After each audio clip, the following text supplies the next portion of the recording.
by Lexus. Fred Lewis in left field leads off, batting second and playing center field, Dwayne Wise. Alex Gonzalez, the shortstop, will bat third. Jose Bautista is in right. He cleans up. Batting fifth and DHing, Adam Lind.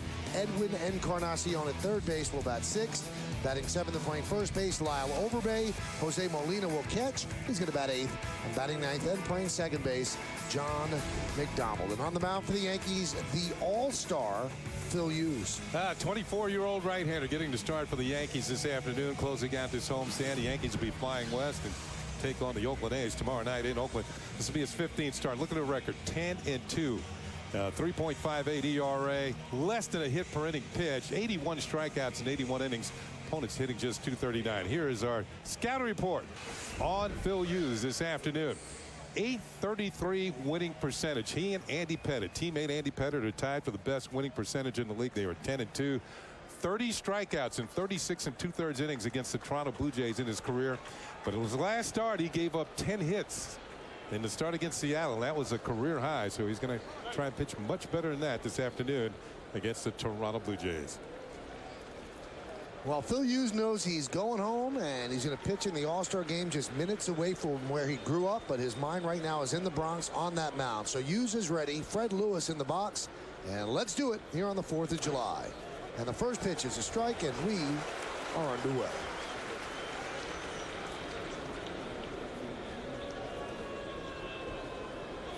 Blue Jays won the first game of the series in 11 innings. Yankees won yesterday in regulation time. Pitch 1-1. Blue Jays coming at 41-41. The Yankees have the lead in the American League East at 49-31. Best record in baseball. The 1-1. And today, as you mentioned, the Yankee winning 49-31. Today is the 81st game of the year, exactly halfway through the baseball season. And the 82nd for the Blue Jays. Check that, the 83rd. Swing and a miss, and Fred Lewis is down on strikes. Check out the Yankee defense, brought to you by Mercedes. In the outfield, you've got Gardner, Granderson, and Swisher left to right. Infield, Rodriguez, Pena, Cano, and Teixeira third to first. Posada behind the plate. And Phil Hughes is on the mound.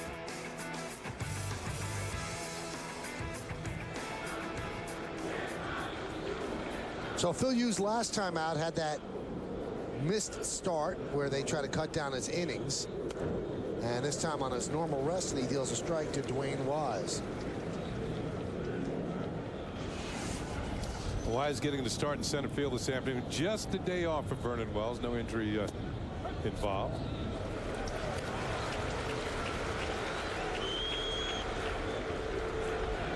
Hughes is dealing strikes right away, coming out here firing strikes. And the 0-2. Swing and a miss. He struck out the first two batters of the game. Well, you're looking at a nasty, nasty curveball. Posada sets the target to the outside corner, knee high. Boom. Swing and a miss by Dwayne Wise. Very good pitch. Fastball looks like it has some pop to it. Curveball has some sharp break. Good combination in the early going here.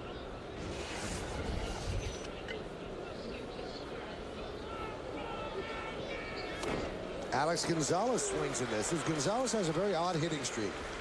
9 games in a row and 9 hits. So 1 a day. Sort of like those vitamins. It's a vitamin streak. They finally put the ball in play, but a fly ball is lofted to center, and Curtis Granderson is there. A 9-pitch, 1-2-3 inning for Phil Hughes. There's the Blue Jays nothing, and the New York Yankees coming to bat. How does the GMC Sierra stay ahead of the competition? We were the first to develop a hydroform steel frame designed to increase payload and durability. And we have an Eaton automatic locking rear differential that maximizes traction and power. When you never compromise, you have nothing to hide. At the GMC Summer Event, get the best of the remaining 2010s and get 0% APR for 72 months. Or choose $5,000 cash back on most Sierras. I'm feeling really good about winning Take 5 today. You should. All you need is me. Little bit of luck. If she has a little bit of luck, what about me? No, that's my little bit of luck, right, baby? Baby. Ladies! There's enough of me to go around for everyone. Oh, really? Well, how's that? Well, the odds of winning Take 5 are 1 in 9. There's 100,000 winners every day. I'm gonna take you home. Oh, wow. Play Take 5 from the New York Lottery. With 1 in 9 odds, all you need is a little bit of luck.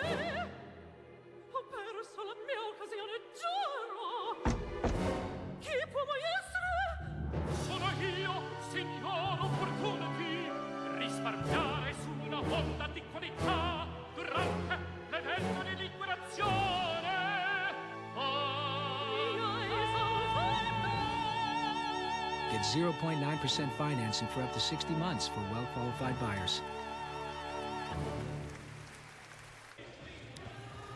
Well, impressive top of the first for Phil Hughes. Now it's a Yankees offense turn against Brendan Morrow. Yankees starting lineup presented by Lexus. The captain in the DH today, Derek Jeter, leads off. Batting second and playing right field, Nick Swisher. Mark Teixeira's at first base. He'll hit third. Cleaning up and playing third base, Alex Rodriguez. Robinson Cano at second will bat fifth. Batting sixth and catching, Jorge Posada. Curtis Granderson in center field will bat seventh. The number 8 hitter, the left fielder, Brett Gardner. And Ramiro Pena gives Jeter a half day off. Pena will play short, and he's going to bat ninth. Another young right-hander on the mound. This time for the Blue Jays, it's Brendan Morrow, who is 25 years old. And this will be his 17th start, 5 and 6. 4.50. He can strike people out. 100 strikeouts in 90 innings. 248. The opponent's batting average. Here is the scouting report on young Mr. Morrow, who gets to start today. 20 strikeouts in his last 20 innings. He can punch people out. 44 walks. He's among the league leaders in walking people, and he has not won a ball game on the road this year. He's 0-5. Here's Derek Jeter. Jeter 3 for his last 16. And that pitch is inside. First 4 games of this homestand, the Yankee offense at 172. But yesterday, they hit 281 in that game, so a bump of over 100 points.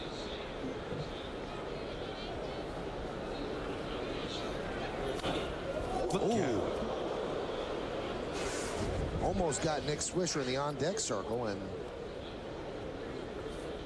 went hard into those legend seats right near the dugout.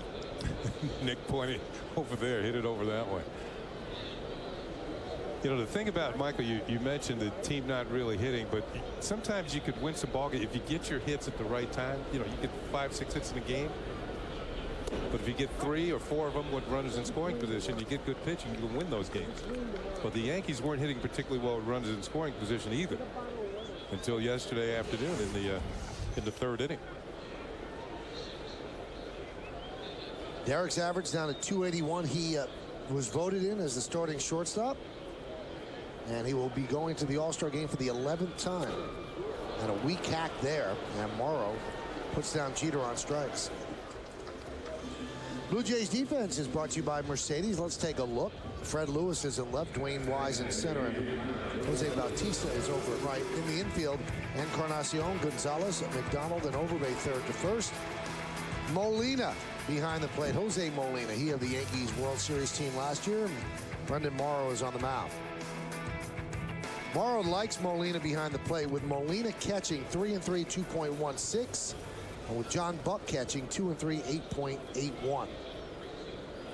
Well, Yankee fans know that Molina's a very good receiver. Throws the ball well. Nick Swisher swings at the first pitch and lofts it to left. Fred Lewis for the second out. Let's look at the game time weather conditions presented by Bigelow Tea. It is a beautiful day.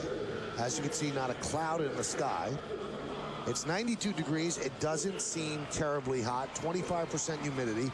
Winds out of the west-northwest at 13 miles per hour. And there's no forecast. There's just a wish to have a safe and happy 4th of July today. Fire up those barbecues. And there's a strike to Mark Teixeira.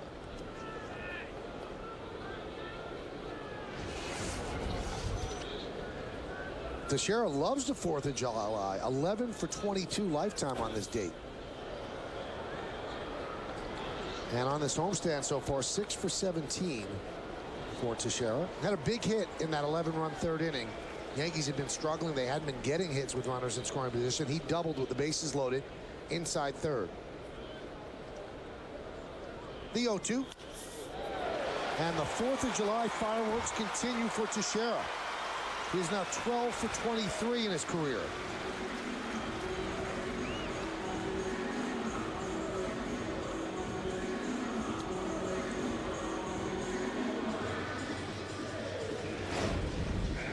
See, pitch is supposed to be in. It kind of leaks over the middle of the plate, and he got just enough of it. Teixeira's certainly strong enough. Didn't break his bat. Didn't get the good wood on it either, but he picks himself up. First hit of the ball game. Single to left center. Here's Alex Rodriguez. Alex is going to the All-Star game. He was a selection by the manager Joe Girardi, and he's going for the 13th time. And on this American League All-Star team, that is the most of any player. The second most, Jeter is tied with Mariano 11 times. A couple of sharp breaking balls from Morrow in there for strikes. He does have very good stuff. One thing that you see down near the Yankee batting cage is just behind the dugout there down the steps is they show video of the opposing pitcher while they go in and take their swings prior to a ball game. So I got a good look at Morrow, and he's got good stuff. Good fastball. No swing by Alex Rodriguez. First base umpire Jerry Meals with the call.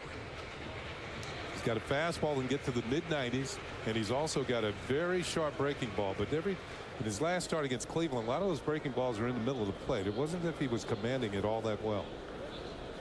And he ended up losing that game.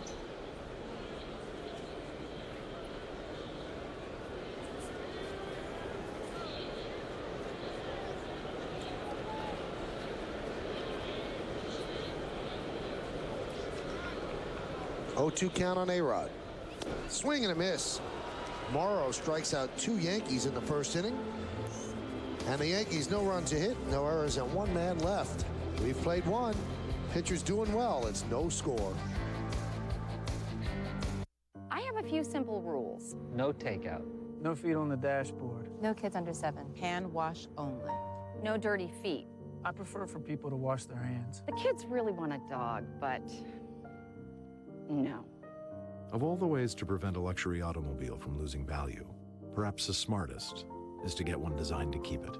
Test drive any Acura during the Driven by Reason sales event. Take advantage of attractive offers on the 2010 Acura MDX for well-qualified customers. You value your friends. So does DirecTV. Meg's worth 100. So are Mike, Carol, Bob, Jim, and Kay.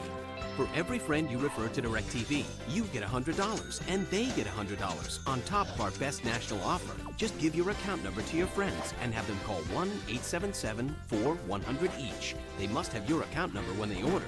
Refer up to 10 people and get $1,000 a year. Then celebrate and watch the Benjamins stack up. Hello.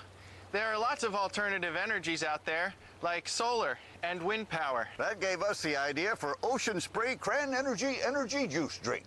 It's a better-for-you energy drink because it's made with the great-tasting goodness of real cranberries. And we added green tea for extra energy. That's one tasty energy source. Cran Energy Cranberry Energy Juice Drink. The great-tasting, better-for-you energy drink. There are over 358 million trillion gallons of water on Earth. But not all water is created equal. Only 1/1000,000,000% is filtered naturally beneath the Earth, with a distinct balance of minerals, and emerges crisp and refreshing enough to be called Poland Spring. Poland Spring 100% natural spring water, born better. What do these years have in common, Kenny? They are the 7 championships won by the Yankees during George Steinbrenner's ownership. I was going to say part of the 27 championships that the Yankees have won. That's right. Yeah. And all of the World Series trophies won during George Steinbrenner's ownership began in 1973. We're on display today outside the Yankee Museum. The fans could take pictures. Pretty neat display. And also It allows us right now, everybody here at the Yes Network, and Kenny and Kim and I wish George Steinbrenner a happy 80th birthday. Hope he's enjoying the game back home in Tampa with his family. All the best, and may you live as long as you want, but never have to want as long as you live. That one is popped up and just out of the reach of Teixeira. I think one thing that the city of New York has to thank Mr. Steinbrenner for, because the mission statement is always the same. You saw those 7 trophies, and that's what they're after the next one, each and every year. And Joe Girardi said before the game, he said, it's amazing the resources that we have in order for us to succeed. And he said, we have to really thank George Steinbrenner for that. There's a strike. So the count 0-2 on Bautista. Both of these pitches throwing strikes. Both of them struck out 2 in the first inning. Yeah, these are 2 of the better young strikeout pitchers in the league. Popped up. Cano calls off Teixeira and makes the play. IOTV offers you incredible HD picture and sound. HD is free with IOTV, the official HD service provider of Yankees baseball on Yes.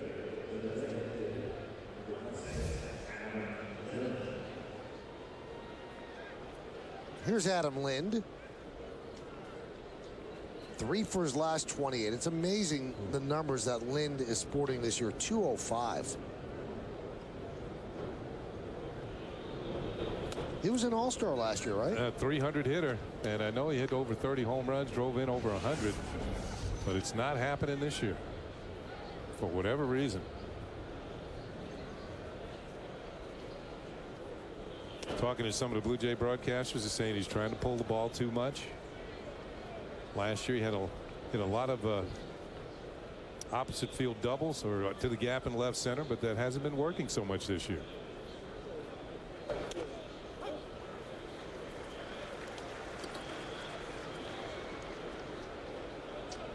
You see the difference, 16 home runs a year ago and now 9, and 310 to 205. That's as of this point. Yeah, exactly.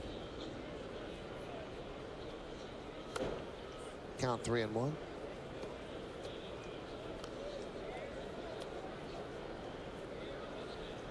There are certain players as you get to the All-Star break, and as a player, when you get to the All-Star break, you either want to continue what you've been doing or you certainly want to try and improve.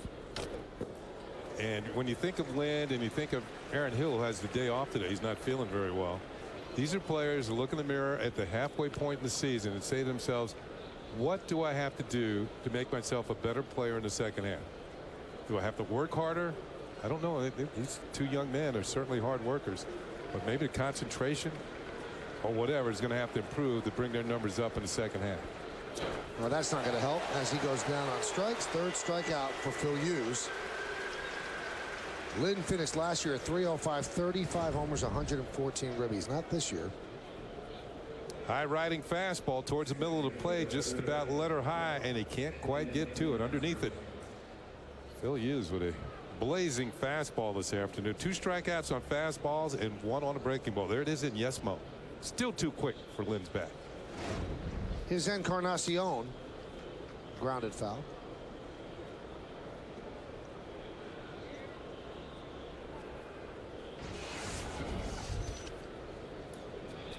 Also, when you're having a good first half, you think at the All-Star break, you know, if you've made the All-Star team, can I be even better in the second half? Can I really get it going down the stretch? Grounded softly to 3rd. Alex Rodriguez is there and makes the play. And a 11 pitch inning, 20 total pitches for Phil Hughes. 1-2-3, 1-2-3. We go to the bottom of the second, no score. The 2009 New York Yankees are world champions. Come out to Yankee Stadium in 2010 to see the 27-time world champion New York Yankees in action. Don't miss a Yankee Stadium tradition on Tuesday, July 20th. When the Yankees play the Angels, it's cap night with the first 18,000 fans 21 and older receiving a Yankees cap, courtesy of Budweiser. In 2010, come home to Yankee Stadium, the home of champions. My friend Maurice has led an active social life, a very active social life. Maurice? Yeah? You like Peter Cetera? No, but they do. Yeah, the ladies love Cetera. And if you love the ladies, by default, you love Cetera. So, I love Peter Cetera? You got it.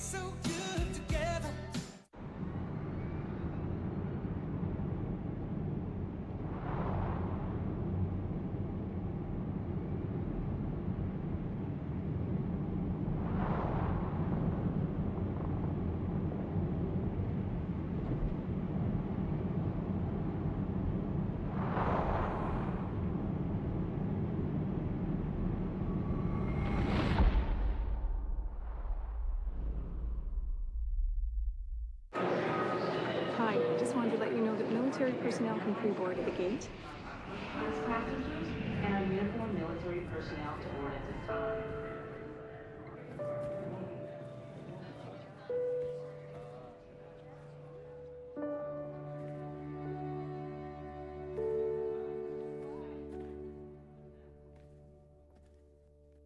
To those who put our country first, we are honored to do the same for you.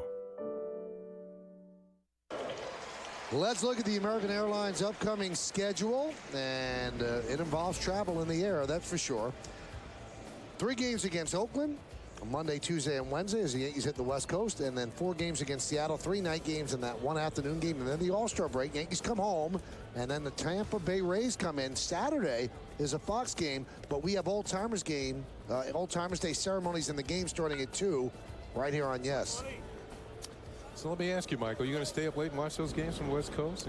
I'll put it on, sure. Thanks. I mean, I'm a big Ken Singleton and John Flaherty fan. All right, well, we appreciate it. We hope all of you out there right now listening or watching the game will stay up late as well. Kenny gets very lonely if he does a game and doesn't think a lot of people aren't watching. That one's fouled away by Cano. Now, Robinson Cano is an all-star. It's his first start. It's his second selection, but obviously that's a big deal for Robinson. I think the first time he was selected, he was injured and couldn't play, and Jose Lopez of the Mariners took over for him.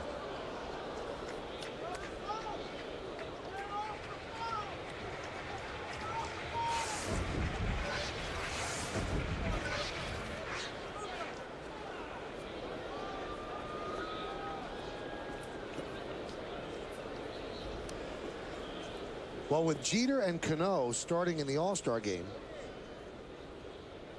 it's only the second keystone combo for the Yankees to ever start in the All-Star game. And the other pair, Bucky Dent and Willie Randolph, started in 1980 and 1981. The Dodgers, Brooklyn Dodgers, Pee Wee Reese and Jackie Robinson are the only other teammates to do that for a New York team. And that was 1949, the All-Star game at Ebbets Field. 1-2. Look out. And it's 97-mile-an-hour fastball. The 1981 game was in Cleveland, and that was the first game after the strike that year. And that was in Cleveland on the American League team that year. It's like 80,000 people there. 80,000 people. A lot of them weren't very happy with the players. 2-2. Dribbled slowly. First base side of the mound. Morrow almost handcuffed Overbay for the first out. Let's take a look at the American League starters as voted on by the fans. Crawford, Hamilton, and Ichiro left to right in the outfield. Infield, Longoria of the Rays, Jeter, Cano, Morneau of the Twins, the DH Guerrero, and Vlad Guerrero's had an unbelievable season for Texas. Joe Mauer of the Twins behind the plate. Still no announcement on who's going to start the game. How about Vlad Guerrero? The Angels let him go. He goes to Texas. He's having a great year. Comes back as an all-star with the Texas Rangers. In Anaheim. In Anaheim. Pretty cool.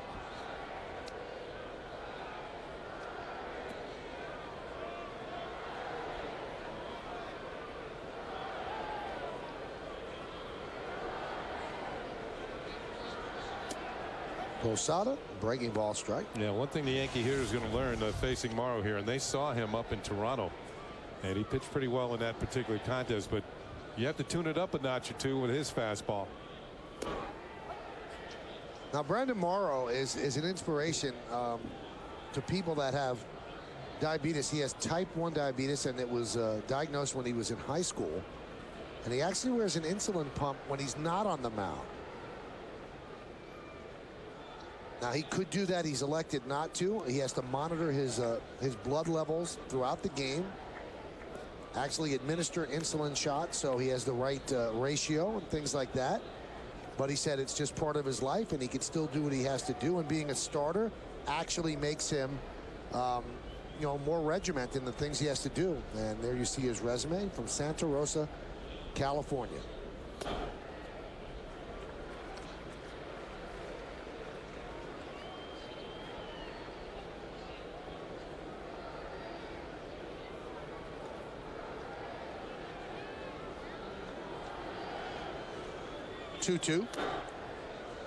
Morrow faced the Yankees on June 6th. He went 7 innings, 4 hits, a run, a walk, and 8 strikeouts. Didn't get a decision in that game.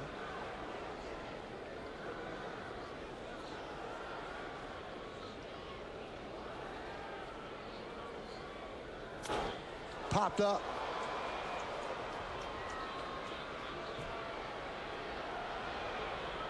Now you'll see the Yankees and the Blue Jays, but I don't see any blue in the Blue Jay cap.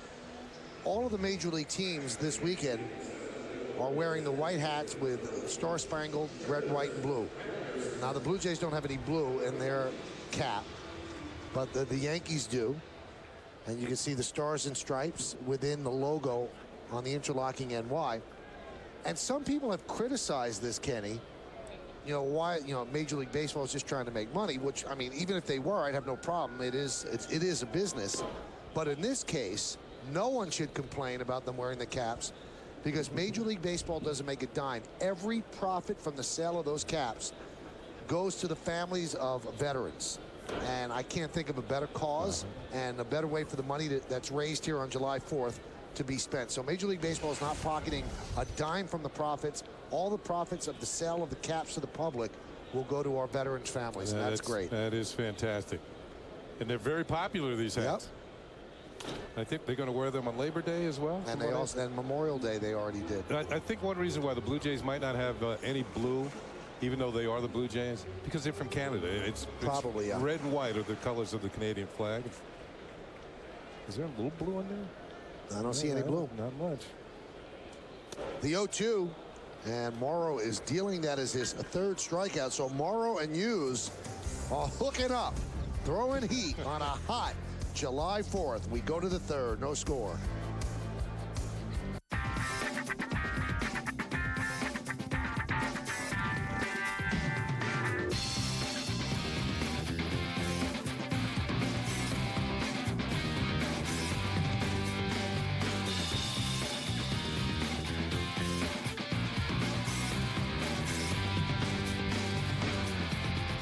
Now lease a new 2010 Ford Fusion for just $189 a month for 24 months. Just $189 a month.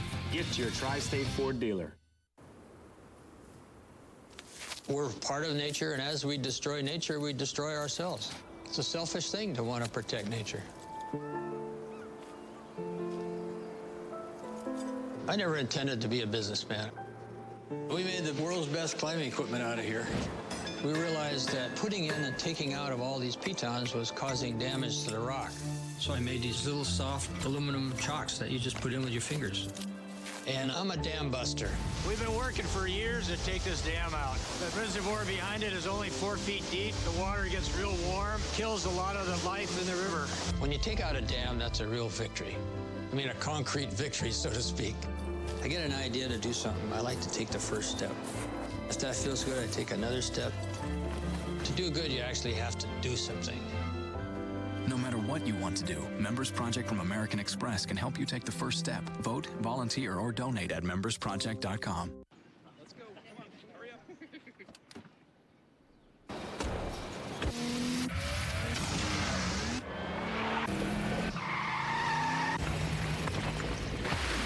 Before you take it on your road trip, we take it on ours.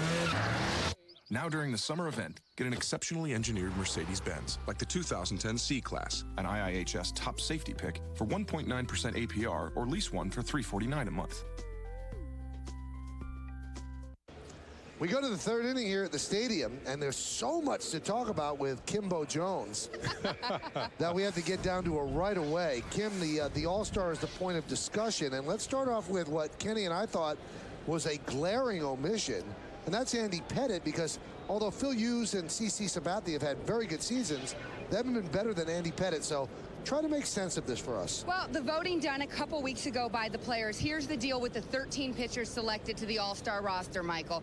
8 of them are selected by the players. 5 starters, Hughes among them.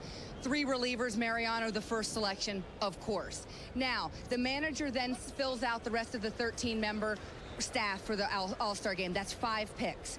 Joe had to use those picks along with MLB to fill out with every team represented. So that, you know, the Royals have to be represented, the Orioles have to be represented somehow. That's how that works. One of Joe's picks was CC Sabathia. How does that affect Andy? Here's how. CC Sabathia is an all-star, period. But he's scheduled to pitch a week from today, which means under the current rules, as Lyle Overbay goes deep to center, Granderson back, looking up, see ya, into Monument Park. Overbay with a leadoff home run in the third, and the Blue Jays lead 1-0. So CC Sabathia is an all-star under the current rules because he is a starter next Sunday, two days before the game. He will not be eligible for the game because he couldn't pitch in it anyway. Therefore, CC an all-star, but will need a replacement. My speculation is Andy Pettitte will move into that spot. Andy, I believe, will be an all-star. It's Joe Girardi's decision. We'll ask him about that after the game. So you think that this was a strategic move by Girardi? I'll make CC an all-star. He doesn't have to pitch, and this way I get 2 Yankees on rather than 1. Yep, it's the only way he goes 2 for 1 there. All right, let's talk about Nick Swisher. He's part of the 5 men that will be voted on by the fans for the final spot. So are the Yankees politicking for Mr. Swisher? Absolutely. For that 34th spot on the AL roster, fans get to pick. It is this easy. You go to Yankees.com and you vote for Nick Swisher. The campaign is out. Jason Latimer from the PR staff literally fell down the stairs trying to get this stuff to me before my pop here. We have a little paddle. That is Swisher, of course, in the middle. We have stickers. I'll bring some to you and Kenny in the booth. But Nick Swisher tells me it would be a thrill to be an all-star for the first time as a Yankee.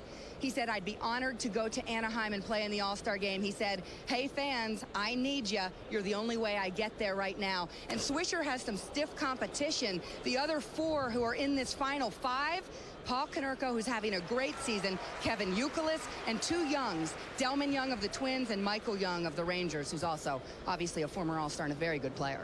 All right, let's talk about Mariano Rivera. Mariano making his, I believe it's 11th All-Star appearance, and this seems like almost a part of the Midsummer Classic. Well, it is, and he's the godfather of the game. In previous seasons, Joe Nathans picked his brain and admitted it afterwards. Roy Halladay used to compare cutters with Mariano. Mariano says, I didn't teach him mine, don't blame me when he beats the Yankees. But Mariano will be very popular at this All-Star game. Why? Because he's Mariano. But the second reason, Michael, this is a very young pitching staff for the American League. Most of them, their first All-Star selections. I bet you anything, one of the first things they do is find Mariano in that bullpen and talk to him about how he does what he does so well. Now, it's also interesting, Kimberly, that Alex Rodriguez made the team, and that was one of Joe's picks. It was not selected by the players. Yes, Joe has 2 position player picks. The third baseman elected by the fans, Longoria from Tampa. The players voted in Adrian Beltre from Boston. Joe used his 2 position player picks, 1 on Ty Wigginton, got to get an Oriole there. The second on Alex. We'll ask Joe about that after the game as well. Well, Joe might have explained it before the game because he said if he's going to be close on somebody, he's going to err on the side of his team because he's got to have that guy with him the rest of the year, and he also knows that guy the best. And I know for a fact, Kim, that this meant a lot to Alex. He loves California, and he loves being on the spotlight of the All-Star team. I think he would have been very, very disappointed. Now, his average and his power numbers aren't great, but his RBIs, he's up there in the top 5. Yeah, I still find all of this fascinating. The players actually voted in Beltre, for instance, but since Longoria won the fan vote, he obviously goes as the fan's choice. Beltre then goes, obviously, as the player's choice. You break down these numbers, you know I absolutely love it. Hughes, by the way, was the 3rd pitcher selected behind David Price and Clay Buchholz. As I mentioned, Mariano, the first reliever selected, as it should be. All right, and finally, you've got a keystone combination of Yankees as John McDonald walks with 1 out. It's Cano and Jeter together. and only Bucky Dent and Willie Randolph have ever done that for the Yankees. What does it mean to these two guys to be playing together in Anaheim? Well, from the captain, we'll find out afterwards. I approached him a couple days ago, and he said, do you really want to jinx my all-star vote?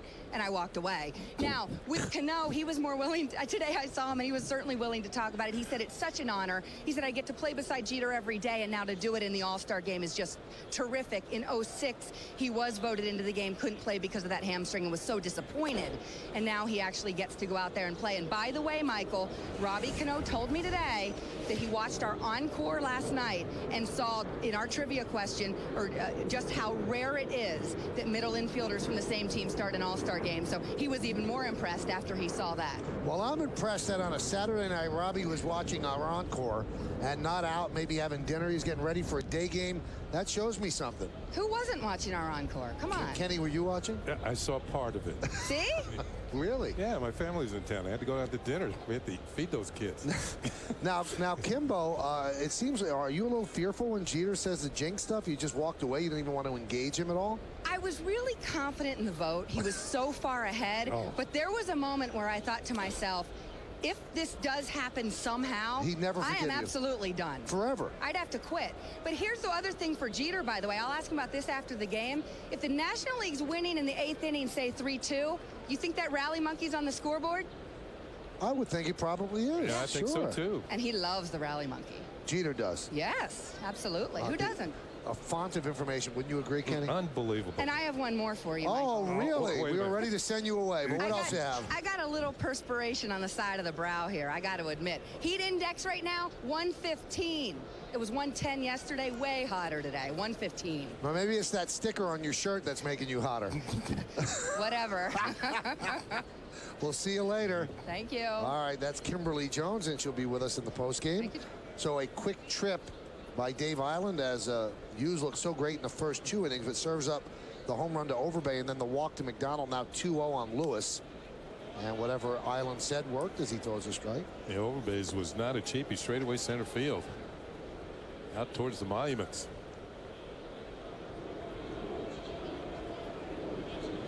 A lot of intrigue in those selections, and don't want to harp on it because I assume that he's going to make it. But no disrespect meant at all to CC Sabathia and Phil Hughes because they've had very good first halves. They have not had the same first half as Andy Pettit. That one has popped up. Middle of the infield, and it's going to drop. But they'll get the force at second as Alex goes to Cano to get the force on John McDonald. Which isn't a great trade because Fred Lewis has better speed than McDonald. He does, but I don't think he had a chance to get the ball to first base in time to throw out Lewis. So he took. McDonald has the hole because this is obviously somebody should catch it. Although, I don't think too much confusion in it. The ball just fell in no man's land. It's very difficult for Hughes to negotiate back, coming off forward, throwing the ball, then backing up down the mound, then backing off the backside of the mound to make the catch. I thought he had the best chance of catching it in the air, but he had a difficult play. Here's Dwayne Wise. Anyway, just to finish the point, are you surprised that how did the players not vote Pettit? I mean, Pettit has an under 3 ERA. He's 10-2. I mean, why would he be eliminated? You know, one thing I saw, and Kim mentioned it, a lot of young pitchers on the American League team. And it seems as though, and several of them are first timers. So it seems as though they voted young. They went with the young guys. Maybe Andy Pettit over the years has ticked off a lot of other players, a lot of hitters on other teams. Well, I mean, Joe could have selected him, but I think what Joe did was very political. I'm going to get CC on the team. He can't pitch because he's going to pitch on Sunday, so he'll be considered an all-star. And then I slide in my other guy. This way I get 2 Yankees in for the price of 1. That's the only thing I can figure out. But it still doesn't explain how the players didn't vote Andy Pettit in and voted Hughes and Sabathia in over him. You know, Andy is tied for second in wins. He's 8th in ERA. It's an odd omission by the it's not the fans this time. It's the players. Yeah. You know, I am happy though that all facets of the game, like the manager gets to pick, the players have some picks, and the fans have some picks. So everybody should be happy with what happens. The 0-2 in the dirt going to second was Lewis. He was running anyway, so that's a stolen base. And we'll also talk about this a little later on very quickly. I know a lot of fans, and you'll see Lewis take off, A lot of fans were wondering. Steven Strasburg of the Nationals did not make the National League team, and I don't think he should have, not with the body of work that he has. He's been very good, but 6-7 starts, while other people have had 15, 16 starts. I don't think it would be fair to eliminate somebody else. And Charlie Manuel in the National League did not select Strasburg. I agree with that. I think there have been players or pitchers in particular who have been on longer. It's time for the Toyota text poll, and today's question is, should Steven Strasburg be an all-star? Now, he's not, but how do you vote? You can text us at 58772. Standard text messaging rates apply. 1 is yes, 2 is no. Hey, he didn't pitch that great against the Mets yesterday. No, he didn't. And I would say no, as I was trying to say that a lot of other guys have pitched 100 innings or so and are more deserving. You know, as good as he is, he's going to make all-star teams in the future. I think Fox, which is broadcasting the game, would like to have him on because it probably gets some eyeballs to the set. But if the game counts, well, then it can't be a carnival. Swing and a miss, and Wise down on strikes for the second time.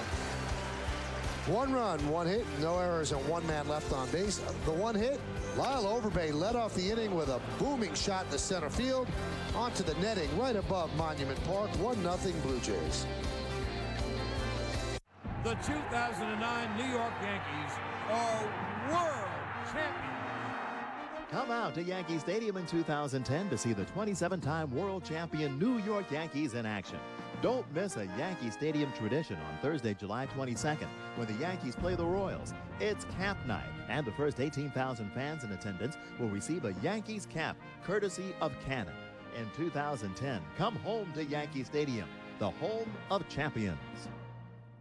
One word to describe this car would be reliable. Dependable. Phenomenal. This truck is tough. It's durable. Dependable. Feisty. I gotta stay with dependability. I'd say sturdy. While the quality of a Toyota may last, the amazing deals and great selection won't during Toyota's National Clearance Event.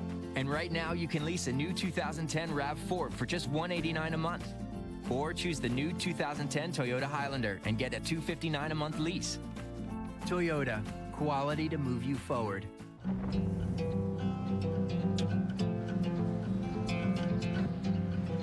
Day one storm,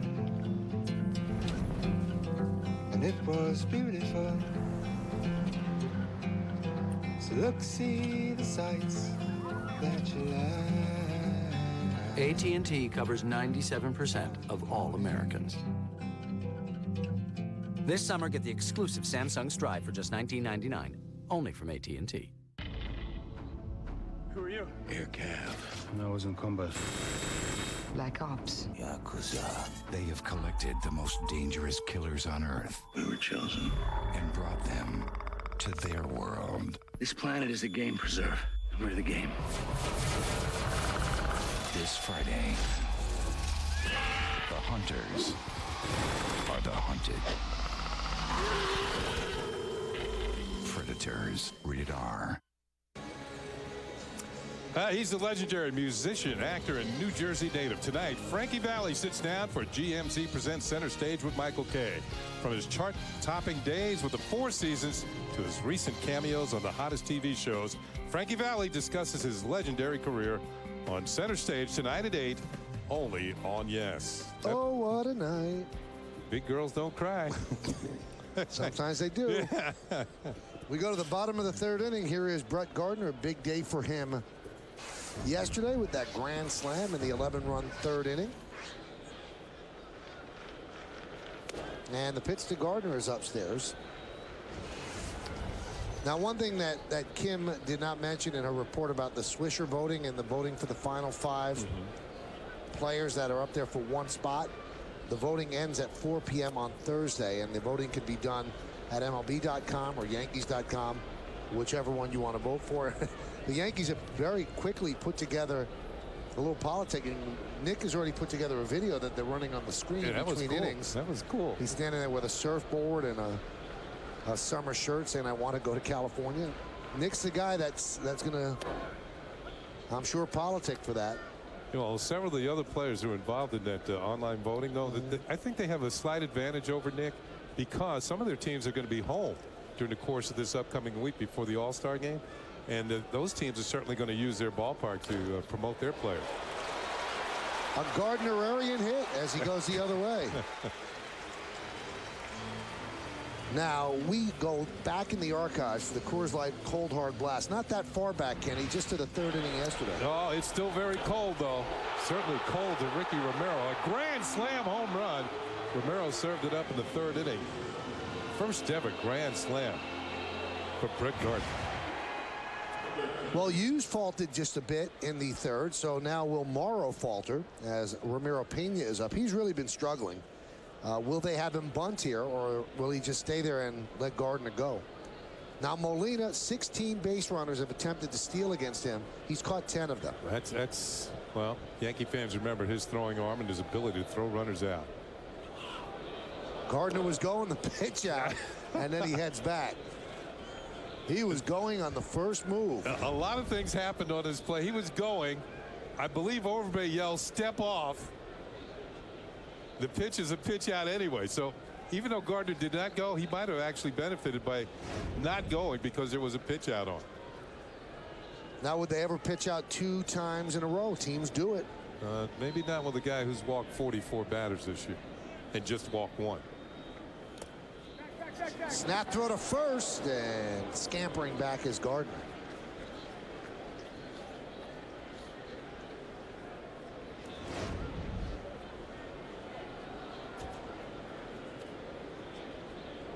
There's a throw down to first as Gardner gets back quickly.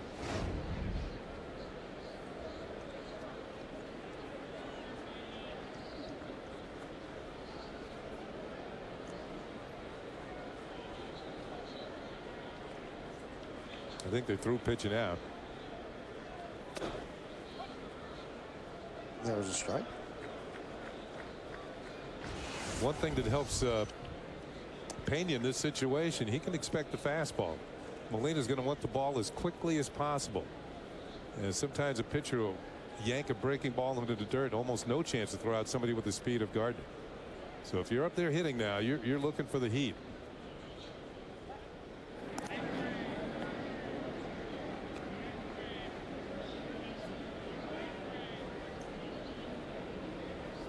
On the scoreboard, on Ramiro Pena's information on the center field scoreboard, they are already campaigning for Nick Swisher. Maybe Ramiro is.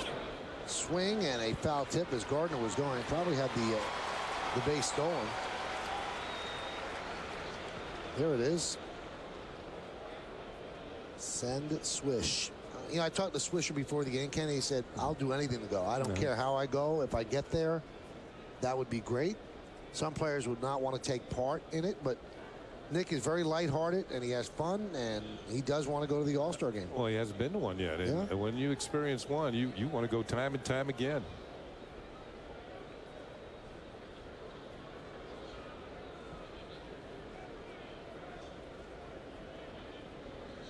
Two-two. See, that's what I was talking about. That pitch was a breaking ball yanked into the dirt, and if Gardner had gone on that pitch, there's no chance for Molina to get him. So that's why when you're up there hitting, you're looking for fastball with a speedy base runner aboard, just to keep it in front of him or near him. Good job by Molina. Well, now the count's 3-2. You got to expect Gardner to be on the move.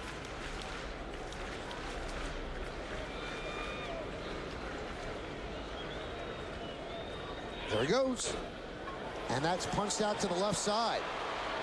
And it's an infield single. Everybody was moving there.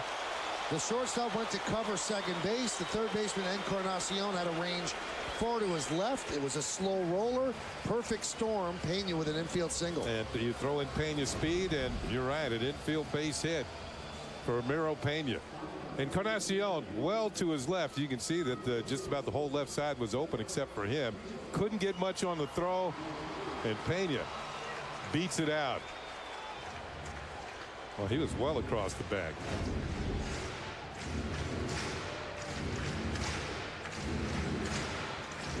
Plenty of speed on the bases, and now speed at the plate.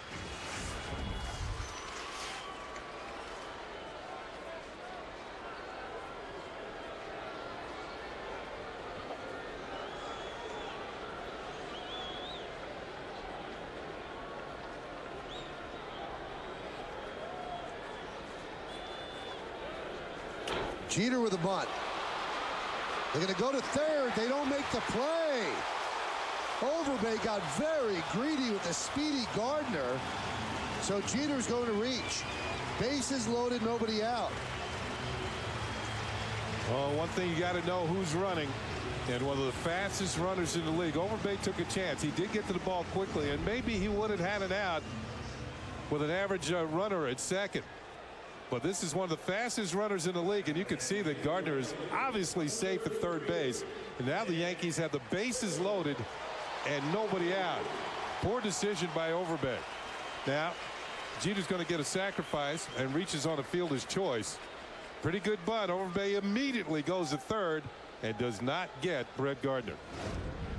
Here's Nick Swisher. Swisher put the first pitch in play in the first inning, hit a fly ball to left. Only the 33rd time all year that he did that. Usually works the count and takes pitches. Talking to Nick before the game as Mauro Molina are talking things over on the mound. Nick was saying that he hadn't been swinging the bat particularly well left-handed lately, so he'd like to get something going left-handed.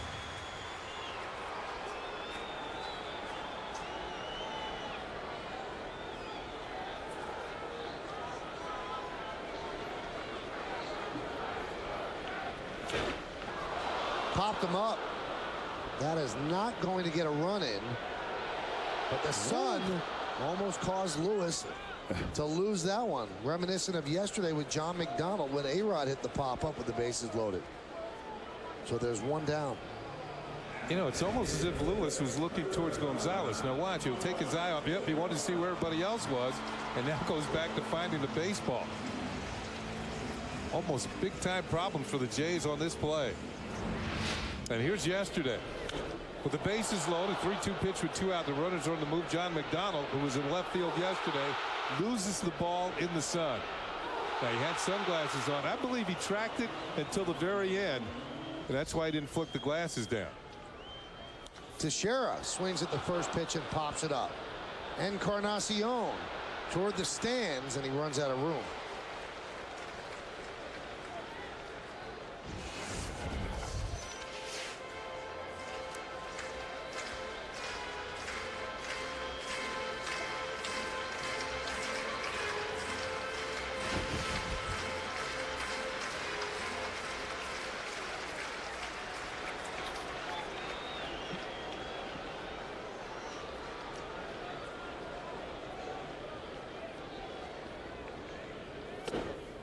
Missed outside, so Morrow trying to escape a sticky jam here. Bases loaded, nobody out. Now it's bases loaded, 1 out, and he's a double play away from getting out of it. Blue Jays lead 1-0 on Overbay's home run to center field. Third inning was a big inning yesterday. Yankees would like it to be again, but Teixeira swings and misses to make it 1-2.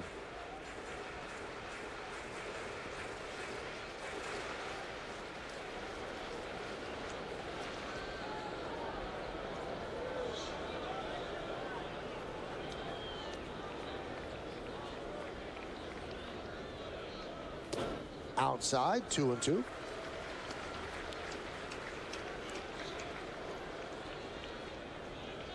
A-Rod is on deck. The Yankees have seen Morrow 9 times, 3 starts and 6 relief appearances. And Morrow 1-0, 3.13 against them. The 2-2. Ooh. And now no place to put Teixeira. Well, he tried to overthrow that one. That was 98 miles an hour. Well, he tried to add a little extra to it, pick up a strikeout, but good stop by Molina. Watch him go upstairs, up the ladder to come up with this one. Almost got by him. You talk about all-stars. You think the Molina family has an unfair advantage? They've got a 1 in 10 chance of having a Molina on the all-star team. And Jose's brother, Yadier, of the St. Louis Cardinals, is going to start for the National League.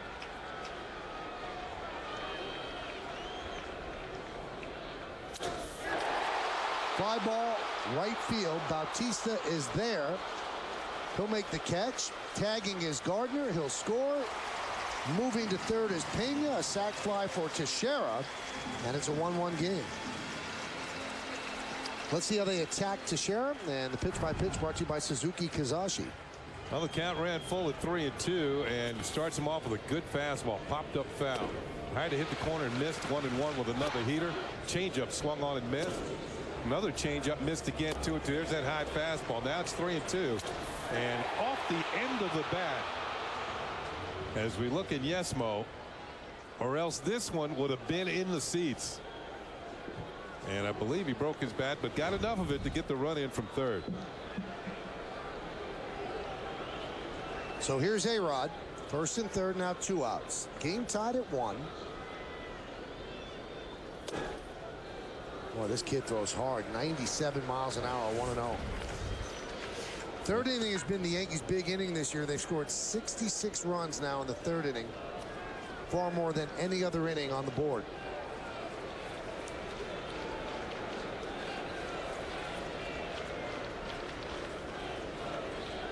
Look out. That was a breaking ball with no bite. He was not throwing it, Alex. It almost bit A-Rod. Target's low and away, as you can see, but man. Wow. Right at his noggin. Goodness. When you're laying in the dirt there, you're counting all your fingers and toes, and you know you're more scared than anything else, but you got to get back up there and get back in there.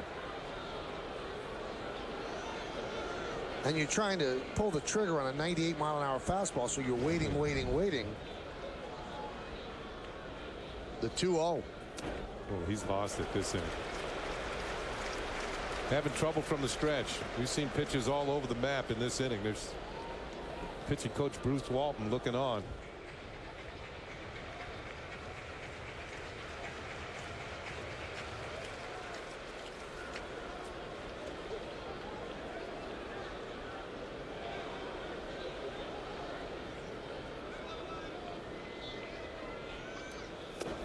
Turned him loose on 3-0.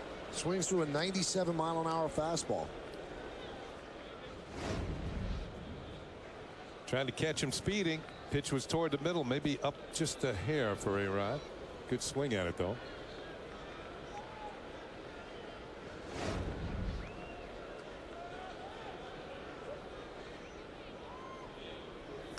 Again, powered it right by him. Now 98, so dialing it up. Count 3-2. Yeah, Morrow is a strikeout pitcher. You can see why the Mariners made him a #1 draft pick back in 2006. And you can also see why the Blue Jays wanted him in the trade. They sent Brandon League to Seattle to get him, another hard thrower. Runner will go from first.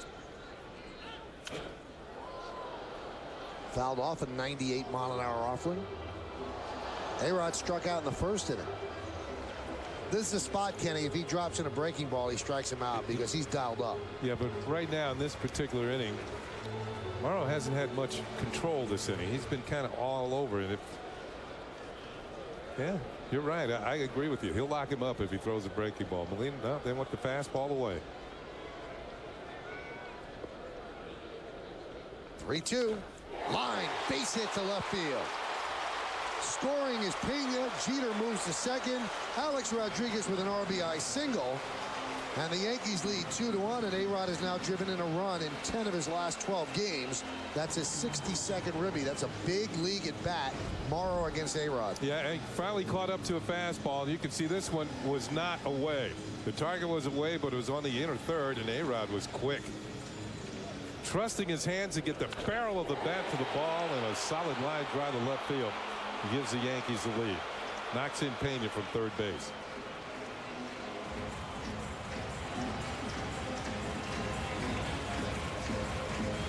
Well, you've got to be really quick, Kenny. The ball inside like that. It's your hands, your wrists, your forearm to get the bat through. It's not how hard you swing. It's how quickly you can get the bat through the zone. And that was about as quick as you can do it because that fastball was about 98. So Bruce Walton goes out and talks with Morrow. No action right now in the Blue Jay bullpen. Yankees lead 2-1. So we are in the bottom of the third inning, and here is Robinson Cano.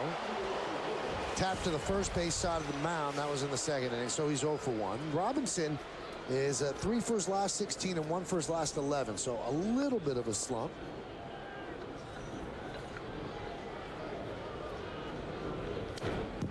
Foul back.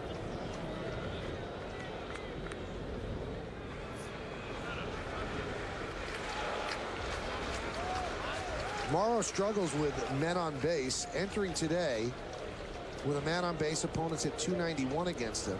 .216 with the bases empty. Something about working out of the stretch.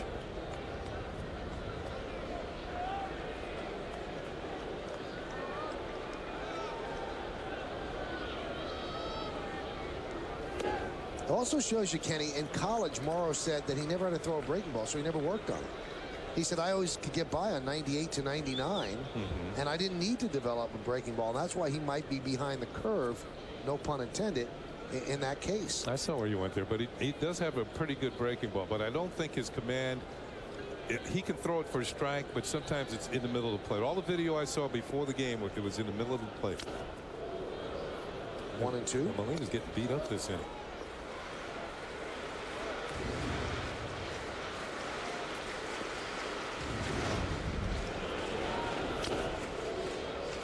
Fans might remember that recently Victor Martinez of the Red Sox fouled just like this, foul ball, but more off of his thumb, and fractured thumb is on the disabled list. And you see how much that glove bent. Remember, the hand is inside the glove. This is going to be the 30th pitch of the inning for Morrow. Jeter on second. A-Rod is at first. Cano at the plate. All-stars all around. That one is popped up. Encarnacion is battling a tough sun, and he makes the play for the final out of the third. 2 runs, 3 hits, no errors, and 2 men left. We played 3 at the stadium. It's 2-1 Yanks.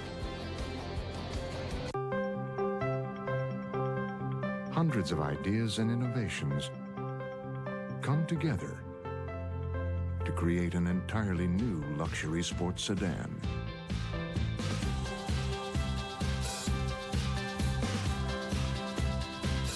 Introducing our best BMW 5 Series yet. Test drive 11 new BMW models at the BMW Ultimate Driving Event on now. Are you free for a free fall or to redefine weekend warrior? Here, you're free to run and soar and so much more. Plan your getaway at visitwilliamsburg.com. Bob's a little PO'd. New family moved in down the block from San Fran, and they got an NFL Sunday ticket to watch them 49ers every week. But that's no excuse not to be neighborly. I brought him over a party platter this morning. You're very tolerant, Lorraine. Watch your favorite team wherever you live. Upgrade to NFL Sunday Ticket today. Sleepy's July 4th holiday mattress sale is going on now. Get a Sealy Posturepedic Serta Perfect Sleeper or Simmons Beauty Rest mattress and box springs starting at $3.99. Plus, get Sleepy's incredible doorbuster bonuses. Get a free comforter, free Serta sheet, free Snap camcorder, or iPod clock radio absolutely free with select models. Plus, finance your purchase for up to 5 full years during Sleepy's July 4th holiday mattress sale going on now. Trust Sleepy's for the rest of your life. Are you free to be one with nature or one of thousands in the revolution? Here, you're free to discover and laugh and so much more. Plan your getaway at visitwilliamsburg.com. Go to the 4th. Yankees up 2-1. Time for the New York State Smokers Quit Line Quiz. 6 Yankees were selected to the first ever All-Star game on July 6, 1933. Who were they? We find that out in the bottom of the 4th. 6 Yankees were selected today, but only Phil Hughes, a first-timer. Yankees up 2-1. Here is Alex Gonzalez.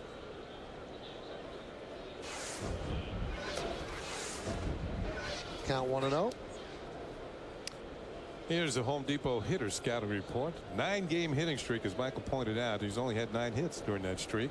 Alex Gonzalez, 15 homers. Well, that's number 16 for sure. That one's popped up. Gardner, sun glinting off the glasses, 1 away. Yeah, 15 home runs, more than any other shortstop in the major leagues. But Gonzalez made 11 errors this year. He made 7, only 7 all of last season. So not quite as sharp with the glove. And it's strange too, Kenny, because he plays half his games on the artificial turf where there really aren't bad hops. Maybe the ball's getting to him a bit too quick. Yeah, a couple of years ago when he was with the Marlins. It was more than a couple. It was 5 years ago. He had a 15-game hitting streak with 15 hits. There's a strike. Well, we wished Yankee owner George Steinbrenner happy birthday today, and America, of course. And in the Yankee broadcast booth, we have to wish John Sterling a birthday as well. Happy birthday, Johnny. Fly ball down the right field line, but that's out of play. John doesn't like to talk about age, so we just wish him happy birthday. I don't know how old he is. I don't either. And you know what? However old he is, he looks younger than that. It doesn't really matter. It's just a number anyway, That's right? right. Yeah. We also want to send out birthday wishes. A lot of birthdays on this day. Mike Bonner in the scoreboard. There's Mikey. Michael, all right. And he's the guy who puts together all the great presentations at the ballpark. And I mean, that's a bear. There's a lot of scoreboards, a lot of things they do. So happy birthday to Mike Bonner. Good guy. I don't know if the plaid shirt was a good idea today, but nonetheless, it's his birthday. Hot shot up the middle, a base hit up the bat of Bautista.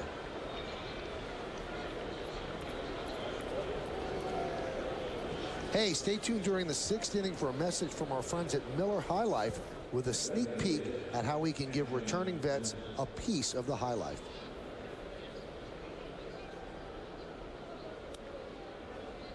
I believe it's also the birthday of the Orioles owner, Peter Angelos. July 4th. James Cagney. Al Davis, the owner of the Oakland Raiders.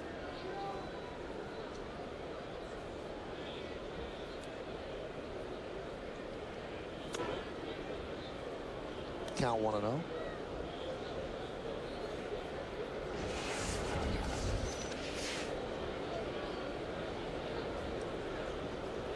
Lynn struck out his first time up. He's 13 for his last 92.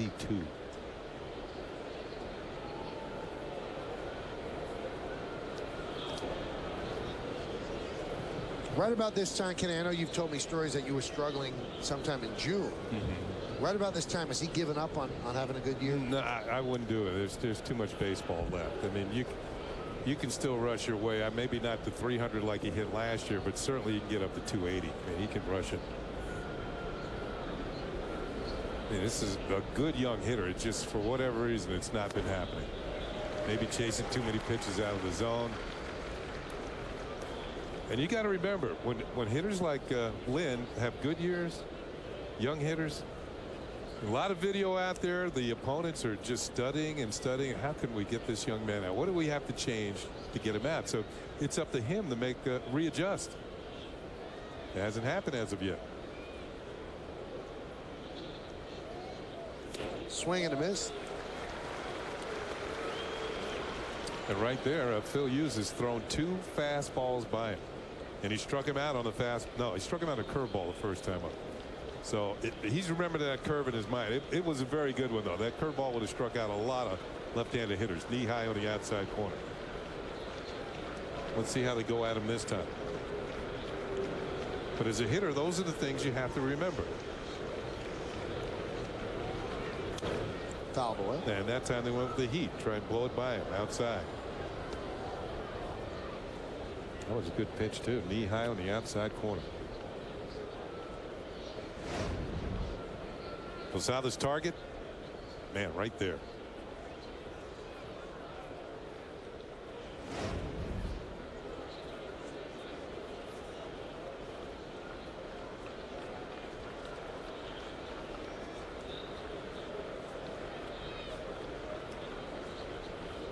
The 1-2.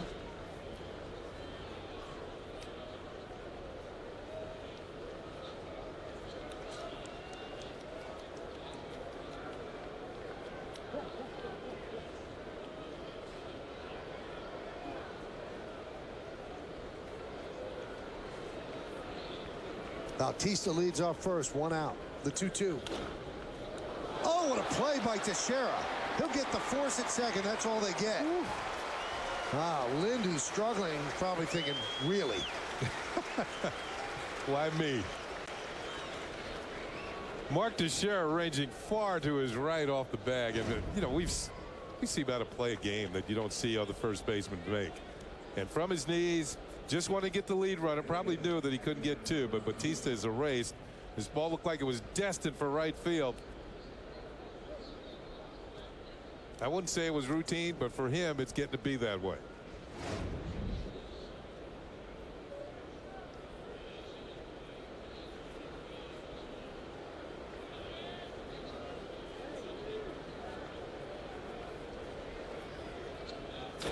Look out.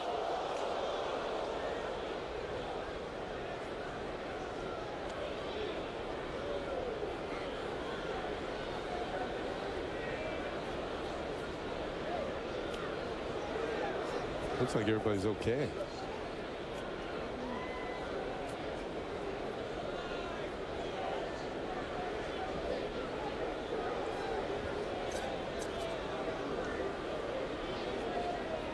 Man.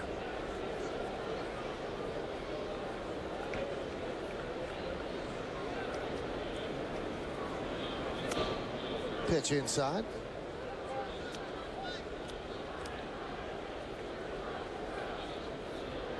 Hughes has now allowed at least one home run in 4 straight starts, and that's something he wants to correct. But all of the home runs he's given up have been at home. He has not allowed a home run on the road. It's strange. His home record is 6-1 with a 4.38, but on the road 4-1 with a 2.56. 8 home runs, all at home. The 2-1. I think one thing that's been a constant for him, Michael, he's gotten pretty good run support this year. I think he's among the league leaders in that category. And for a portion of the first half of the season, he was in the league lead as far as the run support that the Yankee bats gave him.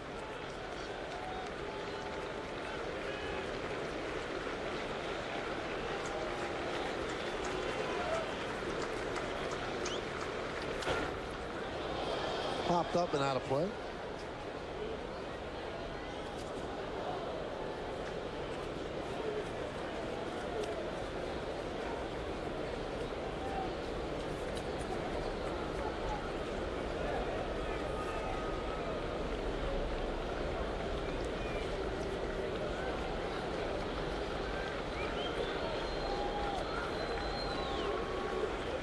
Swing and a miss. He struck him out on a breaking ball. In the 4th, no runs a hit, no errors, and 1 man left on base. Let's go to the bottom of the 4th inning. Yankees lead the Blue Jays 2-1 on this Independence Day. You're watching Yankees baseball right here on the Yes Network. See you, buddy. Pardon me. These vets must be here for the parade. Would you look at that? Paying to have a designer's name all over your luggage. What is that? Excuse me, sir. Whose name is on your duffel bag? My name, Connor Bryant. Now that's deserving a piece of the High Life. Miller High Life is saluting vets of Iraq and Afghanistan. Now, for every bottle cap return, 10 cents will be donated to help give vets a piece of the High Life. First time that I saw a sporting event on Fios in high definition. You see detail that you didn't even know was there. I'm standing like a little kid saying, wow. As if Verizon Fios wasn't amazing enough, we've added something new. A worry-free guarantee. If you're not completely satisfied, you have the freedom to cancel. There's no term contract required. The Fios installation was wonderful. I actually sent a note to the service guy. I was so pleased. Time to switch to Fios. Call 1-888-GET-FIOS. You couldn't make me give up Fios. Why design a vehicle with 88 vibration control measures? Why engineer 20 available systems that sense and respond to your needs before you're even aware of them? Because the average driver spends over 40,000 hours of their lifetime driving. The 2010 Lexus ES, uniquely designed to make every hour feel just as remarkable as the first. Lease the 2010 ES 350 for $399 a month for 36 months, with $35.99 due at signing. 2 coffees for my brother, please. Thanks. Got it. Hold this. Getting cash back on your debit card changes everything. Got it. Introducing the Chase Real Cash debit card. Got it. Up to 3% cash back on things you buy every day automatically. Got it. electricity. Excuse me. Got it. The new Chase Real Cash debit card. This is an over. Chase what matters. Yankees Baseball on Yes is brought to you in part by Miller High Life. Join us this summer and help give returning vets a piece of the high life. Go to MillerHighLife.com for details. Lou Gehrig Plaza. 71 years ago today, he gave one of the greatest speeches, not just sports speeches, but a speech that still resonates during Lou Gehrig Day at the stadium across the street. The luckiest man on the face of the earth speech. And that was really the start of Yankee Old Timers Day, which is going to be this year next Saturday. Not when the Yankees are in Seattle, the Saturday after that when Tampa Bay is in town. That's always a special day here at the stadium, a chance to celebrate players who have performed not only here but across the street and performed to championship levels.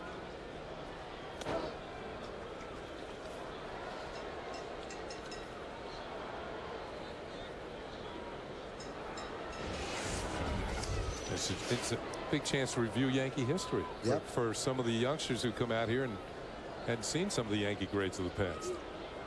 It's like a living, breathing history, not just on the pages, but on the field. The 2-0. 3-0 to Posada. It's a chance for moms and dads and grandmas and granddads to pass along to their grandchildren the memories of yesterday. Or yesteryear. 3-0. Strike.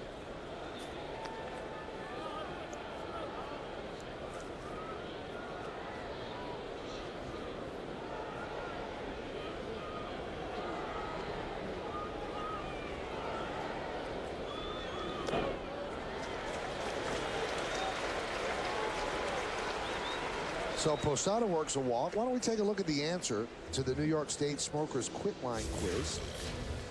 6 Yankees were selected to the first ever All-Star game on July 6, 1933. Who were they? Babe Ruth and Lou Gehrig, I guess, were 2. Well, Babe Ruth hit the first home run. Then Chapman, Bill Dickey, Lou Gehrig, Lefty Gomez, Tony Lazzari, and Babe Ruth. That's pretty nice. Those are some big league names. That game was played at Old Comiskey in Chicago.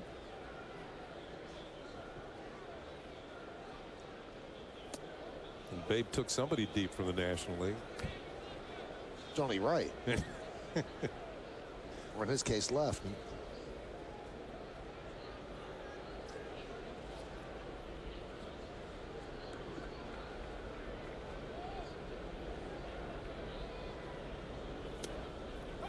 Strike to Granderson.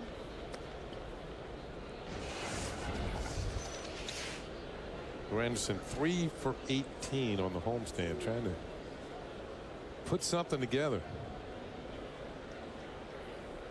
Not the first season that he wanted, although it hasn't hurt the Yankees. He was out close to a month with a groin injury. Still trying to find his stroke.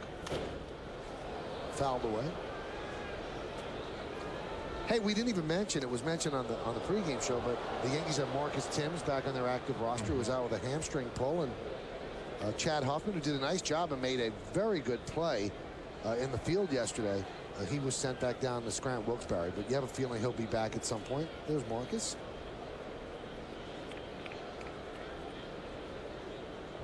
The 1-2. 2-2. Well, Molina's getting a workout behind home plate, trying to save wild pitches for young Mr. Morrow, who's definitely got a power arm, right? Up the ladder once again. As Molina corrals that one.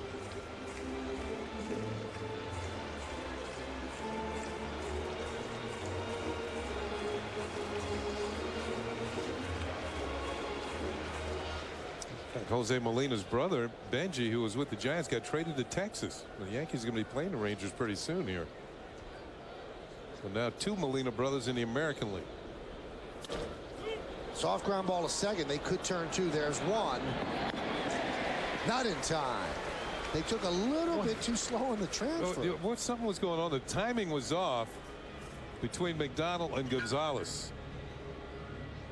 And they did get the force at second, but the delay in the throw to first, I thought this might be a double play. Now watch, there's the flip.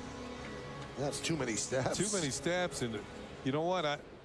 He barely got the bag at second coming across it. There's the flip. You think this flip was too soft? I don't know. They just didn't have the timing right. So it'll go as a fielder's choice. Usually works with Aaron Hill, but John McDonald at second. Yeah, Hill not feeling well with that.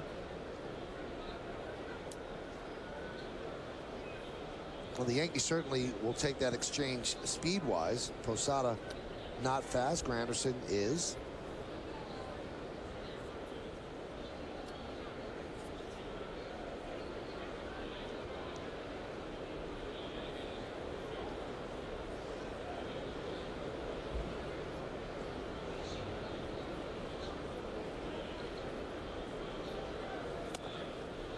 There's a strike. Speaking of Wise, Dwayne Wise in center field is very shallow for Brett Gardner.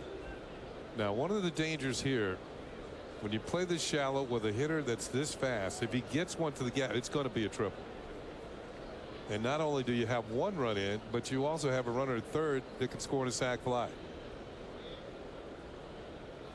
Also, Fred Lewis is an extremely shallow left end. You'll see where the left fielder is supposed to stand because there's like a brown patch of grass right behind him by about 15 feet. That's usually where the left fielder stands, right there. See, I think that has to do with Gardner's little bloop hit the first time up. Well, but he's got power. He showed that yesterday.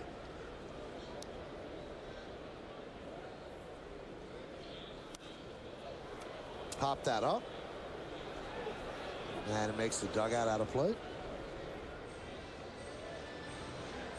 That's how shallow he is compared to the worn out spot there. Yeah, there it is.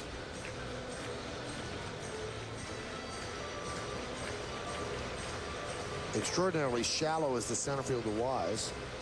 Bautista at normal depth right.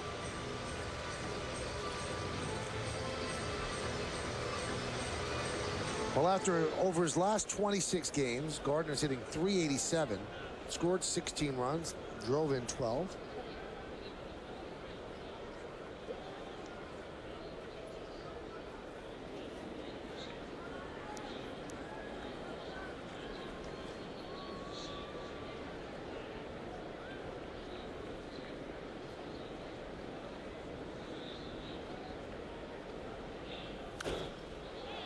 Popped up again and out of play again.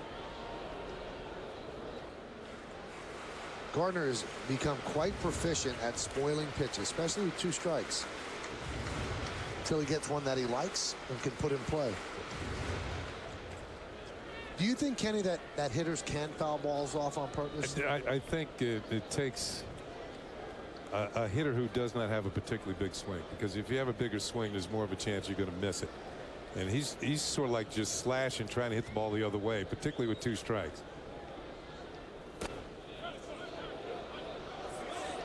Now they're saying that he swung. There's going to be an argument here.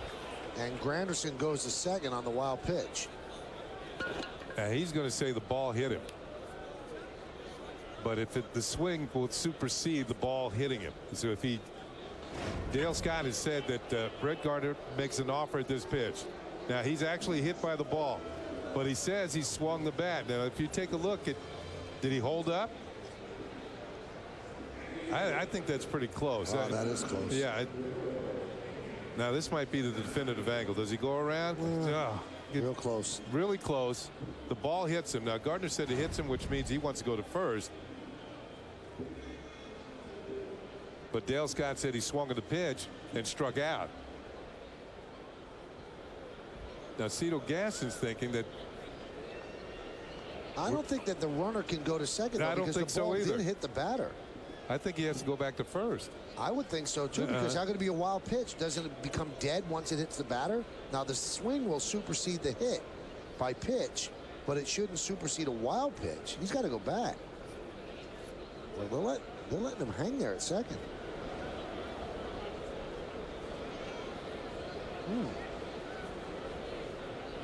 And Molina's saying, well, how could I have blocked the ball if it hit the batter. And that's a good argument. Yeah, I think it is too, because this rule is in place. If you swing and miss and you're thinking about running to first base with 2 strikes and the ball hits you, you can't go. You're out. The runners can't advance either. And that to keep hitters from just kicking the ball away from the catcher. There's the what was called a 3rd strike, but they're going to let Granderson, I should say, go to second. Now, how's he go to second? I guess it's got to be in the wild pitch, but how could there be a wild pitch if it hit the batter? It's as if Molina doesn't have a fair chance to get the ball. Well, Gaston came out to talk about it, and he was satisfied with their explanation. And the pitch to Pena is outside 1-0. Very odd.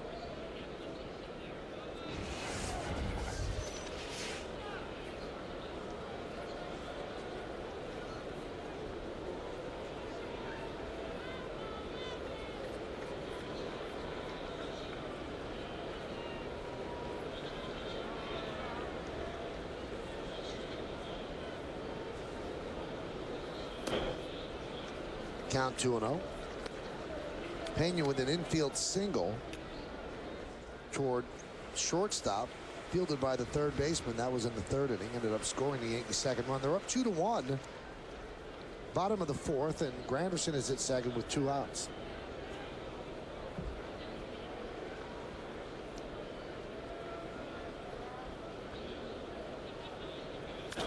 Ground ball up the middle. Off the glove of a diving Gonzalez, trickling into center field. Granderson will score. RBI single for Pena, and the Yankees lead 3-1. So that decision to leave Granderson at second looms very, very large. Yeah, Pena's 2nd hit of the afternoon, and he picks up a run batted in. Molina's not happy. You can see he's walked away from home plate. He don't want to be near the umpire, Dale Scott.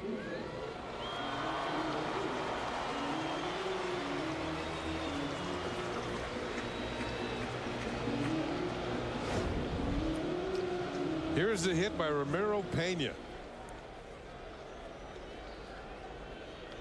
And Pena comes up with his 9th run batted in of the season. Ball just off the glove of a diving Alex Gonzalez.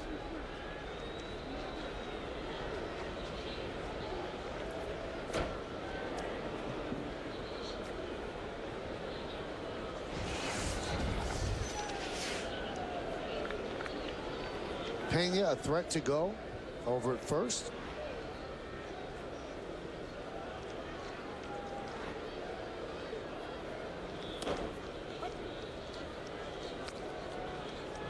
Count 0-1.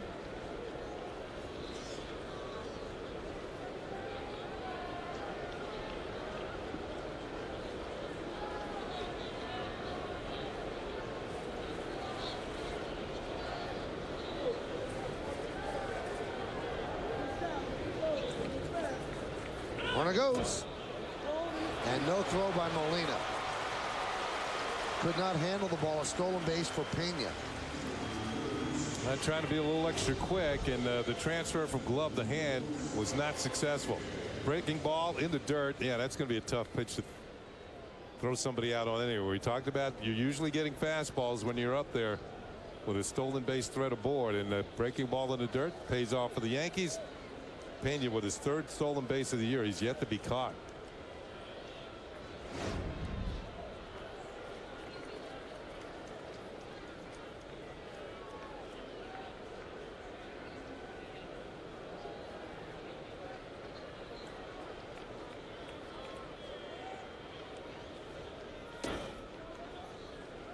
Count 2-1. Jeter struck out, then reached on a fielder's choice when he laid down a sac bunt, so he was not charged with an at-bat there. He's 0 for 1 on the homestand, 3 for 17. And his average at 281.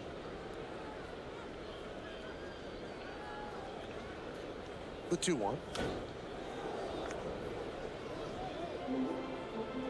And it's 2-2.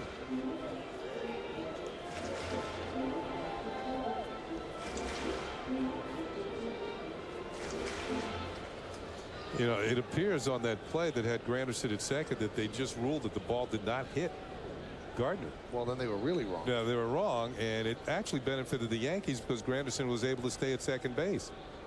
Granderson was actually on his way back to first. But Dale Scott did check with Dan Iasonia third. I guess no one saw it.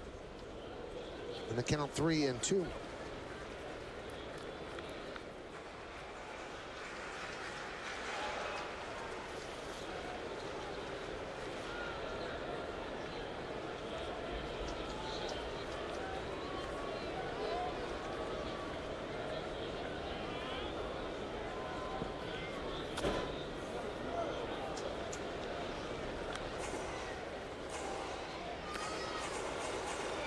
The Yankees have run the pitch count up there for Morrow.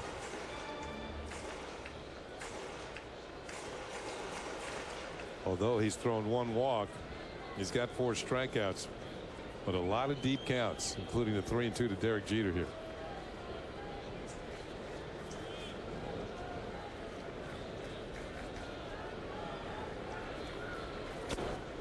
Swing and a foul tip held on to by Molina, and that will do it. But the Yankees get a run on 1 hit, no errors, and 1 man left on base. We played 4. It's 3-1 Yanks. It has a perpetual calendar with leap year.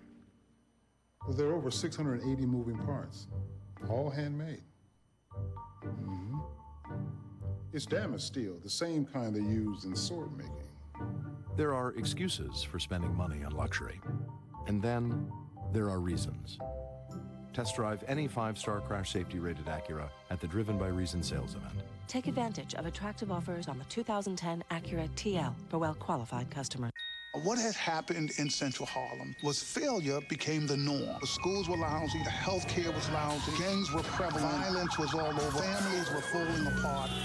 You can't raise children in a community like that. People had been talking about things, but not doing anything.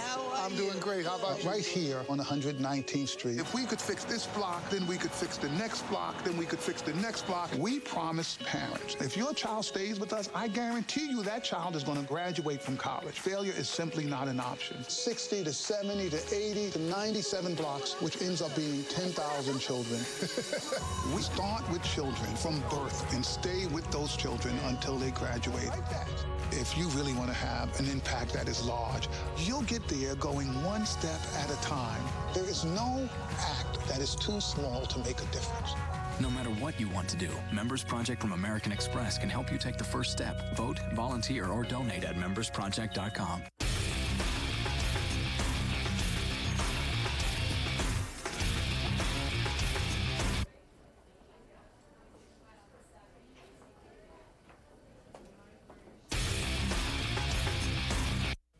Nancy Newman in our Yes Studios with your Audi update. The Red Sox going for the 3-game sweep of the O's at Fenway. Top 4 wins at Baltimore with a runner on first, Scott Moore. Hits one to right center off John Lackey. Adam Jones hustling all the way around from first to score on the 2-out RBI double. 2-zip Baltimore. John Lackey had won 5 in a row coming into the day. Guys?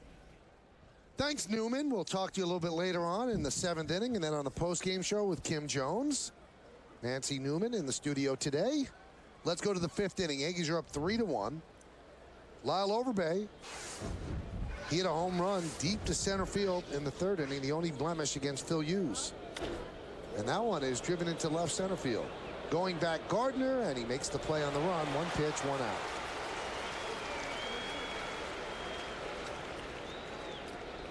Gardner and Granderson cover a lot of ground out there in the center and left, and closing the gap in left center field is Brett Gardner. Oh, he's coasting. He's not even running hard. Makes the play. And no trouble with the sun.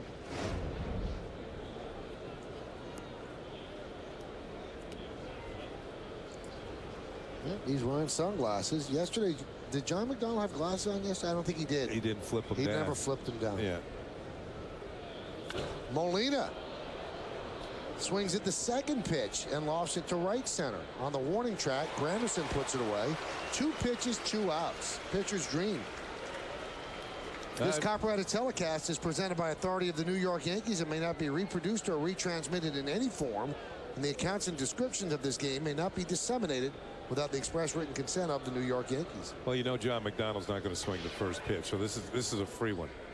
Wasn't it like a rule when pitchers hit you couldn't do that? What do you mean? When they were hitting, too. Oh, yeah. Well, you can't. They don't want anybody to have a 3-pitch inning. Want them to work a little bit. Yeah, that would make sense. Yeah. What was I saying? Even if the pitcher said it wouldn't make sense. Yeah, just lay this one right down the middle. He's not going to swing. He's not swinging. And he laid it right down the middle, so that's smart pitch selection by Hughes. Will he swing at the second pitch? Yes. Popped up and out of play.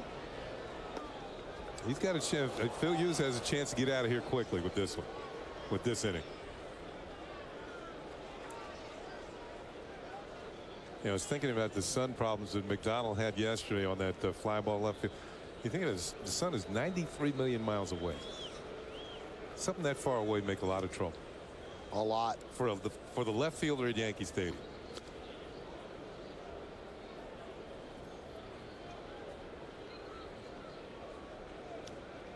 This stadium built the same way geographically as the one across the street. So the sun's still coming over the same exact angle. And left field at the old Yankee Stadium was a bear, and the same thing here.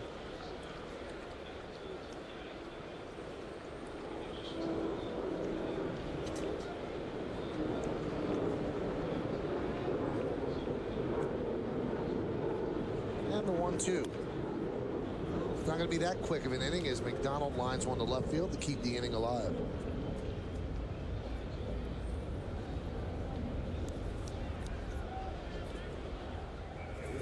Let's take a look at the results of the Toyota text poll. You've been texting us at 58772, and the question was, should Steven Strasburg be an all-star?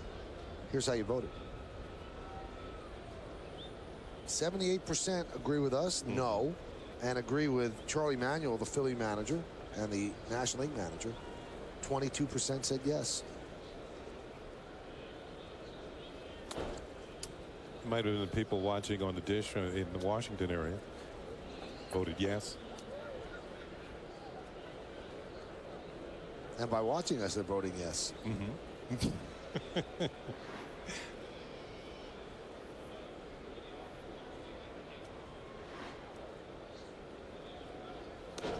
Yeah, Michael and I travel all over the country, all over 2 countries. It's amazing the number of people who check Yankee baseball out on satellite dishes. We appreciate it. Well, the extra inning package has really made all of the regional sports networks national in a sense. If you get to see every single game wherever you might be located. So if there are Yankee fans in Arkansas, you can get the baseball package. Yeah. So we appreciate it. Yeah, cable systems do that too.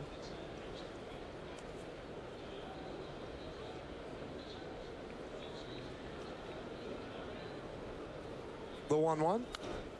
Foul back. Hughes is still sporting a good fastball here as we get towards the middle innings of the game, and that anytime you see the hitter's reaction, they're late. And here's Lewis. His pitch is right there, right down the middle. He's late, can't get to it. So that tells you the fastball still has some giddy up to it.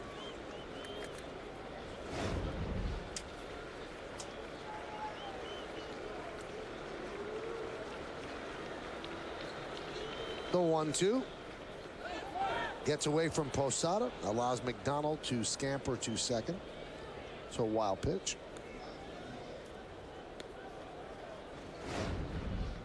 Here's another look. Posada did get a piece of it, but couldn't keep the ball in front of it. Glances off to the side. Plus, it looked like he had a slight hesitation, but able to find it. This is in Yesmo. As you can see, the ball hop off to his left.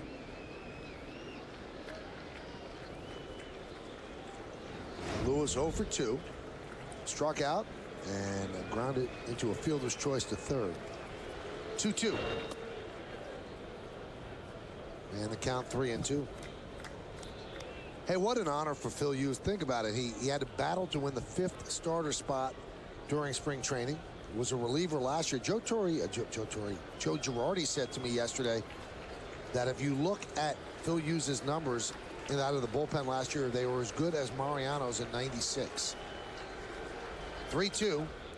He said, I think he was just as important. A lot of people with the Yankees don't know if the Yankees would have made the playoffs last year if Phil Hughes did not serve that role as a bridge to Mariano. And here he is as a starter in his first year, and the game is about 15 minutes from his hometown, 10 minutes maybe, and he's going to be in the All-Star game. That's outstanding.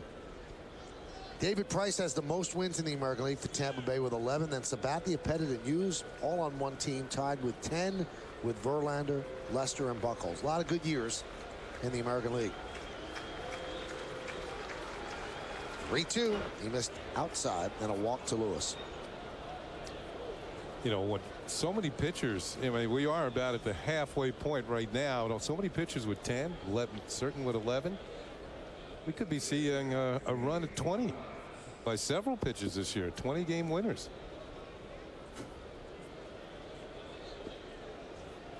Including Andy Pettit,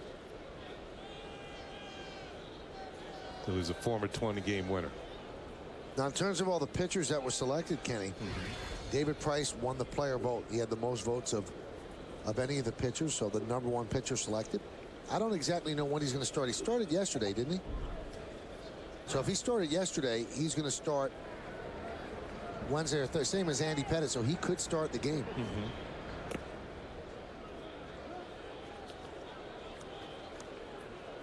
Dwayne Wise has struck out twice.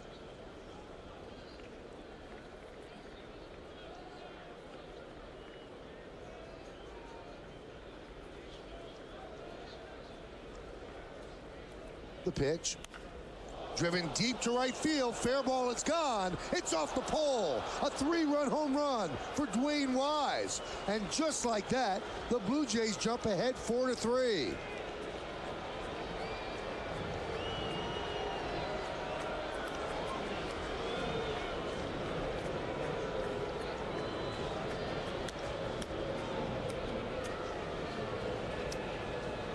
Well, that got this stadium very quiet. Yeah, that was a breaking ball. And when you look back at the way this inning has gone, 2 quick outs, base hit on a breaking ball by McDonald, then the walk, and then a home run on another breaking ball that was right in the middle of the plate from Phil Hughes.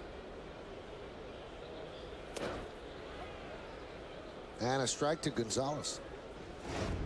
This one kind of just rolls up there. It was just a matter of whether it's going to be fair or foul. It was hooking, but it's going to hit the pole.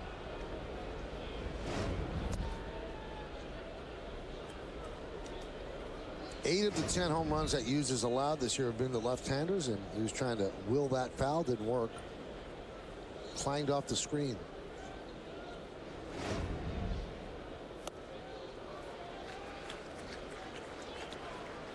I guess it can't clang off a screen. It can clang off the pole. I guess it bounced off the screen.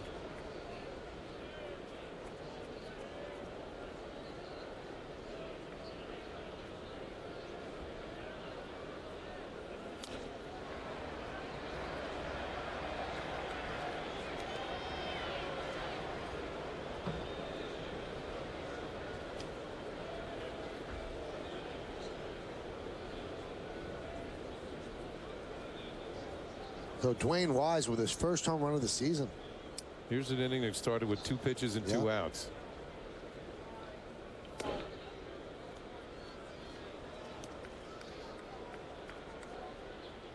The Yankees would love to win this game. It would give them a 3-3 homestand.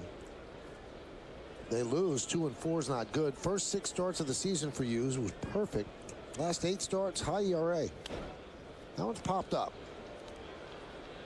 Ramiro Pena, fighting the sun, puts it away for the final out, but not before. With 2 outs, the Blue Jays score 3 runs on 2 hits, no errors and nobody left. The big blow, Dwayne Wise kept it fair and gave the Blue Jays a 4-3 lead. All right, everybody, hands up. Gotcha. Okay, everybody out. What is it with you people? Every night we do this. It's the Green Mountain Coffee. From WB Mason. They bring our office supplies. Snacks. Cleaning supplies. You of all people. Let's go.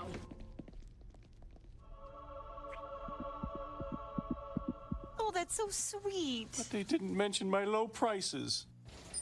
Who but WB Mason? Hey, gorgeous day, huh? What's up? What is that? That's so weird.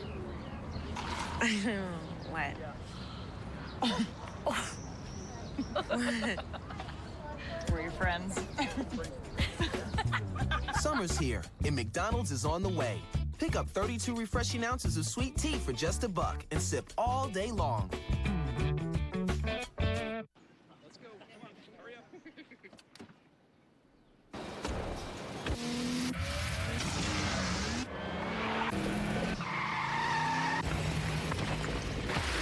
Before you take it on your road trip, we take it on ours.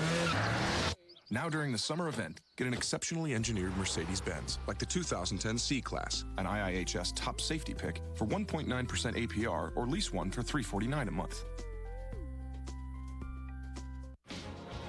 Saturday and Sunday, the Yes Network presents the first ever broadcast of baseball in 3D. The Yankees take on the Mariners in Seattle, and Yes will bring you the advantage you've never seen baseball before. Baseball's first live 3D broadcast powered by Panasonic and DirecTV. 3D coverage starts Saturday at 10 from the Yes Network. As we go to the bottom of the fifth inning, why don't we take a look at tomorrow night's starting pitchers, brought to you by Fios TV, Internet, and Phone. This is Beyond Cable.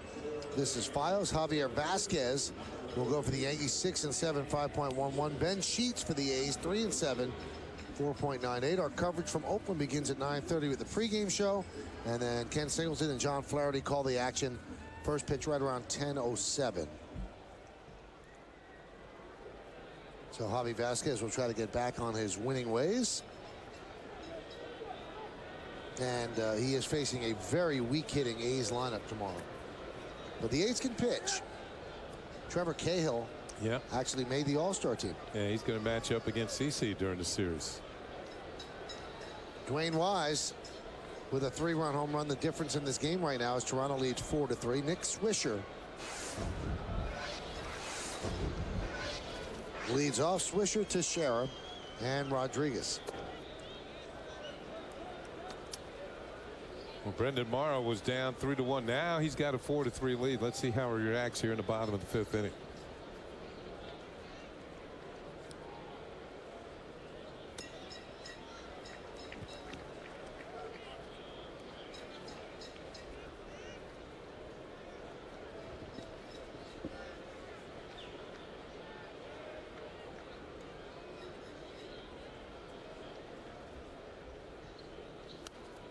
Foul back.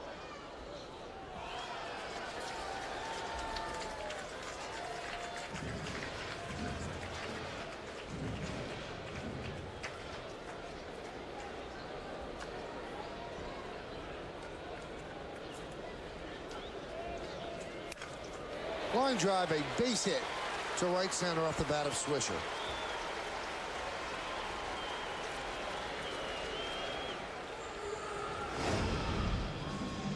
Falling behind on the count, and Swisher gets this a little bit off the end, but will center it into center field for the base hit.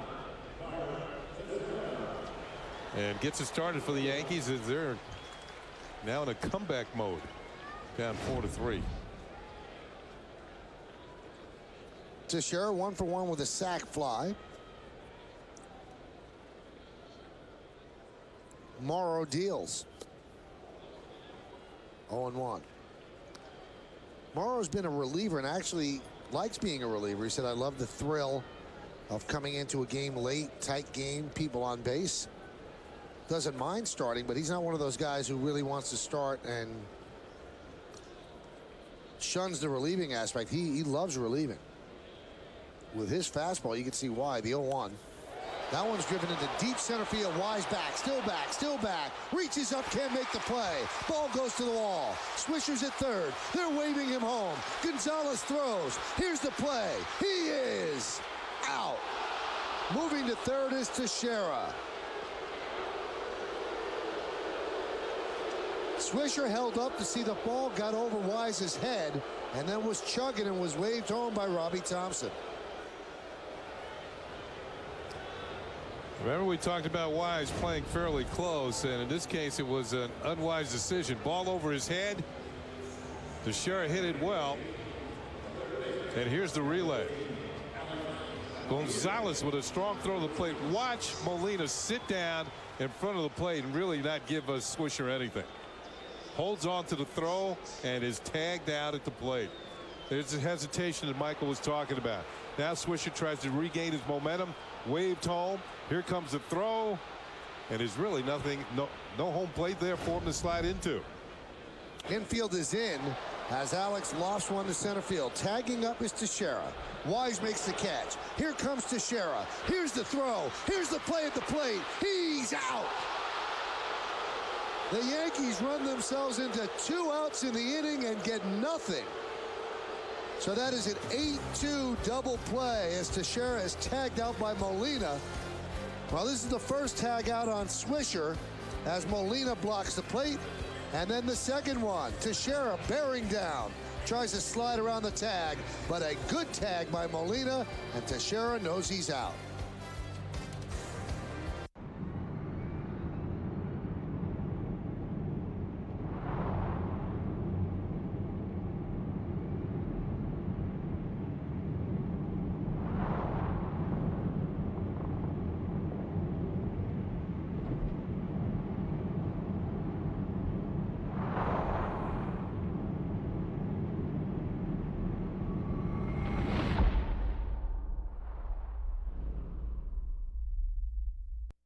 You don't just wake up one day and say, I'm running for Attorney General.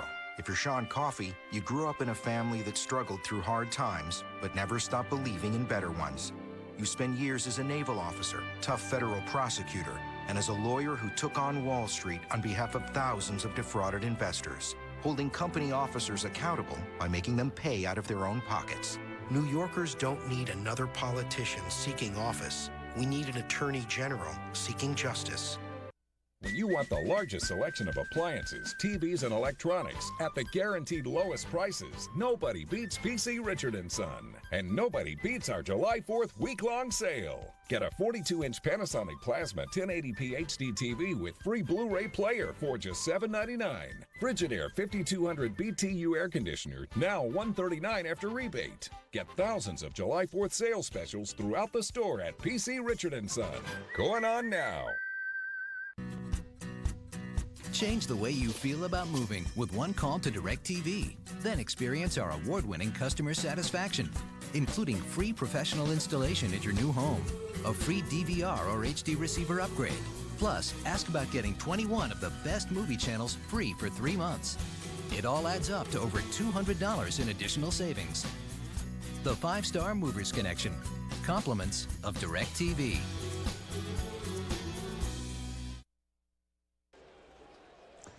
Well, let's take a look at the IOTV HD Super Shot as the Yankees run themselves into 2 outs on the bases. And this is the final one, Kenny. Well, watch the glove. No, this is the first one. Yeah, that's Swisher. Swisher being tagged out. You can see Molina sit down right on home plate.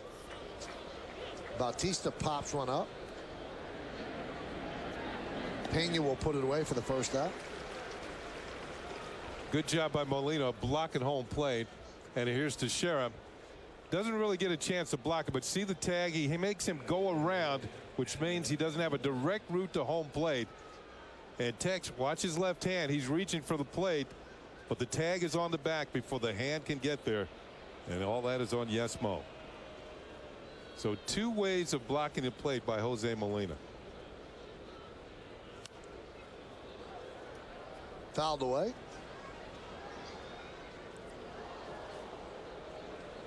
I'm not sure about sending Swisher. Yeah. Especially with nobody out, and especially because he stopped at second to see if the ball got over. But I think sending Teixeira was the right move. Yeah. It took a perfect throw and a perfect tag. If you hold Swisher third, you got the inning kind of set up, second and third, nobody out. So the Blue Jays lead 4-3.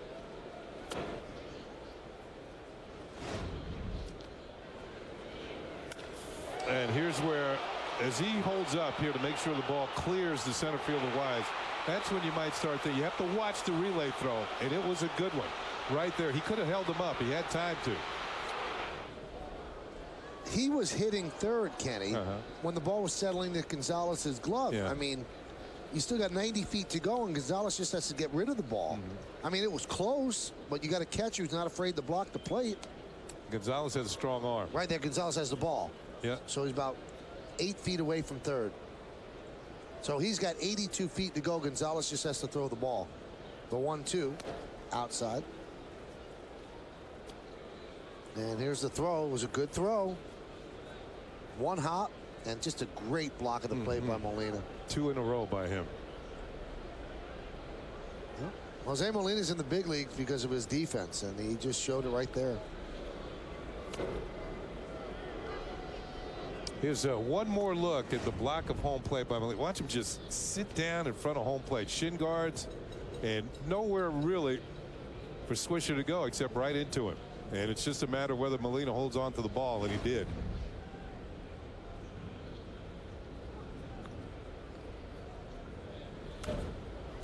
Foul back. You wonder, he's got the shin guards, and you can see that Swisher slid right into his shin guard.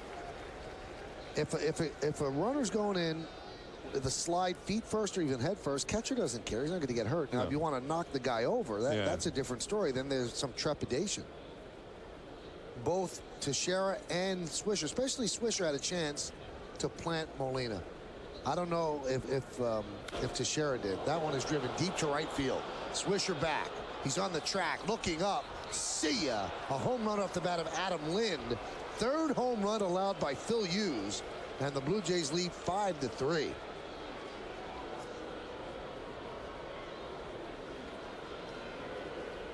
For Lind, who's had many a struggle this year, that's his 10th home run of the season. When you're hitting about just over 200, your RBI total isn't where it should be. That's only his 37th of the year. This must feel pretty good. Pitch is up, middle of the plate. He got good wood on it. Good quick swing, and it lands in the Yankee bullpen.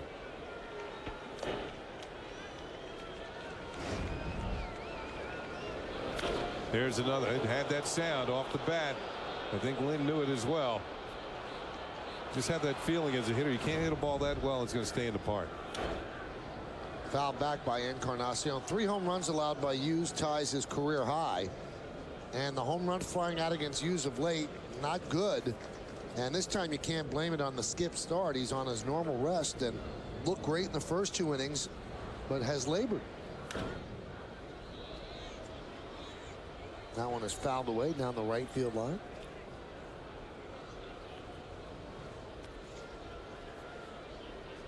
David Robertson getting ready.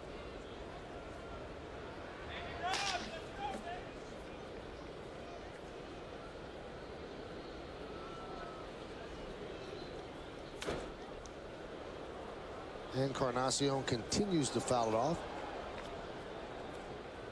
We've seen a lot of foul balls against Hughes in his last 5-6 starts. I don't know if he doesn't have that late hop that he had early, but he's not been able to put people away. Yeah, the high fastball, and sometimes pitchers who throw like him get a lot of fly balls. And that's a line drive base hit to right center. And again, it's on a breaking ball. It seems like he gives up on putting people away with the fastball, Kenny, so he tries to get the breaking ball, and it's not snapping. And not today, it isn't. And you can, Dave Island coming out to the mound to slow things down here. It was Wise hitting a breaking ball for the home run, but more importantly, I thought the key hitter back in the last inning was that the breaking ball that McDonald got a hit on. There's the breaking ball, and it's not such a bad pitch. No, not at all. But Encarnacion stays with it, drives it over second and into the outfield for a hit.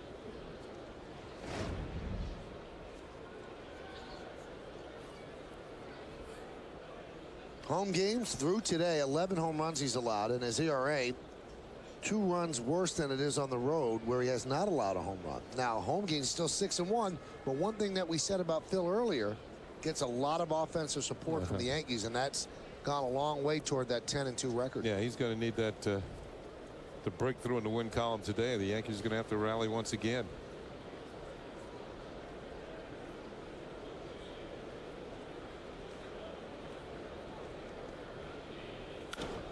That one is served into left field. Coming on Gardner. He dives, and he makes the play.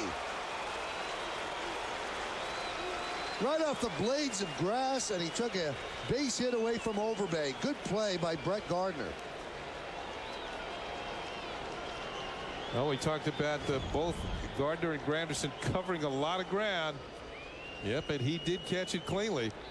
Got that glove underneath the ball before it hit the turf. Here it is on Yesmo.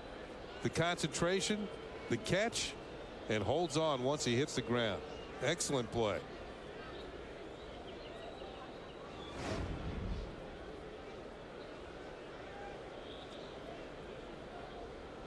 We told you about how the team scores for Hughes. Well, how about this? They score an from Overbay. Good play by Brett Gardner.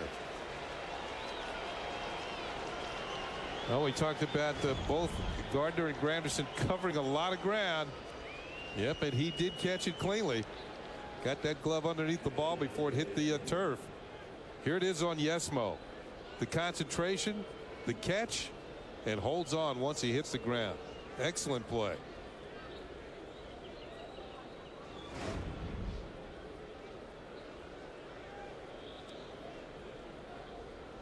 We told you about how the team scores for Hughes. Well, how about this? They score an average of 8.49 runs. So let's round it off.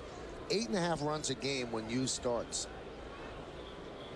They haven't given him that today. They have 3 runs on the board. It's 5-3 Toronto.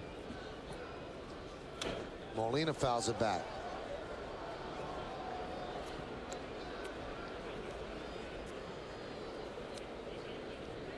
We talked about Molina's defensive ability. It was Yankee fans remember him here in New York with the Yankees. Got a World Series ring last year. But he's also hitting 297 this year, which means the opportunities he's making some contributions with the bat. I think when he plays once every 5 days, he can hit in the high 290s. But if you're going to play him all the time, he's going to break down.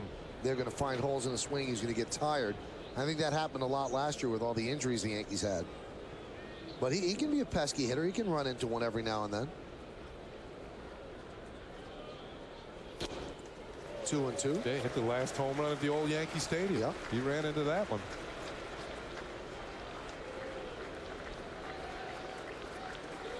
Well, Hughes is about to deliver his 100th pitch of the afternoon. Encarnacion is at first. 2-2 count on Molina. Yankees trail 5-3, top of the 6th. The pitch. And the count is full. John McDonald is on deck.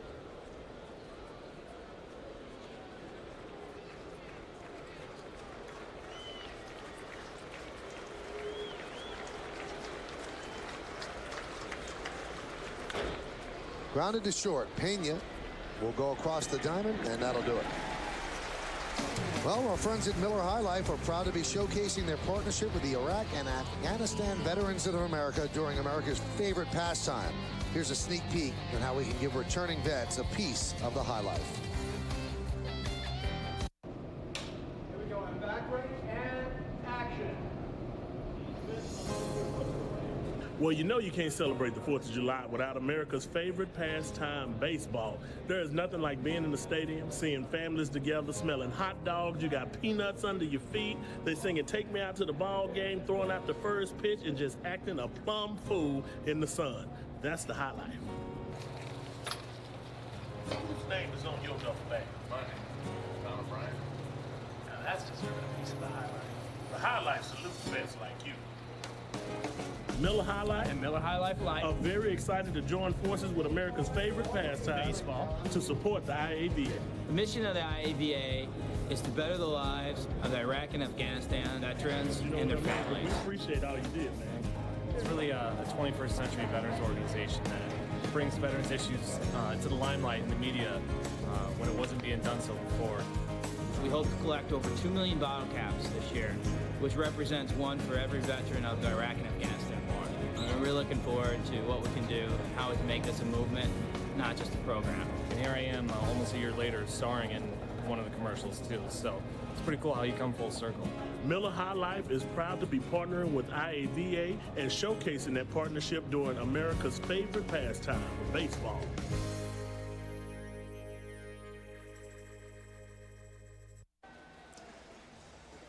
Hey, today after the postgame, get it straight from the skipper on an all-new WB Mason Presents the Joe Girardi Show. You can hear Joe's thoughts on the week series against the Mariners and the Blue Jays, plus get a preview of the upcoming West Coast road trip. It's a new Joe Girardi Show today after the postgame only on Yes, and then following the Joe Girardi Show, Yankees on Deck, presented by Tops Attacks.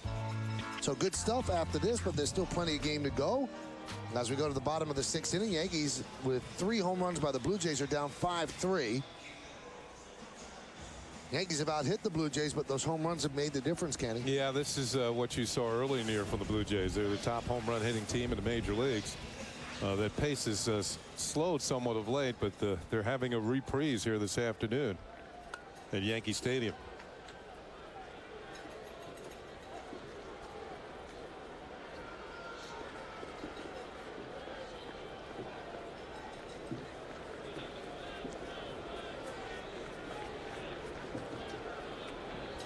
Robinson Cano will lead off.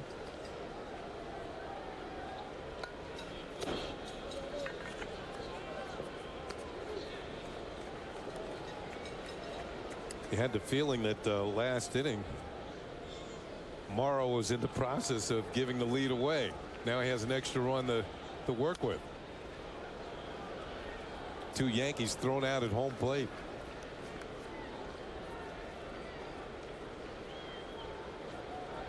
Jose Molina looming large at home.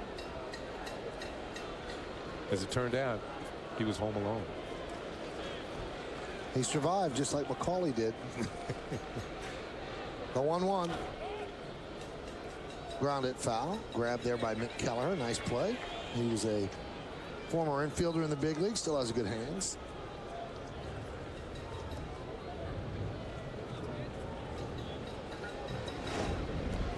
Look at that smooth. Looked it right into the hand. Look at, oh, you can't do it any better than that. And yes, Mo, it looked very smooth. Killer.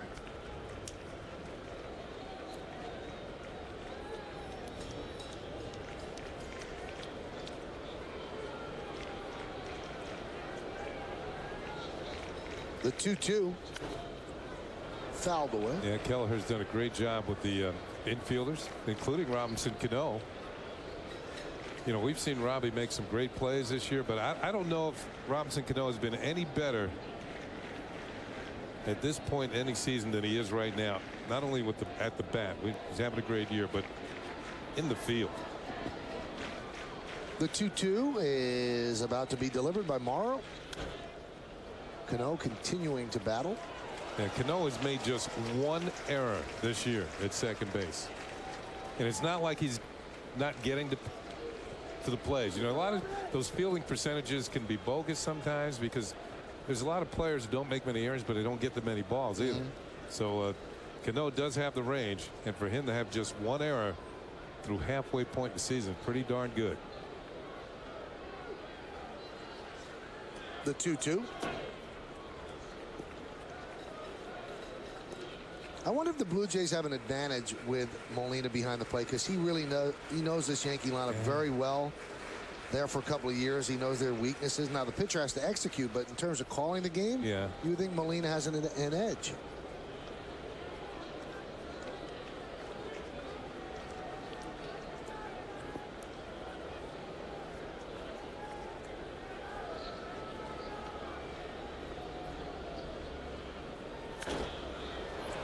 Popped up.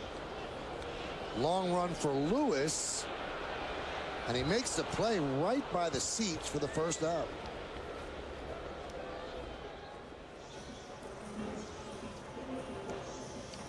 Yeah, getting back to your point about Molina, as we watched Fred Lewis get over near the wall and outreach the fans for the ball for the out.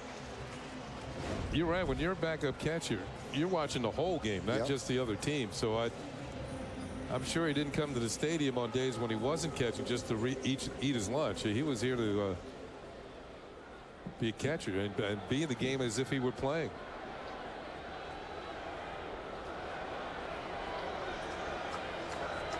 Here's Posada.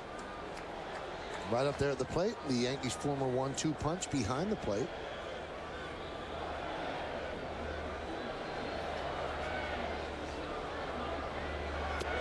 Pitch is high.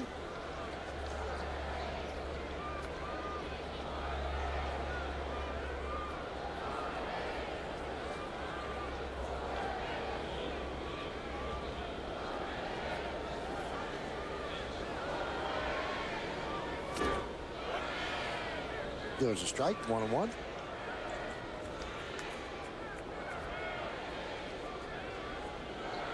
Morrow is sneaking up on the 100 pitch mark. Hot shot up the middle. Almost hit Morrow, almost hit second base. You can't hit the ball harder than that. Posada with a 1-out single.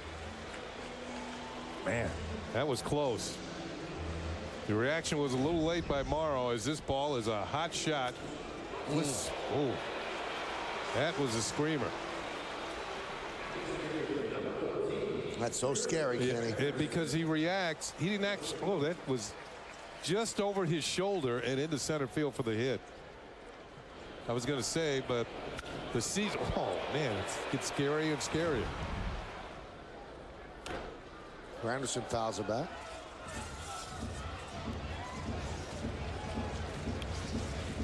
I don't think he saw that, Michael. I think he heard it. He heard it and just reacted, and the ball is already by him.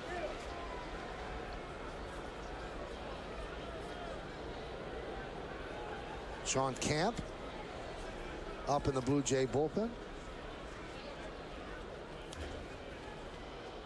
Grounded foul outside of first, grabbed there by Overbay.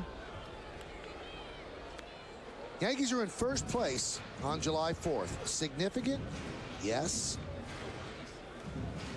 Why? Well, the Yankees have won the American League East title in each of the past 7 seasons in which they led the division on the morning of July 4th. And those are the standings right now, a half game ahead of the Red Sox. They won in 96, 98, 99, 2000, 1, 2, 3, and 4. The last time they didn't win the division under those circumstances was back in 1987. And check this out, Kenny. They led the American League East by 4 games on the morning of July 4th in 1987. And they finished the season in 4th place, 9 games behind the Tigers. Ooh. But that 87 team did not have great pitching. And that's what eventually brought them down to earth. The 1-2. Count 2-2.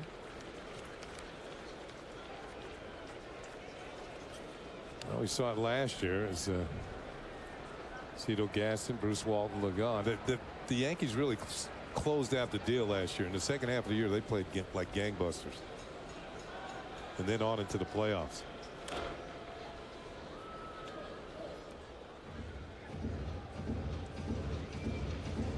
I was about to say that the season high in pitches for Morrow is 112. Now he's at 105. That's why you see the bullpen going.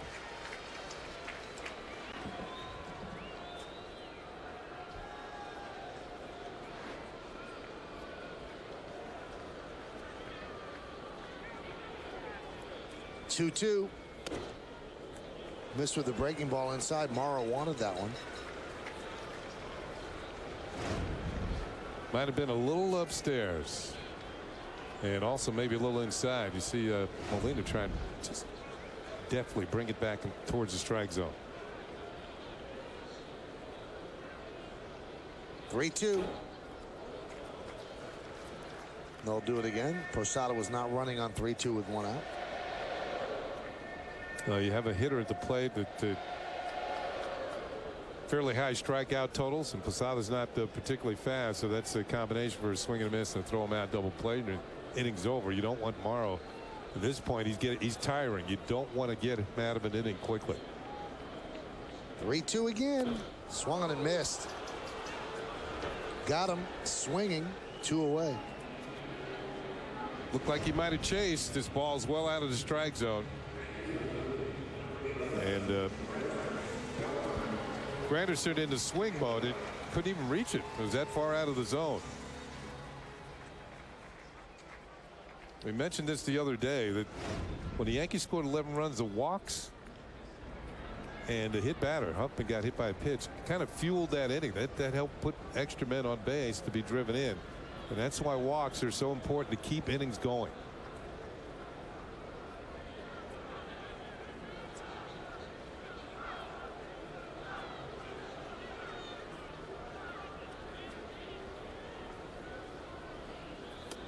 Pitch to Gardner's inside. They're really letting Morrow out there, as Kenny said, approaching a season high pitch count.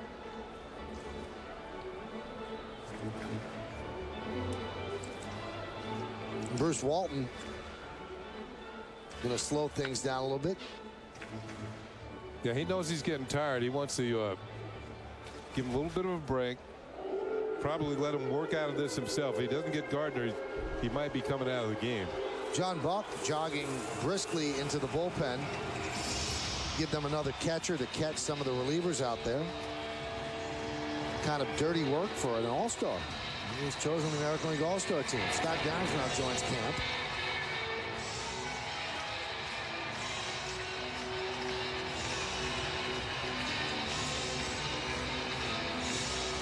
Buck decided to go across the field. You can go underneath the stands, but he wanted the shortcut, and Walton gave him time to do that.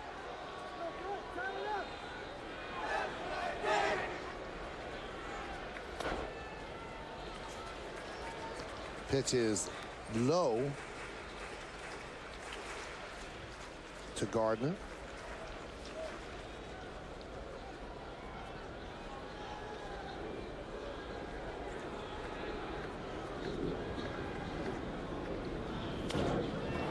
Driven out to center field. Wise back. And he fights the sun and he loses as the ball drops to the ground. Gardner might score. Posada does. Here comes Gardner. He's in there. And the Yankees have tied the game at 5.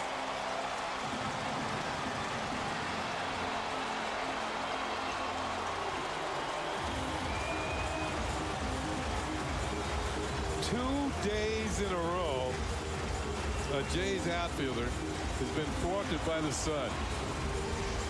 Looks like he has it till about right. Oh, it hits his glove. This is going to be an interesting scoring decision. Yesterday it was a double, the 3 runs batted in. Now the ball actually hits his glove, so he might get an error. On Yesmo, off the fingertips. And with Gardner's speed, he's not really busting it. He thinks he's out. But about right here, he sees there's trouble. Man, can he run. Bringing home the tying run. It's 5-5. Now there's a question on whether or not he touched third. They're going to appeal. He came very close to cutting the inside corner. And the third base umpire, Dan Iasonia, is going to have the ultimate decision. You can see Encarnacion is waiting for the appeal. Now they give Gardner a home run, and they say he did touch third. So it's not an E8, it's a 2-run home run for Gardner of the weird variety. And take a look, did he touch third? You're trying to cut the bases as close as possible. Wow, he must have just nipped it. Yeah, I think just as he was pushing off the bag and headed for home, he got it. That's his second career inside the park home run. And the other one was against Minnesota, and Jesse Crane was on the mound. Well, we told you that Wise was playing shallow, so not only was he fighting getting back, but then he's fighting the sun, and it's a fight that he lost, the same fight lost by John McDonald with A-Rod up yesterday. It's almost like yesterday's scoring decision influenced today's. It was the same sort of play. They both seem to have it until the last little bit. They lose it in the sun. I believe, Kenny, in that instance, I mean, I guess you don't want to penalize the player because of the sun, but there should be a team error. That a pop-up should not be a home run. And what A-Rod hit yesterday shouldn't be a 3-run double. It just shouldn't be. I think that's the perfect place for team error, because why should you penalize the pitcher for getting a pop-up? I mean, that's an easy fly ball to center field, and Morrow now has given up a home run. That's silly. Yeah, yesterday, if we're going to look at today's play, this one actually makes contact with the glove. Right. Yesterday did not. But I think because they both were plays that were influenced by the sun, outside the influences, you call one a hit, you got to call the other one a hit. Wow. What if a ball hits a clump of dirt and takes a bad hop and the shortstop bobbles it? Is it a base hit? No, it probably should be an error if it's dropped. Usually bad hops. If you can see it, they'll call it a hit. Swung on and miss. Molina gets an angle, and that's going to do it. Wow. A very, very strange inning. 2 runs, 2 hits.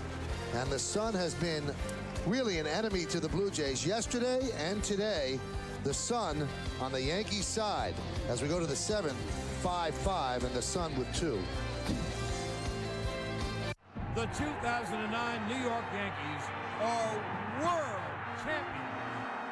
Yankees fans, there are still great full-season plant locations available at the stadium in our Champion Suite. Champions get you close to the action and includes complimentary all-inclusive food and beverages, plus postseason ticket options. For information, call 718-508-3955. Email champions@yankees.com or visit yankees.com/champions. Come home to Yankee Stadium, the home of champions.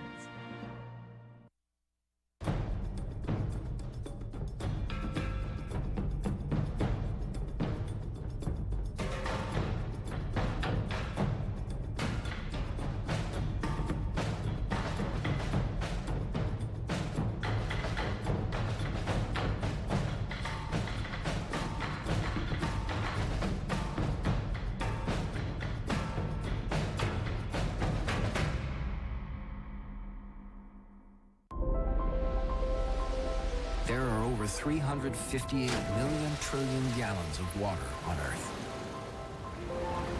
But not all water is created equal. Only 1/1000,000,000% is filtered naturally beneath the Earth, with a distinct balance of minerals, and emerges crisp and refreshing enough to be called Poland Spring. Poland Spring 100% natural spring water, born better. Hundreds of ideas and innovations come together to create an entirely new luxury sports sedan.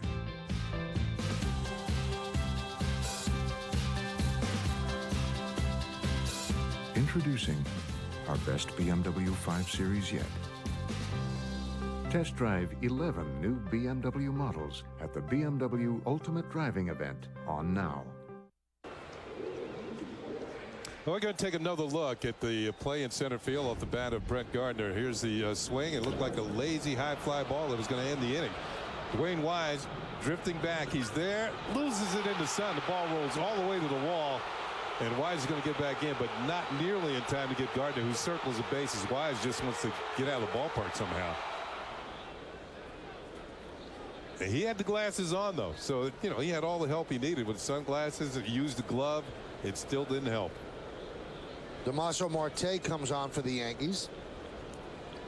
Phil Hughes' day is over. This is the way Jeter does it, Kenny. See, he's actually got the glove. You can see with the glove creating a shadow over his face and blocking out the sun. I mean, Wise tried it. It just didn't work in his case. It is weird, Kenny. The Yankees have not had a problem with the sun in any of the 3 games because familiarity gives them an advantage, I think. Well, let's look at it this way, too. The Jays play in a dome stadium most of the time. Most of the time. The roof can open on the nice days, but when you're up there at Rogers Center, the outfield is in shadows because of the roof.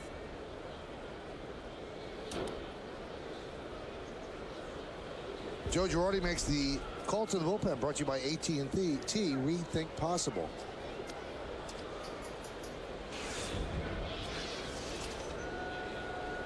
Those are the numbers.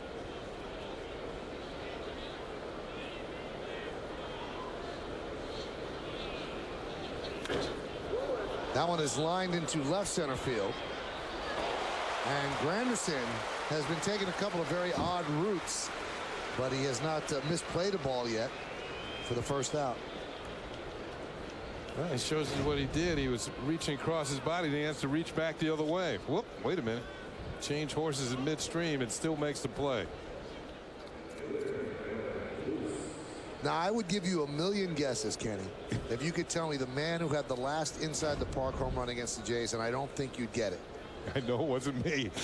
It's somebody who was probably slower than you. And you aren't very slow, but this guy's slower than you. Verizon Wireless scoreboard at 5-5. All right, give me a team? Yeah, I can give you a team. No, I can't give you the. Yeah, okay. Oh, Posada looks like he got hit there. Oh, man. All right, the team is Milwaukee. Ted Simmons?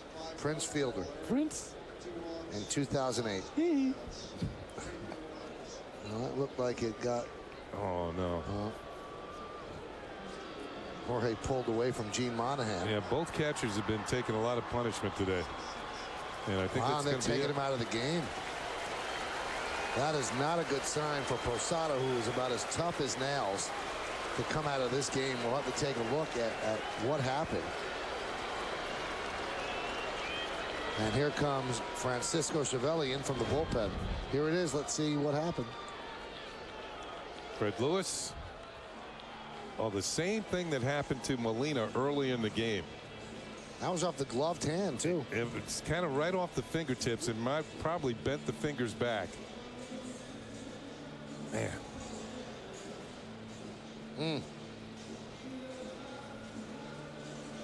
Barely foul tips it, and you can see right away what happened with the glove. That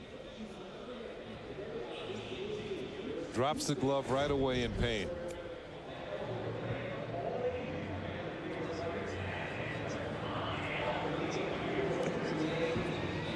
And Tony Pena, Yankee bench coach, is warming up Marte.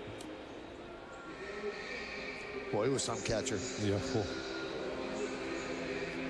Multiple gold gloves for Tony Pena. And he's been responsible, well, quite responsible for the good play behind the plate by Francisco Cervelli and Jorge Posada. I mean, he's helped them both out, but certainly Cervelli, as he teaches them the role of what it takes to be a major league catcher. Hey, next Saturday, July 10th and Sunday, July 11th, it's history in the making as Yes presents the first ever broadcast of baseball in 3D. The Yankees take on the Mariners live in Seattle, and Yes will bring you the game as you've never seen it before, presented by Panasonic and DirecTV. 3D coverage starts next Saturday, July 10th at 10 p.m. Call your cable or satellite provider for details on their 3D offer. Well, we'll keep an ear out for Posada and what the deal is with his left hand, the fingers on his left hand, as Cervelli takes over behind the plate. And an 0-1 count on Fred Lewis. Game is tied at 5.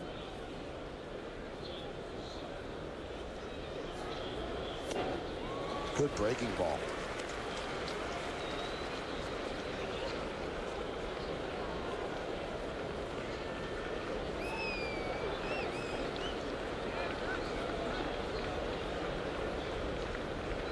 The 0-2.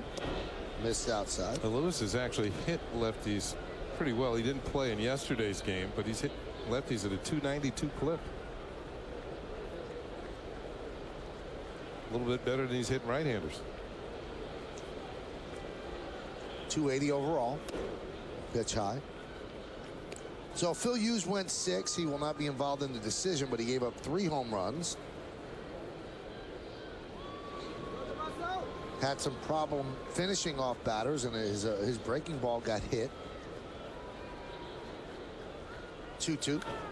Fouled away.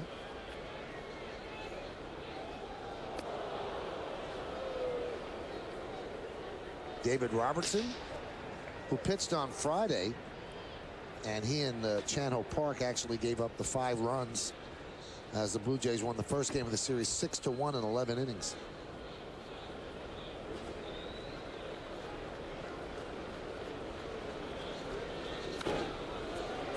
Think about it. Posada's had a rough year with foul tips. The ball that's foul tip off his foot.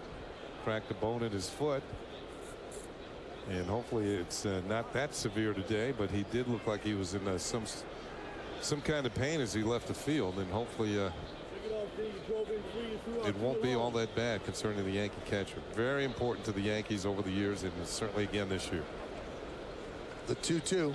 Swing and a miss. Lewis down on strikes. Let's check out the Blue Jays in-game box score, brought to you by McDonald's. You got the home run by Wise, a 3-run shot off the right field foul pole. Adam Lind a home run. Lyle Overbay a home run. John McDonald has scored a run, and there you have it. That's the scoring for the Blue Jays.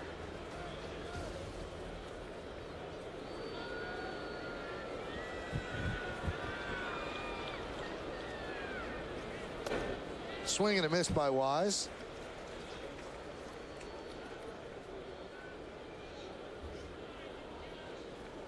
Wise is 1 for 3, 2 strikeouts, and that home run. on a breaking ball. Strike. That's why Girardi brought in Marte.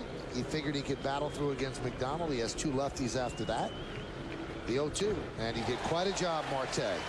Works a 1-2-3 inning as Dwayne Wise strikes out for the 3rd time. No runs, no hits, no errors, nobody left at the end of 6.5. Time for the 7th inning stretch here at Yankee Stadium. The Yankees and the Blue Jays are tied at 5, but never has it been more important to listen to the words of God Bless America than on Independence Day 2010. So we will stay right here on Yes.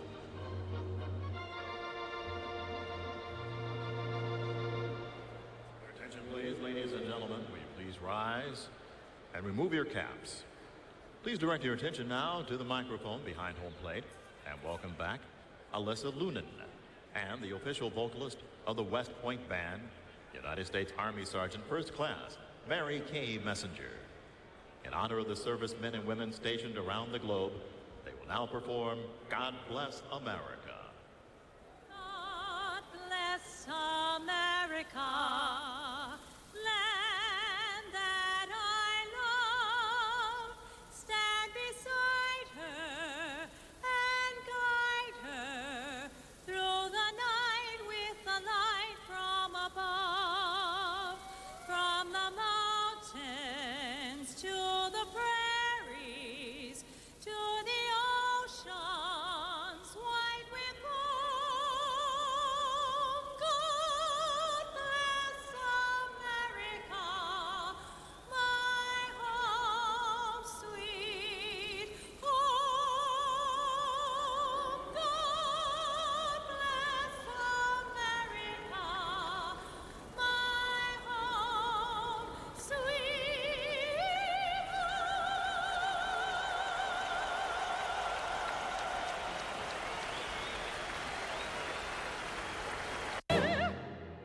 Ho perso la mia occasione, giuro! Chi può mai essere? Sono io, signor Opportunity, risparmiare su una onda di qualità durante l'evento di liquidazione.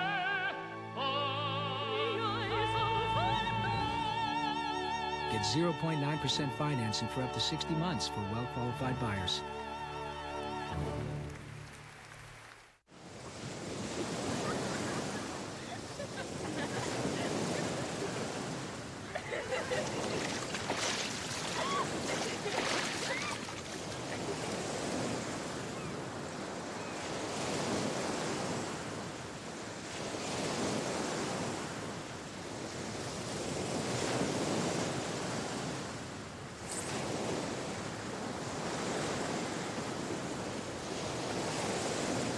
When people say, Mike, why Ford? Why now? You know what I tell them? Quality that can't be beat by Honda or Toyota. Take Ford Taurus. Avalon can't beat its quality. Sum it up in one word, I'm impressed. And Ford Fusion, it has better quality than Honda Accord. And the 2010 Ford Fusion is projected to hold its value better than the 2010 Toyota Camry. This is amazing. Ford quality and value. That's what I'm talking about. Now lease a new Ford Fusion for just $189 a month for 24 months. Visit your local Ford dealer and drive one. Nancy Newman in our Yes Studios with your Tri-State Ford update. Twins Rays from Minnesota. Top 3 tied at 1. Sean Rodriguez leading off against Nick Blackburn. Got it all. Go-ahead home run. 6th homer of his year.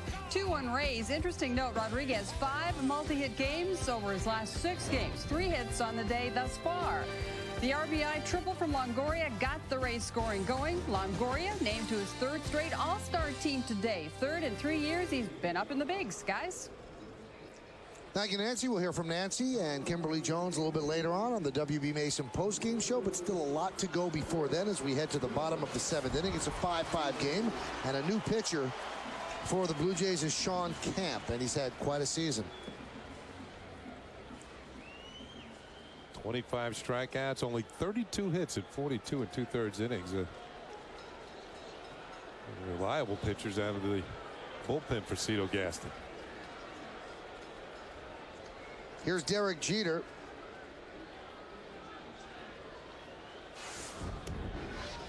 And the pitch is a strike. 5-5 on the Verizon Wireless scoreboard.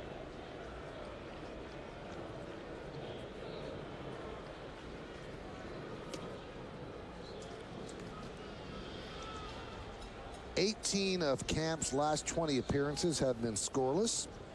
And he will face the top of the Yankee order, Jeter, Swisher, and Teixeira. And that includes his appearance in the opening game of this series. Pitched a scoreless inning in the third.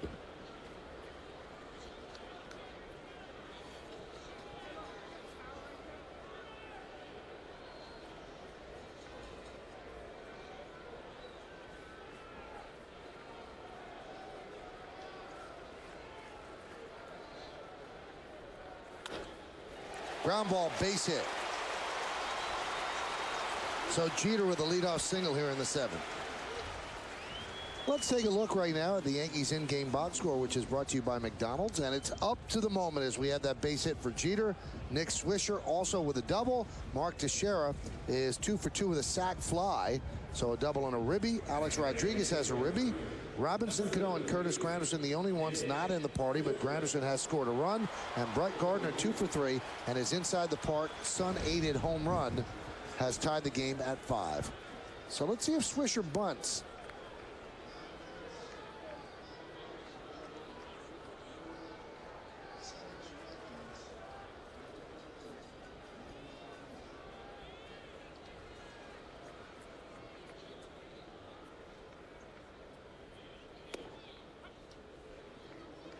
No sign of the bunt by Swish. One sacrifice bunt this year. 3 last year.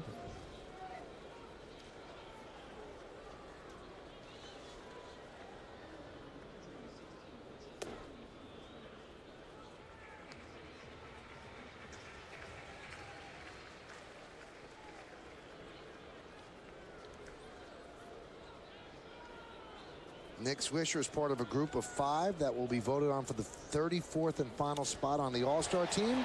And he's making a bid as he picks up his second hit, moving Jeter over to second. That just was past the diving try of John McDonald.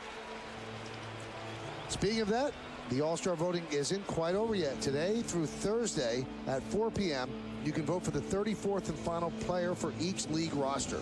Go to Yankees.com and cast your All-Star game final vote for the final 2 All-Stars for the game in Anaheim. Vote at Yankees.com today. So that single by Nick gives him 2 on the game. It's 23rd multi-hit game of the season.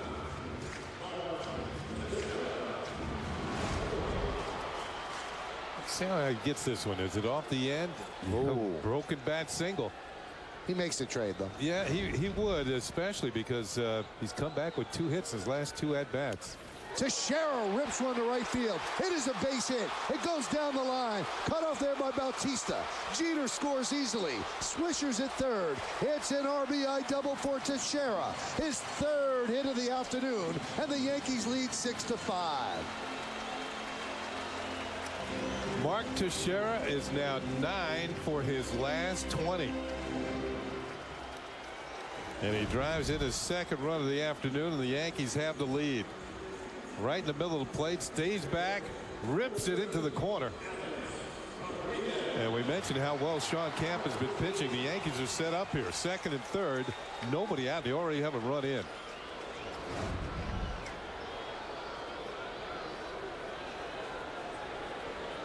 Infield is in. A-Rod at the plate. Pitch outside. Well, they called it a strike. Nipped the outside corner.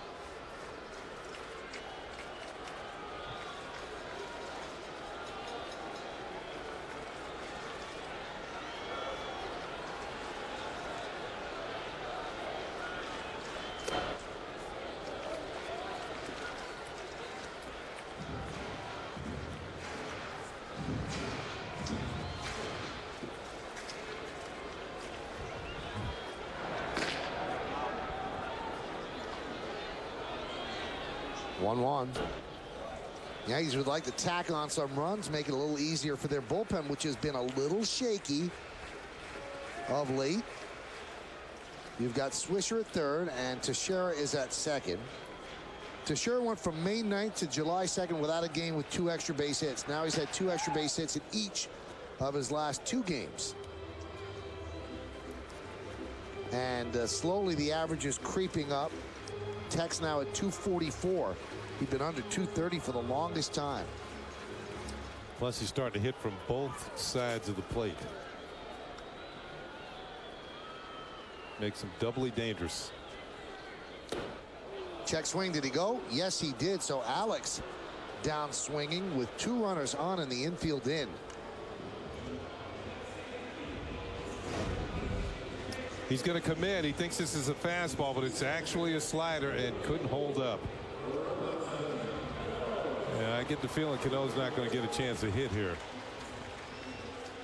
On deck is Cervelli now, not Posada. Remember, Posada left the game with the injury in the top of the inning, so it makes sense to walk Cano.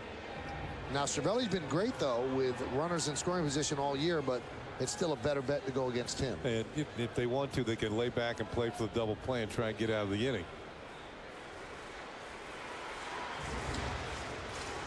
I mean, this is an easy decision. This guy's the league's leading hitter, although he hasn't been hitting much against the Blue Jays this year. And he's also 1 for his last 13 with his 0 for 3 today, but this is the move that makes sense. But let's look a little deeper inside the numbers. Cervelli is 6 for 10 with the bases loaded in his career with 16 runs batted in. So he has that going for him.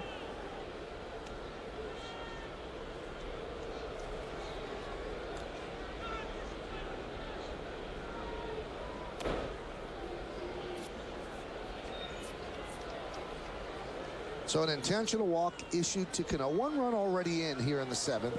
Jeter single through the left side. Swisher single to right center. Then Teixeira double down the right field line to drive in Jeter.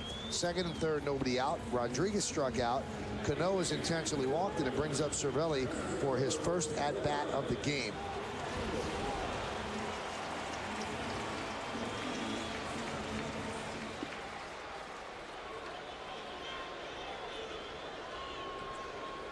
Kenny, they keep the infield in now rather than trying to play for the double play. Well, maybe they're taking into account Cervelli's ability to run.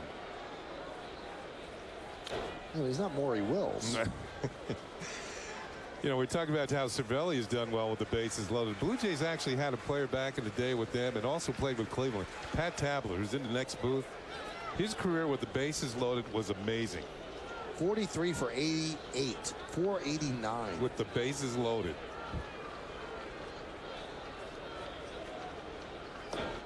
He had 108 RBIs in those spots with 43 hits. Wow. No pressure on him.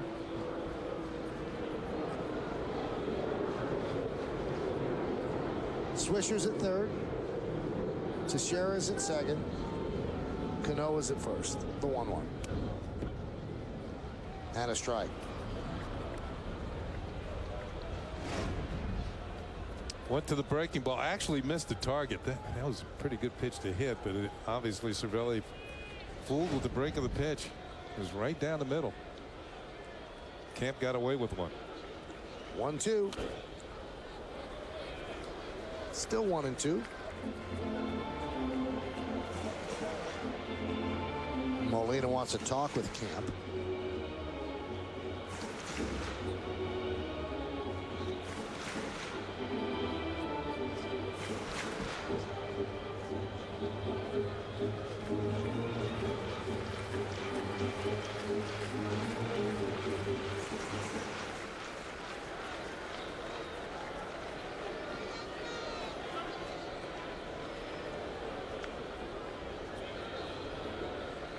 By the way, Cano was walked intentionally for the 6th time this year. That's a new career high for a season. Popped up. Right field. Bautista makes the play, runs into the wall, fires home. Here's the play. He is out. They get Swisher for the 2nd time in the game trying to score. What a throw by Bautista for the 9-2 double play. The Yankees get a run. 2 hits and 2 left. Watch this throw by Bautista. He throws a bullet on 1 hop, and Molina with the quick tag. Swisher thought he was safe. He might have been right.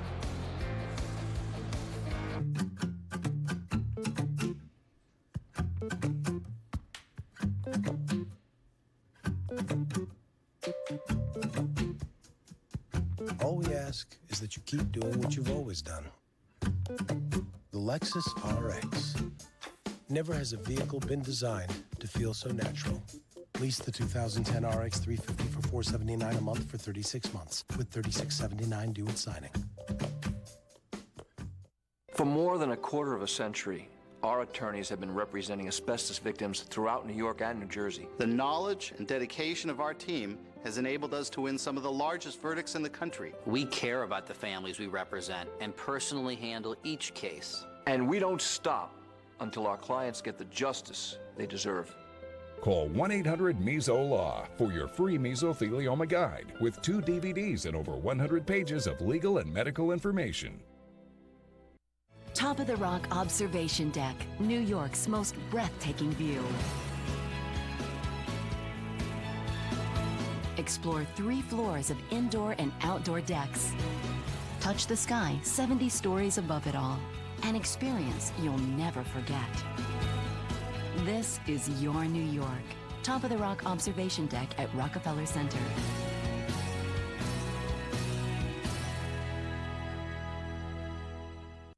Are you a victim of the current bedbug epidemic? Stop itching and solve your problem by calling Bell Environmental, the bedbug specialists. We're skilled in the latest and most effective methods of treating bedbugs. We use instant freeze technology, pesticide-free, completely safe, and perfect for use in office environments and other sensitive areas. Our bedbug dog, Roscoe, sniffs out bedbugs and their eggs with accuracy. Call Bell Environmental or visit bellbedbugs.com. Bell Environmental, over 30 years of green.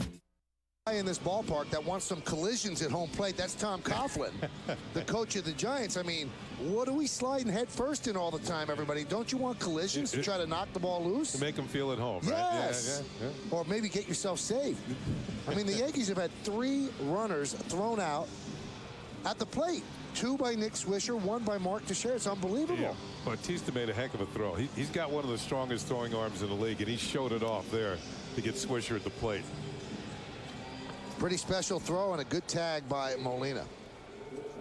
Yankees Baseball on Yes is brought to you in part by J&R Music and Computer World and by Ford, the official truck of the New York Yankees. All right, so the Yankees have themselves a 6-5 lead. Could have been more. Camp escapes relatively unscathed, and now they turn it over to Jabba Chamberlain, who struggled on Friday against the Blue Jays. A 1-0 lead handed to him by A.J. Burnett. And he couldn't hold it. Became 1-1, and then in extra innings, the Yankees lost. First batter he faced on Friday was the man at the plate right now, Alex Gonzalez, who was robbed of an extra base hit by Brett Gardner.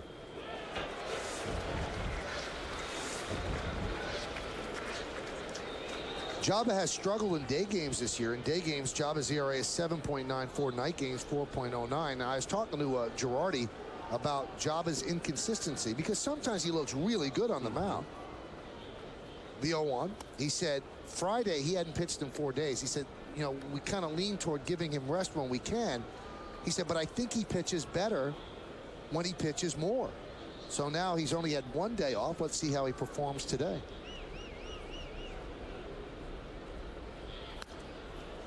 You know, you made a really good point, 98-mile-an-hour fastball. Yeah.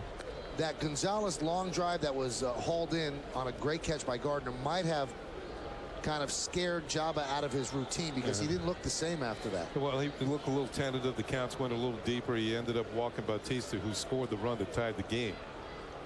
Yeah, I know Bautista's having a good year, leading the league in home runs. When you guard a 1-run lead, though, you can't be handing out base on balls. That one is lined into left center, giving chase Granderson. He makes the play. So Gonzalez hit the ball hard, but Granderson got a very good jump.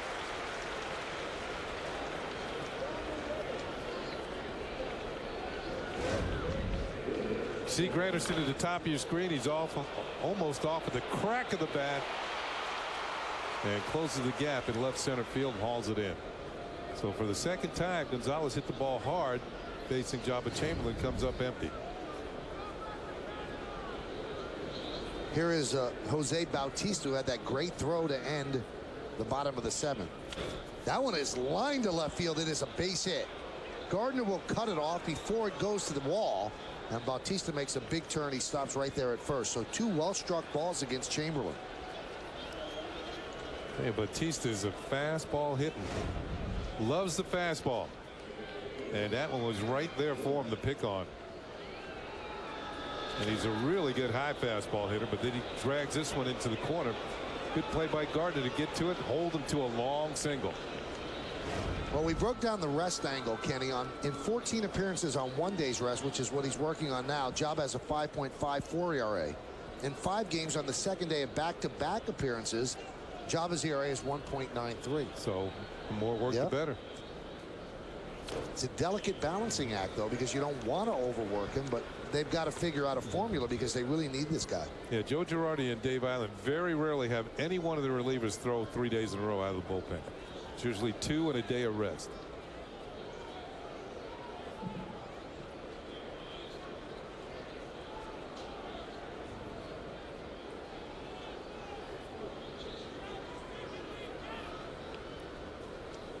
Pitch to Lind is fouled away. Lind is 8 for 13 with a home run against Job. I want to clarify one thing I said earlier.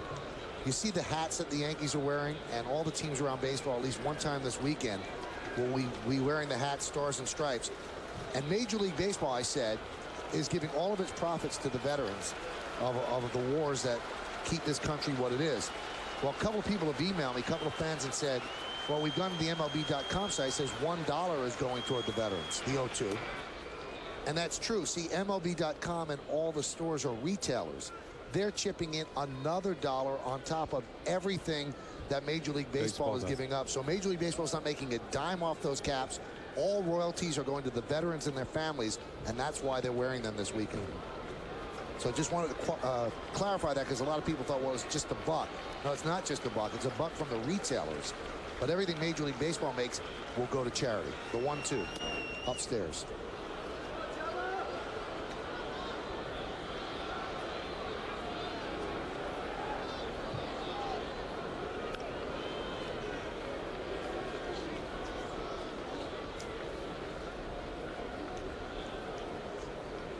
There's the history between the two. As I said, 8 for 13, 1 of the 8 a home run. 2-2 right now. Lind had a home run off the right field foul pole on a breaking ball by Phil Hughes in the 6th. 2-2. That one is driven to right and foul.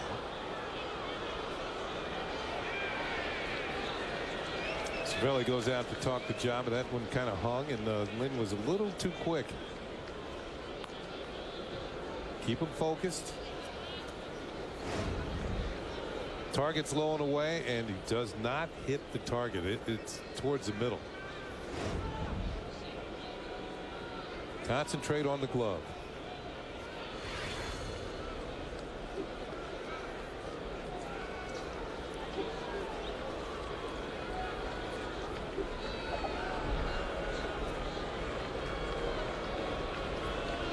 Along with Ken Singleton and Kimberly Jones, I'm Michael Kay, and you're watching Yankees baseball right here on Yes. We thank you for spending your 4th of July with us. It's 6-5. Yankees lead the Blue Jays in the 8th. Lind cannot hold up on that nasty slider in the dirt, and Lind down on strikes. You saw Cervelli go out and talk to Java. Maybe why don't we try this? Counts in our favor. Why don't we try and get him to chase a pitch out of the strike? He wants it down, out of the zone, and Lind obliges. Thinks it's a fastball down and in. Left-hand hitters like that sort of pitch, but it's actually a slider bounce. Good stop by Cervelli. He probably said, you throw it, I will stop it. And they pick up the strikeout. Encarnacion. Breaking ball strike.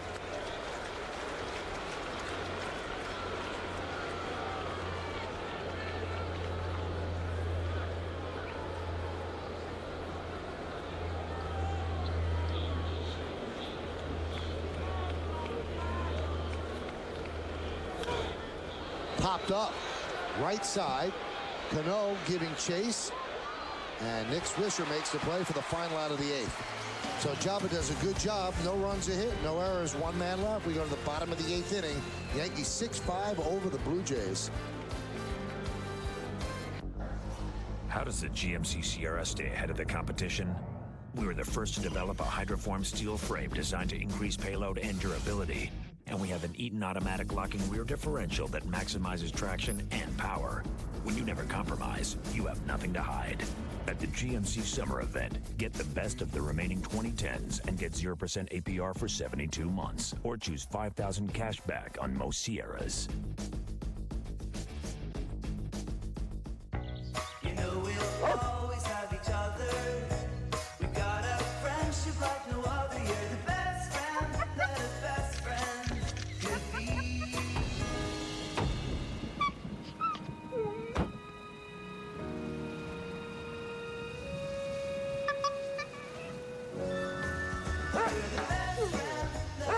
There are some things in life you can always count on, like intuitive, reliable laptops from Toshiba, the laptop expert. Ho, ho, it's magic.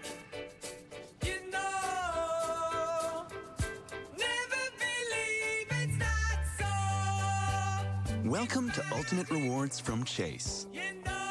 No blackouts, no restrictions on airfare and hotels, no limits to what you can get with Ultimate Rewards. No wonder it's called Ultimate. Available on Chase credit, debit, and business cards. Chase what matters. This part is warthog tusk. This part, solid titanium.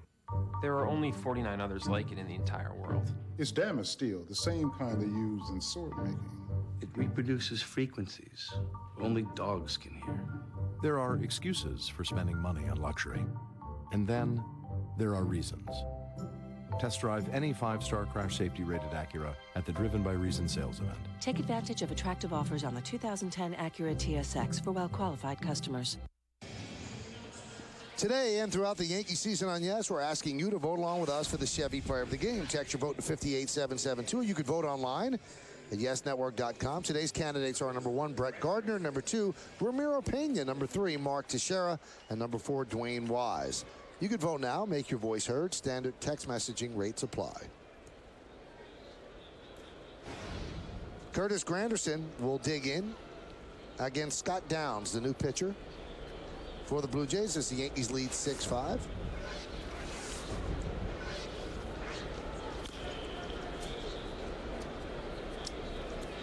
Much in the same way that Joe Girardi went to Marte with a couple of left-handed hitters scheduled.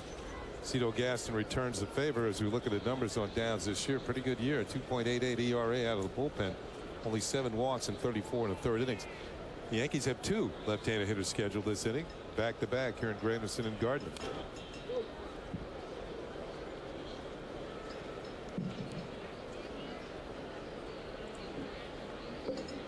I did some investigating, Kenny. You've done it before. Yep. I don't know how valuable it will be, but I'm wondering. We're watching Phil Hughes. It doesn't seem like he has some of that late life. The velocity's the same. He's been at 93 consistently all year, but he's not putting people away. Well, with his 6 innings today, he has 94 innings on the season already. Okay, so this is the official halfway point of the season, 81st game, as Granderson swings and misses. You know how many he had all of last year in the big leagues? Innings? Innings. Well, because of working in relief. 86. 86. So Right. he is. He's over what he did. Now, he did throw 19 1/3 innings in the minors. Okay. We're not counting the postseason. So in the 19 1/3, that's 105 1/3 for the year. 94 this year. Now, the Yankees go back to 2006, where he threw a combined in 2 minor league stops, 146 innings. That's why everybody seems to think the Yankees will take him up to 175 or 180. But maybe right now he's just in that dead arm period where, because he's past the point that he pitched in the regular season last year. So this is new for him. 3 home runs allowed today. 1 was on a breaking ball to Wise. Overbay hit a pretty good pitch. I mean, he was out over the plate, but he smoked at the center field.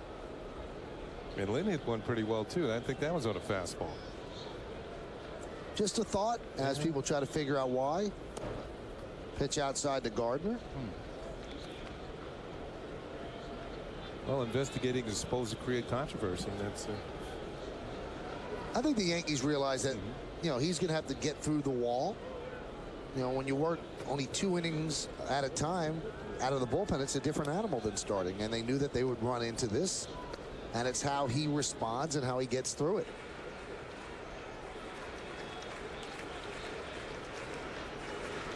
If you joined us late, Phil Hughes, Mariano, Sabathia, all chosen for the American League All-Star game. Conspicuously absent is Andy Pettit. the 2-1. There's a strike. Now, Pettit will likely make it because Sabathia is starting next Sunday against Seattle.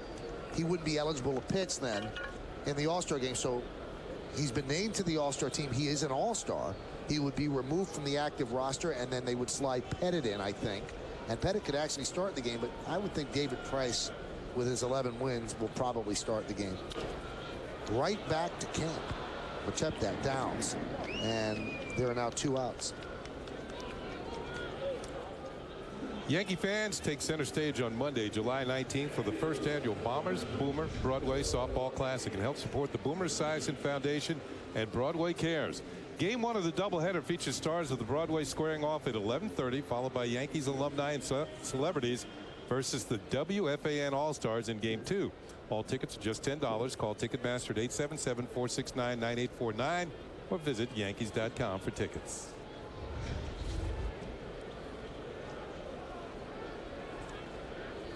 Crowd of 46,810 here on July 4th.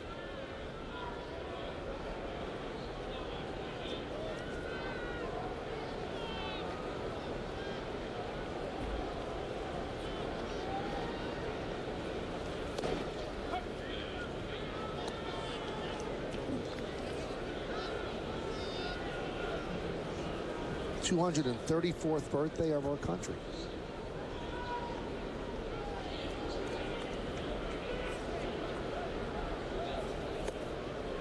Pitch is low.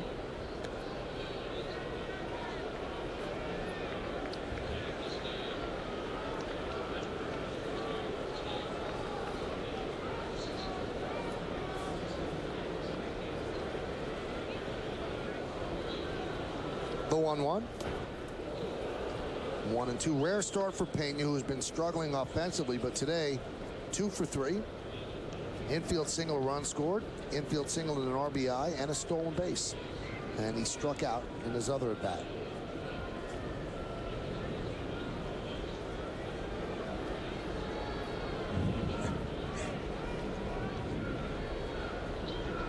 It's a little fan with a little fan. The 1-2. Okay.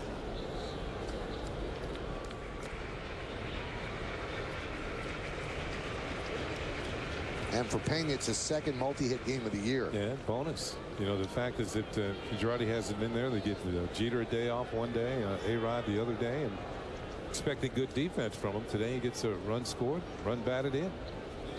Swing and a miss. So Pena down. A good job by Scott Downs. The 9th inning coming up. And the Blue Jays will try to go up against Mariano Rivera.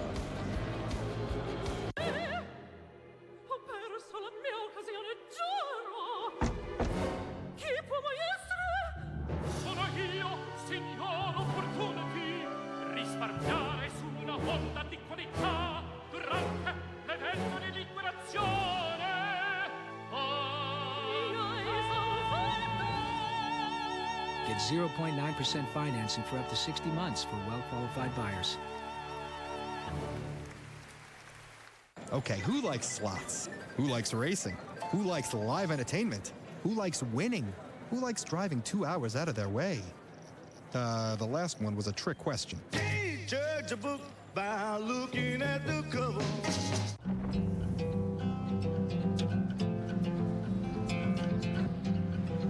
Day one storm, and it was beautiful. So look, see the sights that you like. AT&T covers 97% of all Americans. This summer, get the exclusive Samsung Stride for just $19.99, only from AT&T. Who are you? Air Cab. I was in combat. Black Ops. Yakuza. They are the most dangerous killers in the world. We were chosen. But this is not their world. This planet is a game preserve, and we're the game. This Friday, the hunters are the hunted. Predators. Rated R. In today's tough economy, every dollar counts. That's why the Yankees buy office supplies from WB Mason for amazingly low prices on office supplies, furniture, cleaning supplies, kitchen snacks, and Green Mountain coffee. Who but WB Mason? As we go to the 9th inning, let's take a look now at the Land Rover drives of the game. Why get a car when you can own a Land Rover? Well, the Blue Jays, they lead the major leagues in home runs, and they had the drives of the game today. First of all, it was Lyle Overbay in the 3rd inning with solo shot straight away center field. Then in the 5th inning, this is a big one. 3-run home run gave the Blue Jays the lead. Wayne Wise off the pole in right field. And then Adam Lind with his 10th home run of the year. That's into the Yankee bullpen. So the Blue Jays had our Land Rover drives of the game. A year ago today, the Yankees won a walk-off game against the Toronto Blue Jays right here by a score of 6-5. And Mariano will try to end it with the same score without any walk-off theatrics. This will be his 32nd game, 18 saves, and he'd be saving this one for Damaso Marte. Bottom of the order here is Lyle Overbay. There's a strike. The signature cutter in on the hands, and Overbay asking Dale Scott, hey, you want to get up here?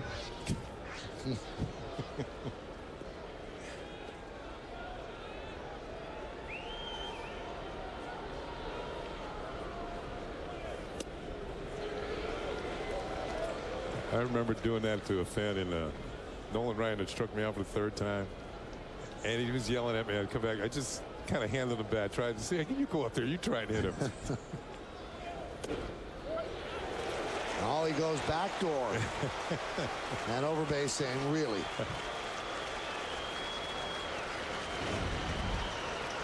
Watch the glove.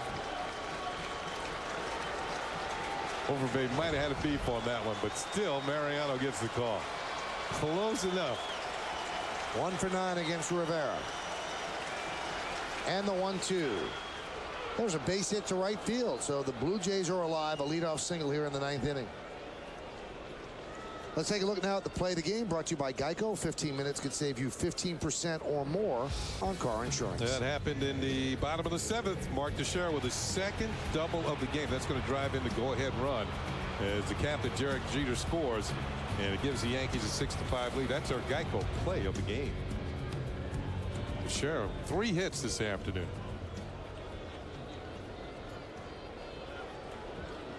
Well, Molina, let's see if they have him bunt.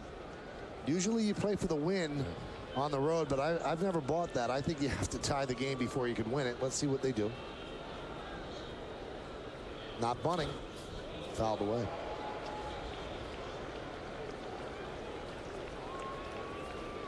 I think realizing what the Yankees have offensively, they're not going to play for the tie. They're going to go for the win.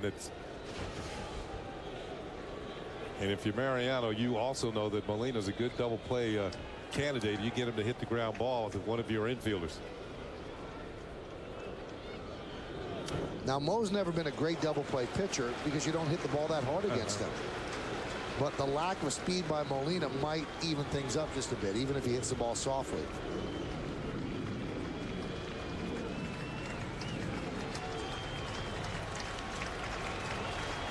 After the game, the Yankees will head to Oakland.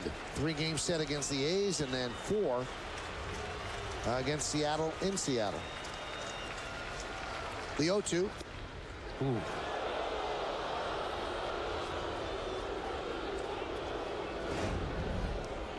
Targets away, and the pitch is a little away. Trying to lead Molina across the plate, maybe get him to chase it.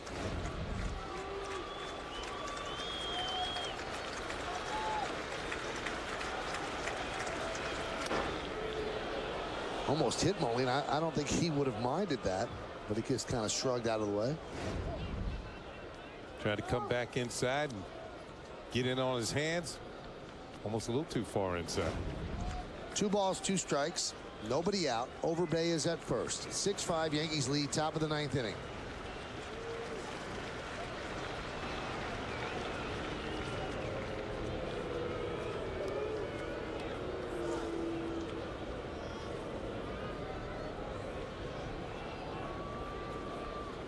Well, Molina knows Mo very well, caught him. But I don't think familiarity helps with Mariano. There have been batters facing him for years. The 2-2. Swing and a miss. Got him. 1 out.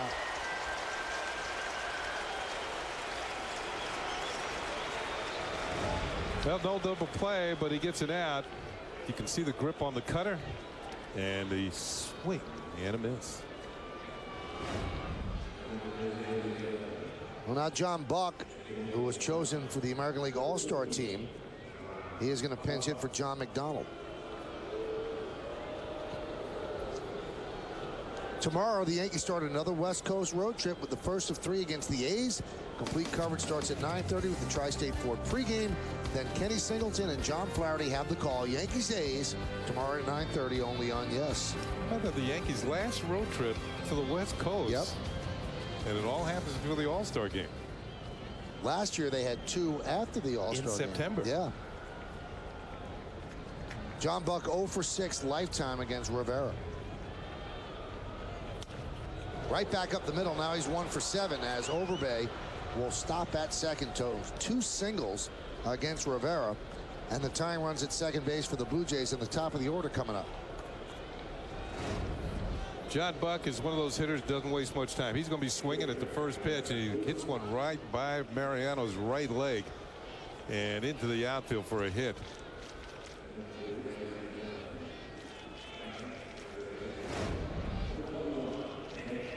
Nick Green is going to pinch run for Buck. Green is the go-ahead run. Although you lose your second catcher.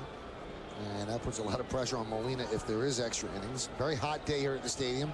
First pitch temperature was 93 degrees. Here's Fred Lewis. A strike.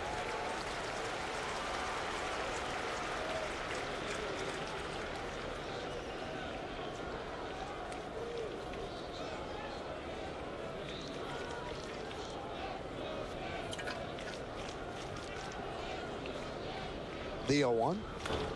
Soft ground ball to short. They get 1. That's all they get, and they barely got 1 as Green was right there, and Overbay moves to third with the tying run. Oh, when you said soft and Lewis's speed, that means it's going to be difficult to get the double play. And you can see he's well across the bag at first base. Lewis has a pretty good speed. Ball not hit hard enough to get the double play. There's 1. And the relay throw to first, not in time. And that's going to bring up Dwayne Wise, and he's been right in the middle of everything. He gave the Blue Jays a lead with a 3-run home run off the right field foul pole against Phil Hughes. Then he dropped a fly ball in center field because of the sun by Brett Gardner, and that made it a 2-run inside the park home run that tied the game at 5. He has a chance to tie this game up at least for the Jays, and he fouls it back. Wise is in center field today. Vernon Wells is 0 for his last 18. He has not gotten off the bench yet. This is the first time that Wise has ever faced Mariano Rivera.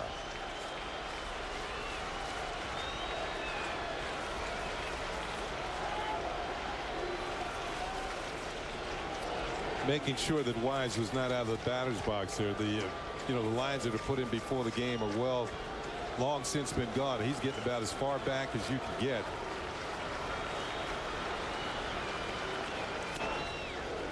And remember, all you have to have is a toe touching the line, but the line has been obliterated. Right across here. You can see the remnants of it. Get a right-hand hitter's batter's box. Well, he is. Looks like deep. he's out. Yeah, it does. Runner goes, and that one is looped into center field. It's a base hit. That'll tie the game. Moving to third is Lewis. It's an RBI single for Dwayne Wise, and we are tied at 6. Rivera had converted 24 consecutive saves against Toronto dating back to 2004 until this. Let's see where the pitch is. It just got enough of the plate that Wise was able to just get a little bit of the bat on it and bloop it over the head of Pena for the hit. Here comes Overbay with the tying run as Fred Lewis will move to third. Ball was just maybe just 3 or 4 inches away from the intended target.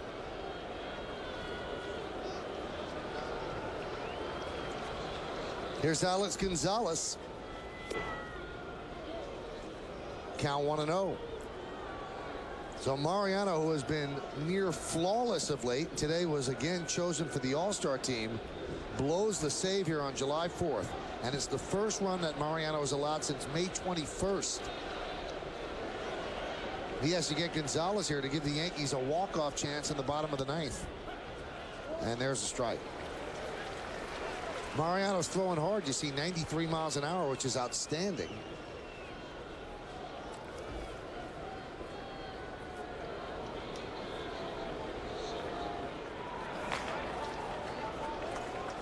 Kevin Gregg, the closer, is up for the Blue Jays. 1-1. Grounded to third. A-Rod right there. He goes the short way, and they get the force, and that will do it. But the Blue Jays have tied the game. 1 run on 3 hits against Mariano, and 2 men left. The Yankees are going to win this. There's going to be pie involved. 6-6 as we go to the bottom of the 9th. Over 1,000 people a day are switching to Chevy.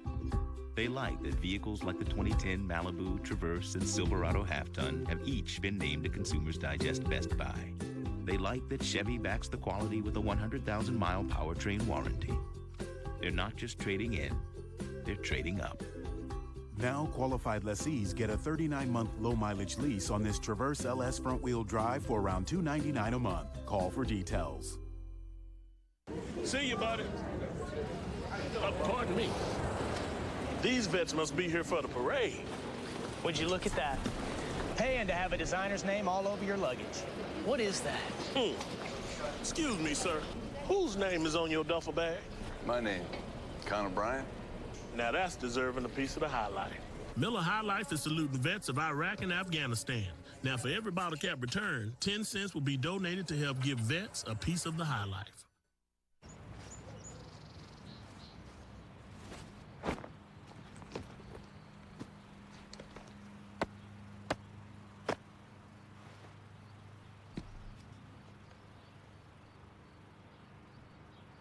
Each year, smoking leaves 31,000 children fatherless. Don't miss a moment. Quit smoking today. For help quitting, talk to your doctor or call 1-866-NY-QUITS. Game on!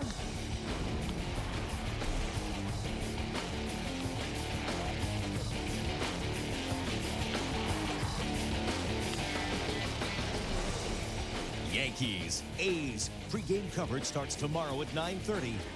Only on Yes. Well, after the last out of this game, keep it here on Yes for the WB Mason postgame. Nancy Newman is back in the studio with highlights and analysis of this game, plus a look around the rest of the majors. And Kimberly Jones talks to the team in the clubhouse. It's all coming up later. How much later, we don't know, but it is on Yes.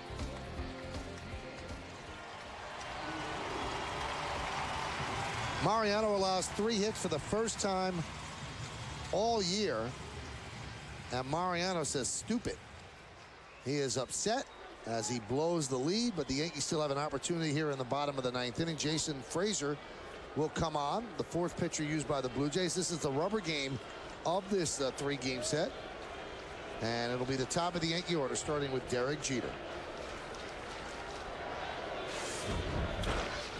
High fly ball, center field.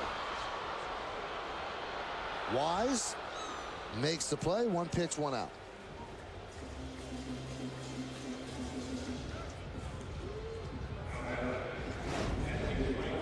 Here's Wise in center. And seems to have no problem with that one. He hauls it in for the out. Saw it all the way.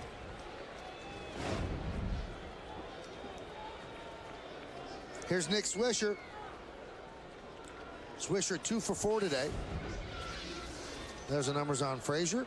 35th game, 3-1. More than a strikeout per inning. For a while, he was closing games and has 3 saves on the season.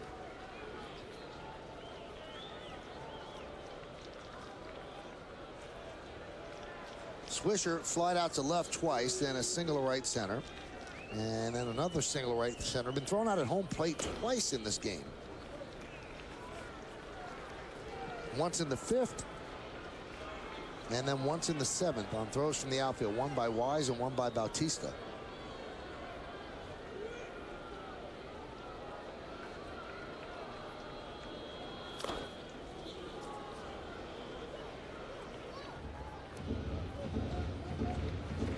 The Yankees have not lost a game all year when leading after 8.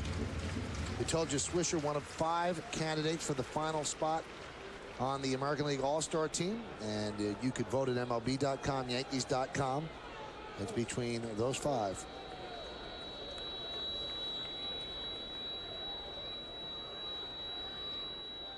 One, two. The thing about Bautista throwing out Swisher in the 7th inning, that was actually a foul ball where he reached over into the stands, made the catch. And there's some outfielders, you know, maybe with not as strong as arm as Bautista, would have let that ball go foul, thinking they could get Swisher out or thinking they wouldn't be able to throw him out at home plate. But Bautista threw a BB to the plate and got him. Slow roller, going to be a tough play, grabbed by Encarnacion, and no play. 3 hits for Swisher. Just a squibber off the end of the bat. Good for an infield single. Off-speed pitch, he's out in front. You see the lunging type swing, but it's well placed. It was all that Encarnacion could do to keep this from getting by him, and maybe even a 2-base hit for Swisher. So it's an infield single. Here's Teixeira, who has been swinging the bat very well. 3 hits and 3 at-bats and a sac fly. It's his 9th 3-hit game of the year for Swisher.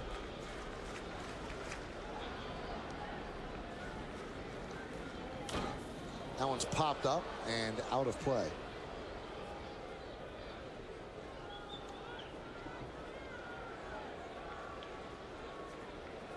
Average closing in on 250.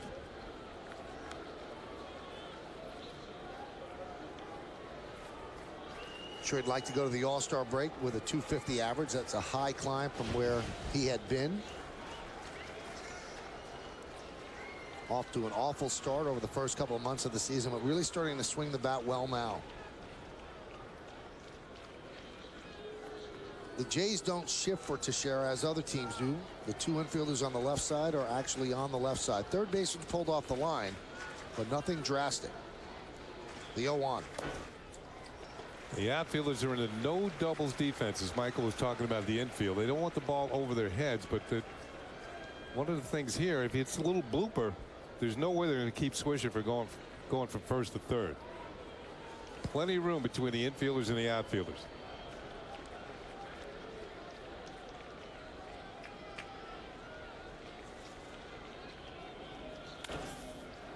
Grounded toward short. There's one. On to first. Not in time. That'll give A-Rod an at bat.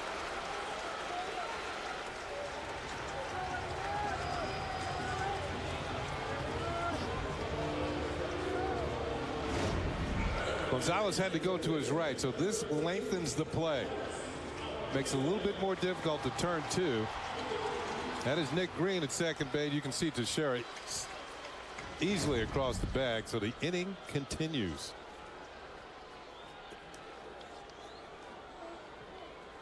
Look at the numbers against Frazier. 6 for 15 with a home run, 400 batting average. Alex today 1 for 4, an RBI single. He was alerted before the game that he was chosen by Joe Girardi to be on the American League team. Longoria won the vote. Adrian Beltre won the players' vote, and Alex chosen by the manager. And there's a strike. Alex has 62 runs batted in. Joe had 2 position player choices. The other one he made was Ty Wigginton of the Orioles. And then he had 5 pitching choices. The rest voted by the fans and the players.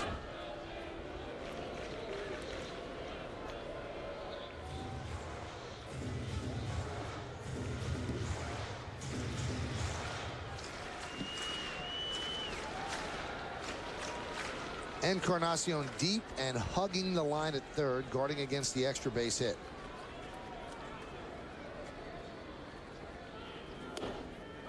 Now Nick Green, who pinch ran for Buck, who had pinch hit for McDonald. Nick Green stays in and he's playing second base.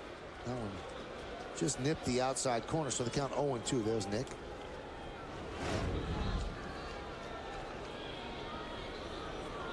If it got the outside corner, it barely did.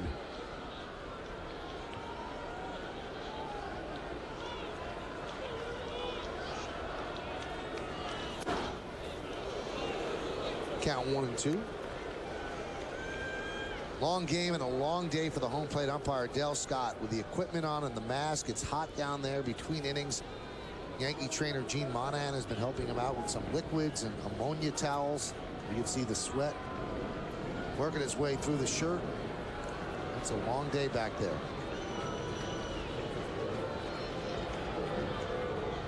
A 1-2 swing and a miss. Alex down on strikes, and that'll do it for the Yankees in the 9th inning. No runs a hit, no errors, and 1 man left.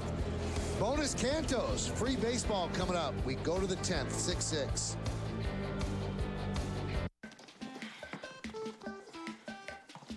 The official ice cream of the New York Yankees could be your ticket to the game.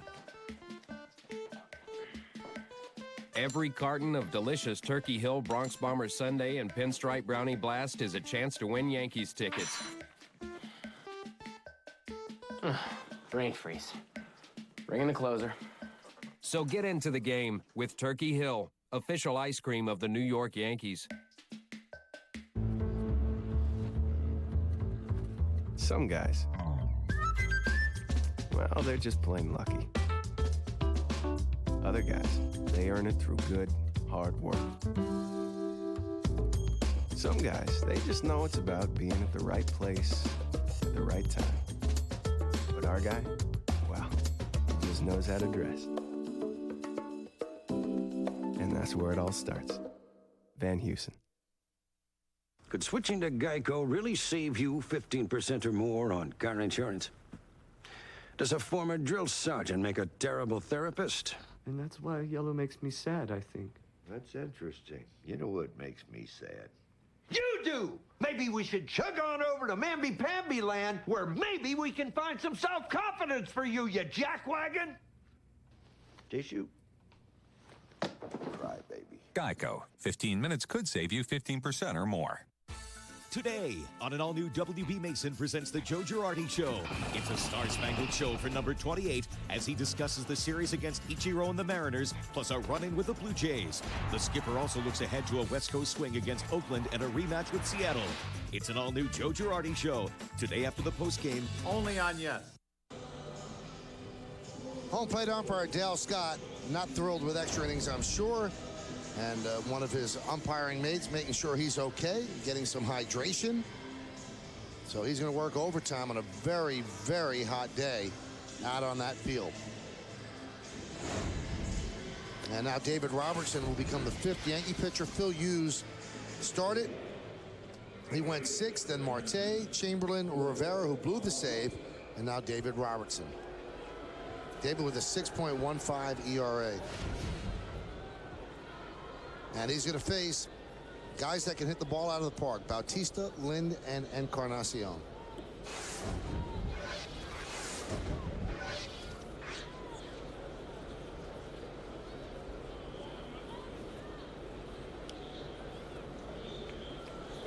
Blue Jay hitters dangerous early in the count. They're looking for the heat.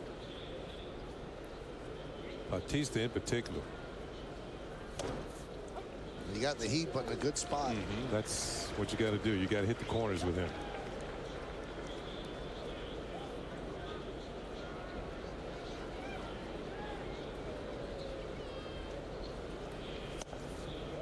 And another stroke.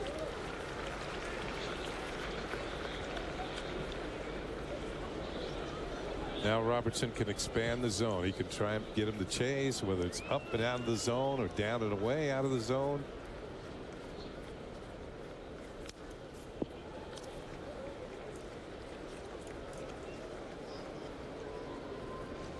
Here's the last pitch, and I think Cervelli wanted it even further outside.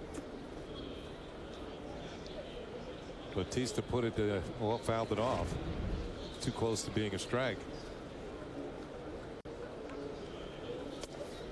Missed outside. Good fastball for Robertson at 93. Last outing for Robertson was on Friday. 1 1/3, 3 hits, 4 runs, 2 walks, didn't strike out. 3 of the 4 runs charged to him were inherited by Chan-Ho Park. That one is lofted into right center field. Granderson on the run. He can't get there.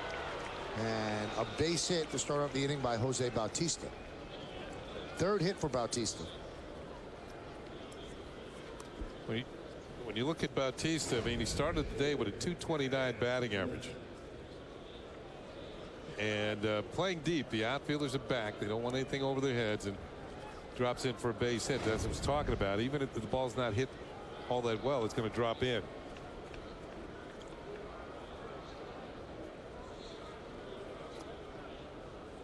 Now Adam Lind has power.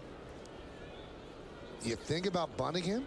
He's your number 5 hitter in the lineup, because now the runner at first is your go-ahead run.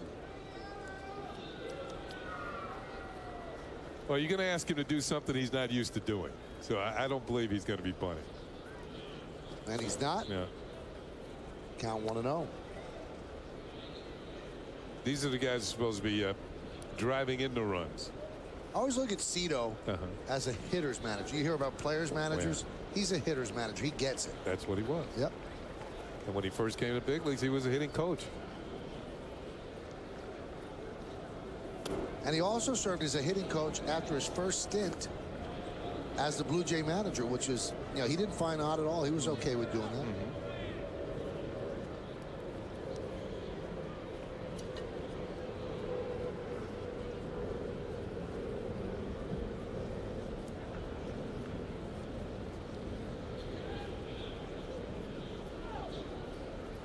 Many in the crowd of 46,000 plus have hit the road. Long day here, and as we mentioned, it is hot on the field and in the stands.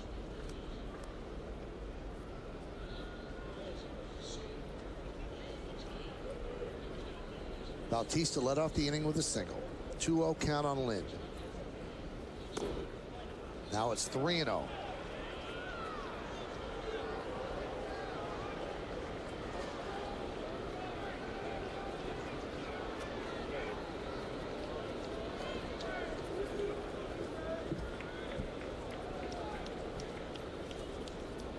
Do they green light him? Taking all the way, a fastball strike. Yeah, they figure a walk would move Bautista into scoring position. You don't want Lind to get over, extend himself when he sees that green light, get too happy and swing at a pitch out of the zone.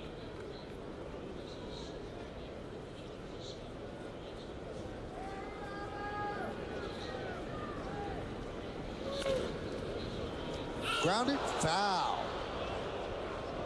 Teixeira couldn't handle it, but the first base umpire, Jerry Meadle's right there.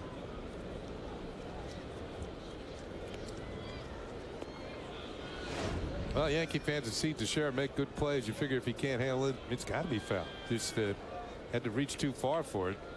Ball off the thumb of his glove. Came up a little higher than he thought, but it was a foul ball, as Yesmo indicates.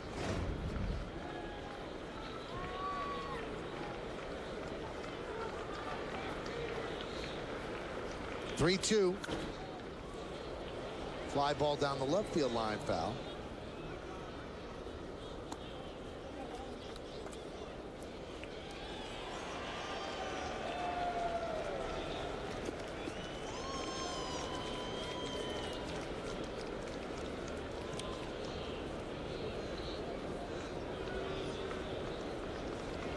Watching Bautista at first, he was not on the move, and maybe one of the reasons is because Lind is second in the league in striking out. So you want to stay away from the 2 outs on 1 play. 3-2. Wow. Rides it up high. So runners on first and second, nobody out. And now Dave Island has to settle down David Robertson. Now, if you saw the pictures of Robertson in the dugout after he got knocked out in the 11th inning, he was very, very upset with himself. He almost tried to tear his glove apart. So you know now he's going to get excitable because he's come in, boom, the first two guys are on, and the game is hanging in the balance. So this might be more of a settle him down sort of visit.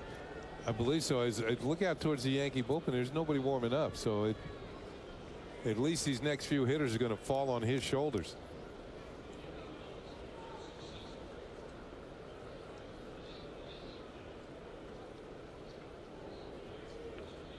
Some stretching there by Chano Park, but nobody's throwing.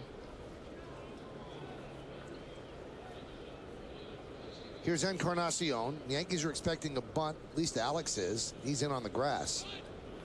And that's bunted straight up in the air. Alex lets it bounce. He's going to get the force at second. And they get the double play. Alex let it drop. Almost a bad move, but his strong arm got him at second base. He had nobody to throw the ball to at third to get that runner. You know what? If you're Encarnacion, he didn't run. There's a pop-up. He's looking. Now he decided, and he who hesitates is lost.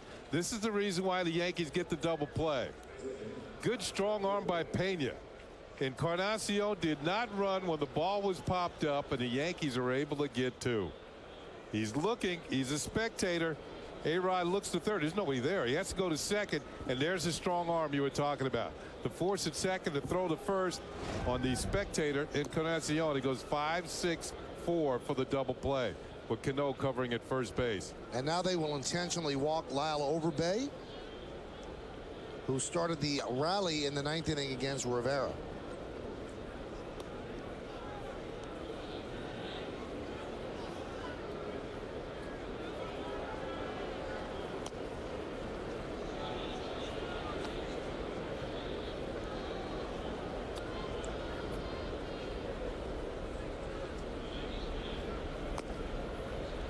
And there's the walk to Overbay. Here it is. Pops it up. He realized, oh, I'm going to be easy out. Well, maybe not. Now he's going to have to hustle down the line. Too late. Nice stretch by Cano. Cano looked like a first baseman on that play. And Encarnacion is so running hard to first because he was designated for assignment earlier. And he knows he's probably going to get spoken to by Cito. So here's Molina. They have to pitch to Molina because you've already used your other catcher, John Buck. Molina is 0 for 4. Chases a high fastball. He has a 5-game hitting streak on the line. He is 6 for his last 22. Chad Godin warming. Chases another high fastball, the count 0-2. 1 strike away from getting out of a jam.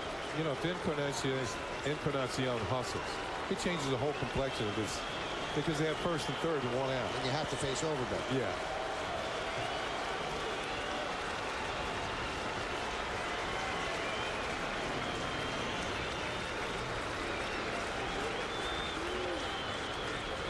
Now, in fairness to him, and I'm not defending you should run hard all the time. That wasn't, I'm lazy, I'm not hustling. That was disappointment, and he just stood there and watched. Yeah. But you have to run. Yeah, disappointed or not. I mean, you should know what could happen to you if you don't run. The 1-2. Trying to get Molina to go up the ladder, and he didn't 2 in a row, so now it's 2-2. You got Nick Green, pesky hitter on deck.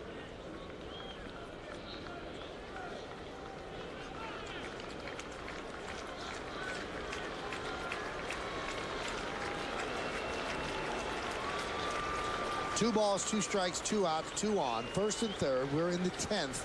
Blue Jays and the Yankees tied at 6. Swing and a miss. He got him. So Robertson works into and out of trouble as the Blue Jays strand two. What a difference a couple of days make. Friday, he didn't do the job. He wanted to rip the glove apart. Not good. 4th of July, David Robertson. He's pretty pumped up as he strikes out Molina, and we go to the bottom of the 10th inning. I'm feeling really good about winning Take 5 today. You should. All you need is me. Little bit of luck. If she has a little bit of luck, what about me? No. That's my little bit of luck, right, baby? Baby. Whoa, ladies! There's enough of me to go around for everyone. Oh, really? Well, how's that? Well, the odds of winning Take 5 are 1 in 9. There's 100,000 winners every day. I'm gonna take you home. Oh, wow. Play Take 5 from the New York Lottery. With 1 in 9 odds, all you need is a little bit of luck. Performance. Is it speed, power, or is it something more comprehensive? The Lexus GS350 outperforms the European competition in not only horsepower, but also in powertrain warranty and 0 to 60 time. So if you're considering a performance car, you may instead want to consider an outperformance car. Now for a limited time, lease the 2010 GS350 all-wheel drive for $499 a month for 36 months with $41.98 due at signing. See your Lexus dealer. My friend Maurice has led an active social life. A very active social life. Maurice? Yeah? You like Peter Cetera? No, but they do. Yeah, the ladies love Cetera. And if you love the ladies, by default, you love Cetera. So, I love Peter Cetera?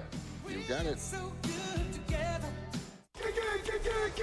Game on!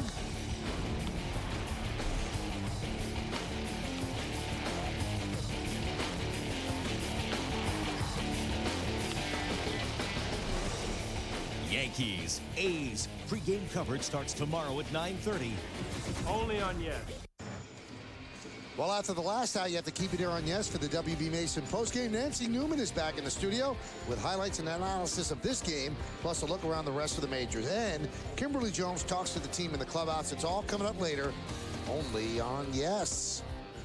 And you got to stick around, by the way, for the postgame show to find out who's today's Chevy Player of the Game. So another reason to stick around. David Robertson, a lot more composed on Sunday as he was on Friday after that 11th inning. Now looking for his team to score a run. David Percy is the new pitcher for the Blue Jays. And the left-hander will be appearing in his 11th game, and he will start off facing Robinson Cano. Percy's having himself a pretty good year out of the bullpen. He's been primarily a starter in the Blue Jays system. Get some information on Jorge Posada. Jorge left the game, I believe it was in the 7th inning, with a sprained left ring finger. X-rays negative. So, not broken. Day to day. Outside. Percy's a former #1 draft pick of the Jays back in 2004.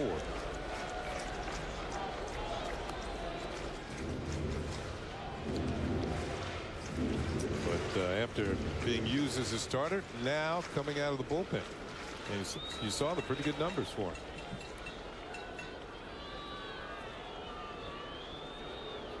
Percy's faced the Yankees once in 2008, went 4 innings, allowed 7 hits, 5 runs, a home run, and 2 walks. The 2-0. 3-0. Cano is 0 for 3 and was intentionally walked. Bottom of the 10th, Yankees looking for some pie.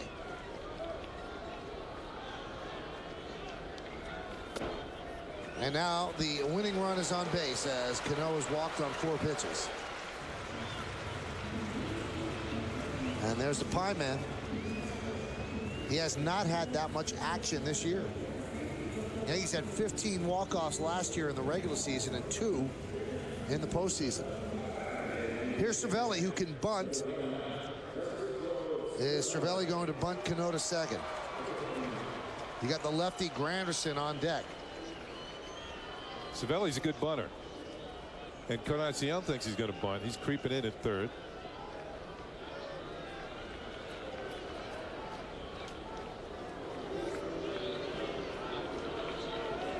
So this is the 5th pitcher used by the Jays. Brandon Morrow started. Sean Kemp, Scott Downs, Jason Frazier, and now David Percy.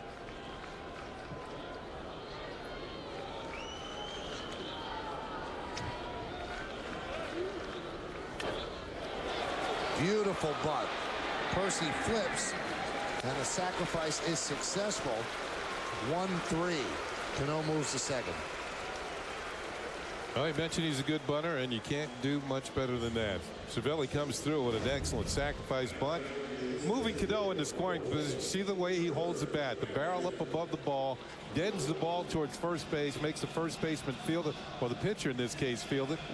And he went bare hand. It can be dangerous when he comes up with it. Percy will make the play, flip it to Overbay for the out.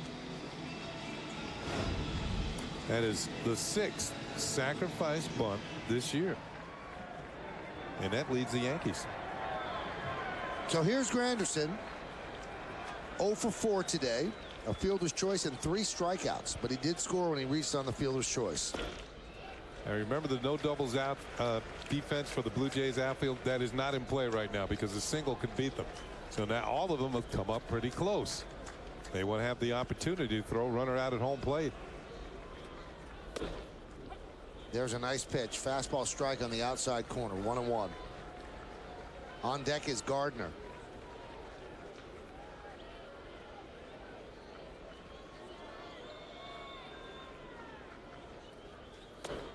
Weak hack right there, and the count 1-2.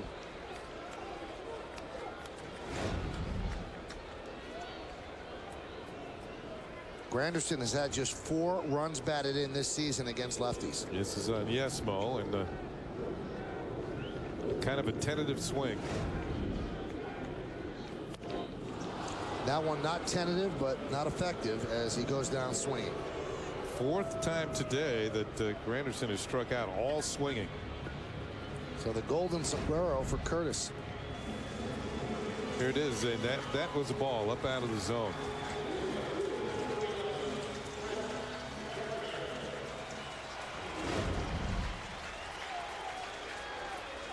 The best arm in the outfield belongs to Bautista.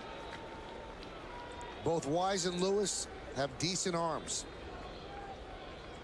Here's Gardner. Cano leads off second with the winning run. 6-6 game, bottom of the 10th. Count 1-0.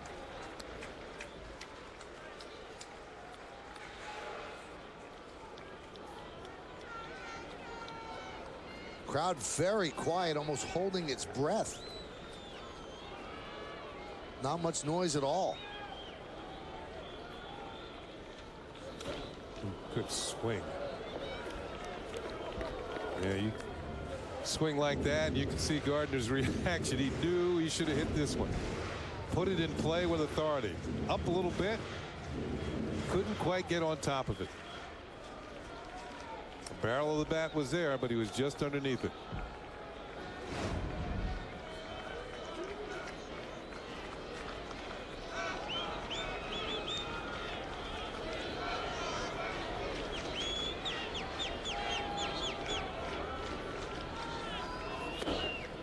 Staying away, away, away, and the count now 2-1. Now, one thing about Cano here at second base, he has to get a decent secondary lead. The infielders are back. They want to be able to knock anything down, so he should be able to get a good lead at second. You can see Gonzalez back near the grass. Nick Green's not even thinking about Cano. So he should be, there's the secondary lead. And the count 3-1.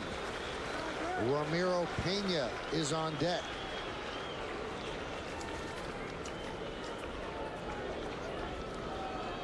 Remember, the Yankees have Marcus Timms on the bench. He could pinch hit. The Blue Jays don't have anybody warming up, so it will be Timms against a righty.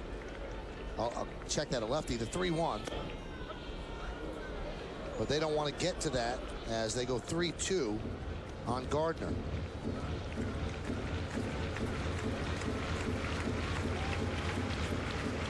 Also have Kevin Russo, another righty batter, and Colin Curtis, a lefty, on the bench.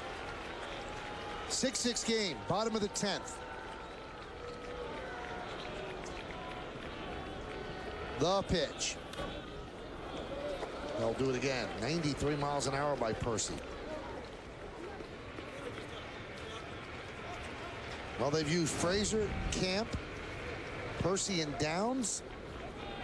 They still have their closer, Greg, Casey Jansen, another right-hander, and Brian Tallett, a left-hander, out in the bullpen for the Blue Jays.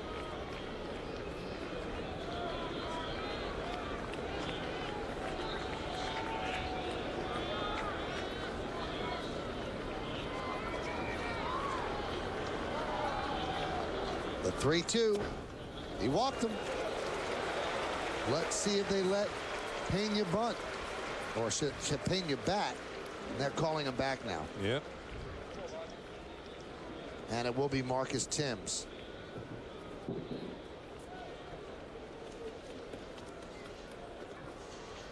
Timms has the Yankees' only walk-off this year against the Red Sox, so he has received the only pie of the year. He's been on the DL with a hamstring problem. And this will be his first at bat. He was activated today, and the Yankees sent down Chad Huffman to Scranton Wilkes-Barre. Well, there's no right-hander warming up in the bullpen, so one reason why Timms is on the team, because he has hit left-handers very well in the past.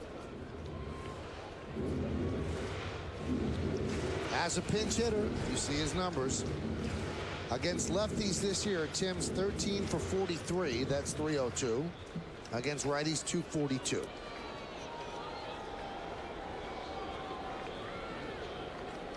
Well, the runner at second is all that counts. That's Cano. The only reason the runner at first counts is if there could be a force at second on a tough ground ball, but Gardner has great speed.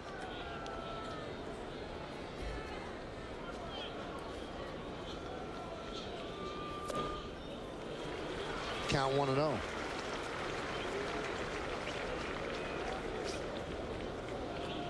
Timms, of course, this is his first at bat since coming off the DL. He had a hamstring problem. He was down at Scranton Wilkes-Barre rehabbing.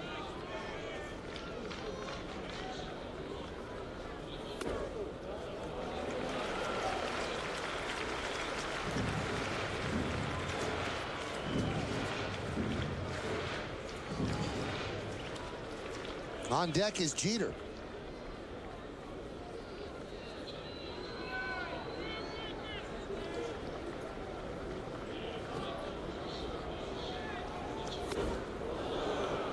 Count 2-1.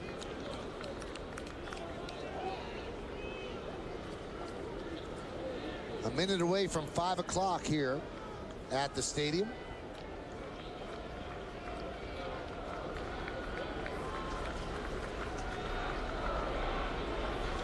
And the 2-1. Count 3-1. We told you about the one walk-off the Yankees have had, and there it is against the Red Sox. Into the night, into the seats, off Papelbon, and into a group of Yankees at home plate. And that was on May 17th of this year. Does he have another swing like that in him? He doesn't need a long ball. He needs a single. Yankees have had 3 runners thrown out at home in this game.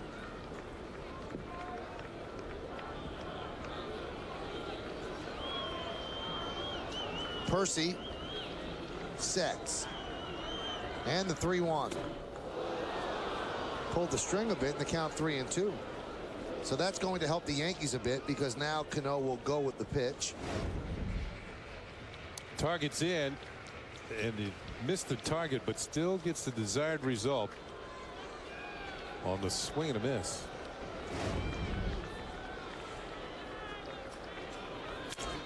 That one is looped into left field. It is a base hit. Here comes Cano. He'll score.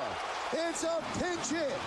RBI single. A walk-off single from Marcus Timms. And the Yankees with some fireworks on the 4th of July. They win 7-6 in 10 innings. Off the DL, off the bench, and a game winner by Timms. Joe Girardi saved him for the right situation. In there against the lefty, no right-hander warming up in the bullpen. I think that was a key play. As Timms comes through with the base hit, And the Yankees come away with a win and take the series 2 out of 3 against the Toronto Blue Jays. There it is. Broken bat. Gives up the bat. Gets a W. And the Yankees barely touched first base and is mobbed by his teammates. Here's another look. No play for Gonzalez. No play for Lewis. It is the second straight year with a walk-off win on the 4th of July against the Blue Jays. And this time it's Marcus Timms gets the Yankees over the railing, and they win this one by a 7-6 score. So let's talk to the hero, Marcus Timms, with Kimberly Jones. Kim? You got it, Michael. Marcus off the DL today, a walk-off winner. How'd you do that? I've been in the cage hitting for a while, and, you know, I got a chance to get in, and I was excited to be back today. And, you know, I made sure I was ready to hit when my name was called up. Welcome back, coach.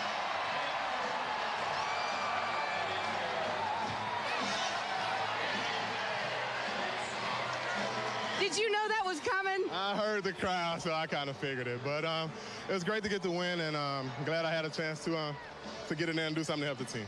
Pinch hitting's not easy. How have you adjusted to it so well this season in this role? It's tough. You just got to prepare yourself like you know you're playing every day, and when you get a chance to get in there, you got to make sure you try to get a good pitch to hit. He jammed me a little bit, broke my bat, but I'll take that. We won the ball game, and it's good to win the series. When AJ just delivered the whipped cream, he said, "Welcome back." I mean, it's a dream moment. You script it like this, right? You don't want to go on the DL, but you come back and hit the walk-up. You're the hero on July 4th. No, I didn't want to go on the DL, but I was excited to get back. When I got back last night, I got to the ballpark early today. I missed the guys, and I missed coming out and being a part of this team, and just great to be back. Well, they missed you, Marcus. Thank you. Happy 4th. We'll talk to you soon. All right, thanks. Michael? Thank you, Kimberly, and thank you to Marcus Timms. So he gets the walk-off win. 2 straight 4th of Julys with some pie fireworks here at the stadium, each time against the Blue Jays. This time a broken bat single by Marcus Timms. It dunks onto the grass in left field. Robinson Cano scores, and the Yankees set off a celebration on Independence Day. And, of course, the second pie of the year, both of them received by Marcus Timms. We'll be back. See you, buddy. Pardon me. These vets must be here for the parade. Would you look at that? Paying to have a designer's name all over your luggage. What is that? Excuse me, sir. Whose name is on your duffel bag? My name, Connor Bryant. Now that's deserving a piece of the High Life. Miller High Life is saluting vets of Iraq and Afghanistan. Now, for every bottle cap return, 10 cents will be donated to help give vets a piece of the High Life.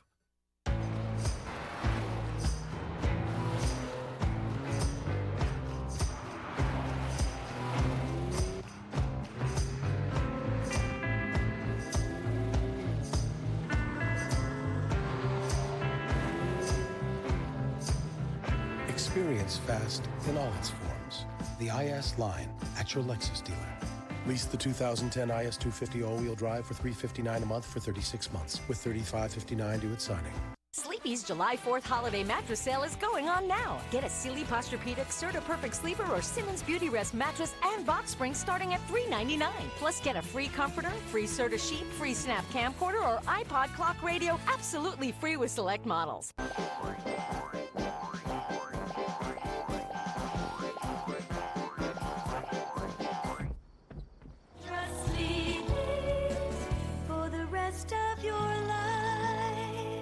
DirecTV now brings you exclusive 3D content. I don't watch the match in 3D. I'm in it. I feel it. Goal! The best in 3D on my TV. Now that's getting the most out of your service. DirecTV. TV with benefits. DirecTV gives you over 50 channels of satellite radio. I listen to the 80s channel. It's massive. I love it. Big time. I just tuned to channel 805. Now that's getting the most out of your service. DirecTV. TV with benefits. The host of Center Stage. Every guest that we have on, there's things that I want to ask them. Center Stage is a journey through people's lives, trying to find out how they got to the point of their success. You're going to really get to see the person who's interviewed the real story. Fans are going to really hear what that person wants out there. I think that you could turn on Center Stage at any time during the week, and you'd be surprised to find a writer, an actor, a rap star, and a lot of sports people as well. Watch Center Stage only on Yes. On the 4th of July, the Yankees celebrate America's birthday and George Steinbrenner's birthday with a walk-off 7-6 victory in 10 innings. It took 3 hours and 51 minutes. Robertson the win, Percy the loss. Wise had an adventurous game, 2 for 5, a home run, 4 ribbies. Gardner, a 2-run inside the park home run, lost by Wise in the sun. Teixeira, 3 for 4, 2 doubles and 2 ribbies. Marcus Timms with the walk-off single in the 10th, scoring Robinson Cano.